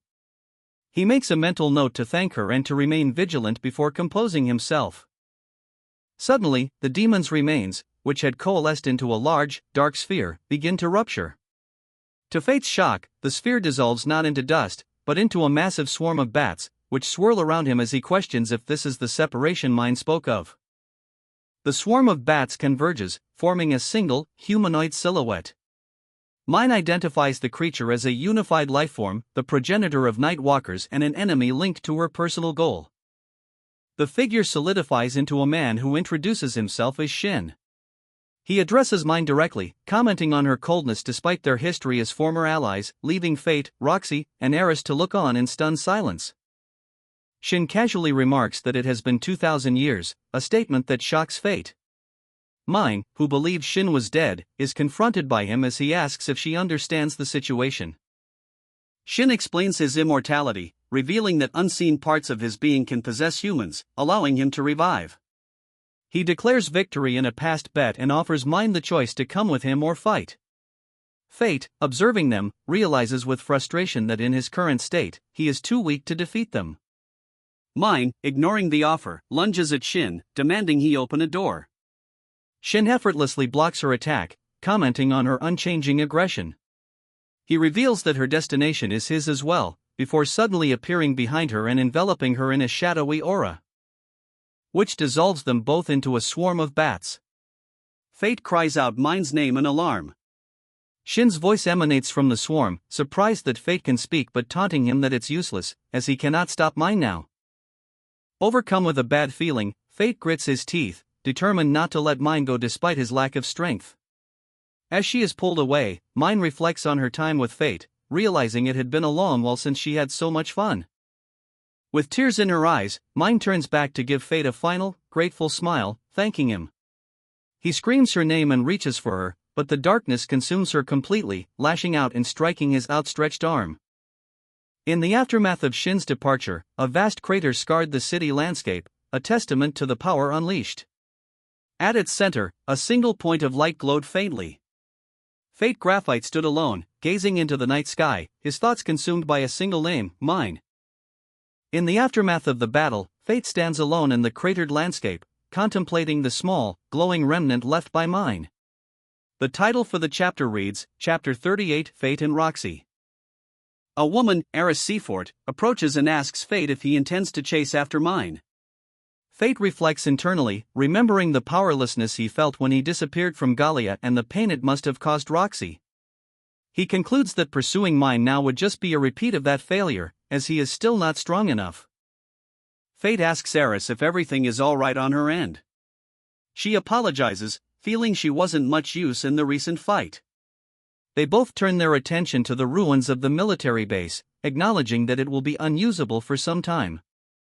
Eris playfully chides Fate, reminding him that as the temporary king, he shouldn't act like these problems belong to someone else. Her tone then becomes serious as she demands he explain the situation regarding the king and envy. She reveals a critical piece of information: envy was my mortal sin weapon. Eris explains to Fate that she and envy created the kingdom together long ago. For a few hundred years, they ruled jointly, but their differing ideologies eventually drove them apart. To maintain his rule, envy used one of his skills to possess a body, while Eris left to wander and pursue her own goals. She continues, revealing that envy began searching for an ideal body to replace his own. In his pursuit, he conducted experiments on humans, studying the phenomenon of hate. He sowed resentment between tribes and oppressed the people, all in an effort to create not crown beasts, but crown humans, ignoring the tyranny of the holy knights in the process. The culmination of envy's plan, Eris reveals, was in Galia. He predicted that killing Roxy Hart, the people's hope, would generate a vast amount of hate. Angered, Fate realizes that envy controlled the celestial dragon and killed Roxy's father for this sole purpose. Eris confesses that her own sin was turning a blind eye to envy's actions for so long. Eris recounts that after they parted ways in Galia, she went to the royal capital to speak with envy, which is why they separated after their argument. She apologizes for breaking Fate's weapon, but clarifies that mortal sin weapons are indestructible. When Fate asks if she reconciled with envy, she admits he hasn't completely opened up to her, but it was a start. Fate tells Eris to make sure she rules properly as the new queen, a responsibility she nervously accepts. She then turns to the Holy Knights, who appear remorseful. Fate feels a sense of relief, believing that with her support, the country will become a better place. Entrusting the Holy Knights with their duties, Eris tells them to do their best. As they depart, she asks Fate what he plans to do now. He sighs, admitting he is tired and worried about Erin's condition. Deciding to check on Erin, Fate returns to the Barbados estate with Eris. They find a large crowd gathered, including the very people who had evacuated from Galia, with Erin standing among them. To Fate's complete shock, Roxy Hart steps forward to greet him, clad in her Holy Knight armor. She welcomes him home, calling him Faye. Roxy explains that she had just returned from Galia herself and met Erin while he was guiding the escapees. She tells a stunned Fate that he no longer needs to address her so formally, as he is now a Holy Knight and the head of the Barbados family. She continues, stating that with the kingdom stabilized, she came back to check on everyone. Internally, Fate grows nervous, recalling his promise not to run away and feeling the weight of the secrets he's kept from her. Overwhelmed, he apologizes. As he tries to explain the trouble he believes he's caused, Roxy interrupts, insisting she doesn't want an apology. She reminds him of her promise in Galia, that no matter how strong he becomes, he will always be Faye to her. Fate cries out in anguish, believing he has made too many mistakes. In response, Roxy pulls him into a warm embrace. She reveals that she read the entire letter he left for her, including the sad parts. She reassures him that while he has made mistakes, as all humans do, he has consistently used his strength to protect people. Roxy gently holds Fate, urging him not to let regret suffocate him. She reminds him of the people he protected and asks to repeat her sentiment, formally welcoming him home as Faye. With a gentle smile, Fate confirms his return, telling Roxy he is back. A few days pass since the incident in Galia. Inside the Barbados estate, Fate looks out his window, reflecting on the events that transpired. He recalls how Eris's investigation team uncovered the horrific research Raffaele's father was conducting in the Veric family's underground facility. Fate had gone there himself, even visiting Raffaele's private room. There, he discovered the source of Raffaele's torment, an overwhelming resentment for his father, who had killed his mother, and a deep-seated hatred for the world that forgave him. The bitter aftertaste of this discovery lingers with Fate, disturbing him. Erin Barbados enters the room, interrupting Fate's thoughts. He delivers the official news from the capital: the Veric family will be stripped of their status as Holy Knights, and all their assets will be seized. Erin reveals that a decision has been made to take Memo Veric into their family. A shocked Fate asks if this means she is being adopted. Erin clarifies that while she cannot be a Holy Knight, there would be no problem if she came as a maid, though he still considers this a major issue. As he departs, he informs Fate that he is invited to the Hart estate the following day and warns him not to oversleep. As Fate walks away, he reflects that just as one relationship issue seems to have ended, another problem has emerged. His mind is then struck by an intrusive and flustering fantasy of Memel, dressed as a maid, waking him up by stepping on him. He is taken aback by this thought, wondering about his own interests. As it is time for their visit, Fate and Erin Barbados walk towards the Hart family estate, which is conveniently located next door. As they approach, Erin notices someone waiting for them outside the gates, prompting Fate to look over with curiosity.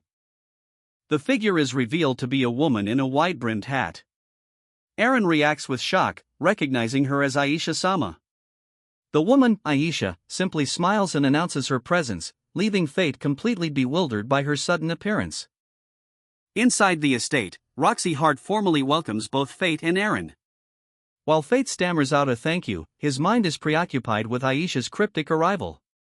Roxy notices his distracted state and asks if something is wrong, but he quickly dismisses her concern. Aisha explains that she arrived just moments ago and that even her daughter, Roxy, is unaware of her presence. She wanted to surprise her and asks a flustered Fate for his cooperation. Roxy, observing from a distance, questions Fate's strange, agitated behavior. Suddenly, a young, red-haired warrior named Milia lunges at Fate, shouting that she's finally found him. She accuses him of being the one behind the skull mask, and Fate instinctively blocks her swift attack. As she presses her assault, Milia declares that anyone who tries to steal Roxy away is her enemy.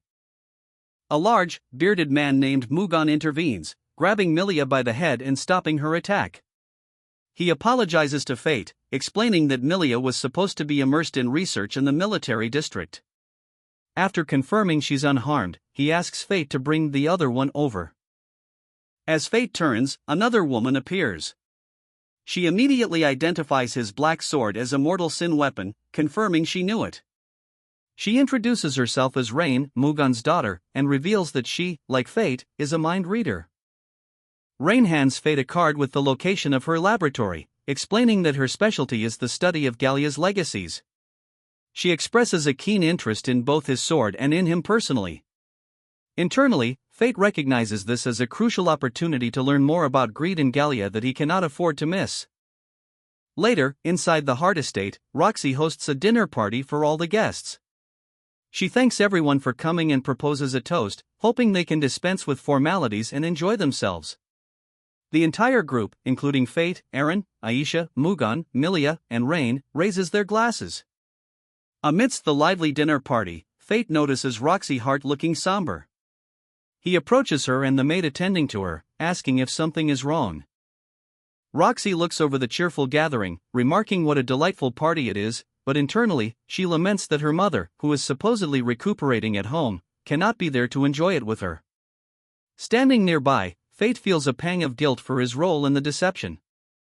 Suddenly, the maid embraces a stunned Roxy from behind, crying tears of joy and exclaiming how proud she is. After a moment of shock, Roxy recognizes her, shouting, "Mother?" Aisha, now revealed, winks and declares her surprise a success.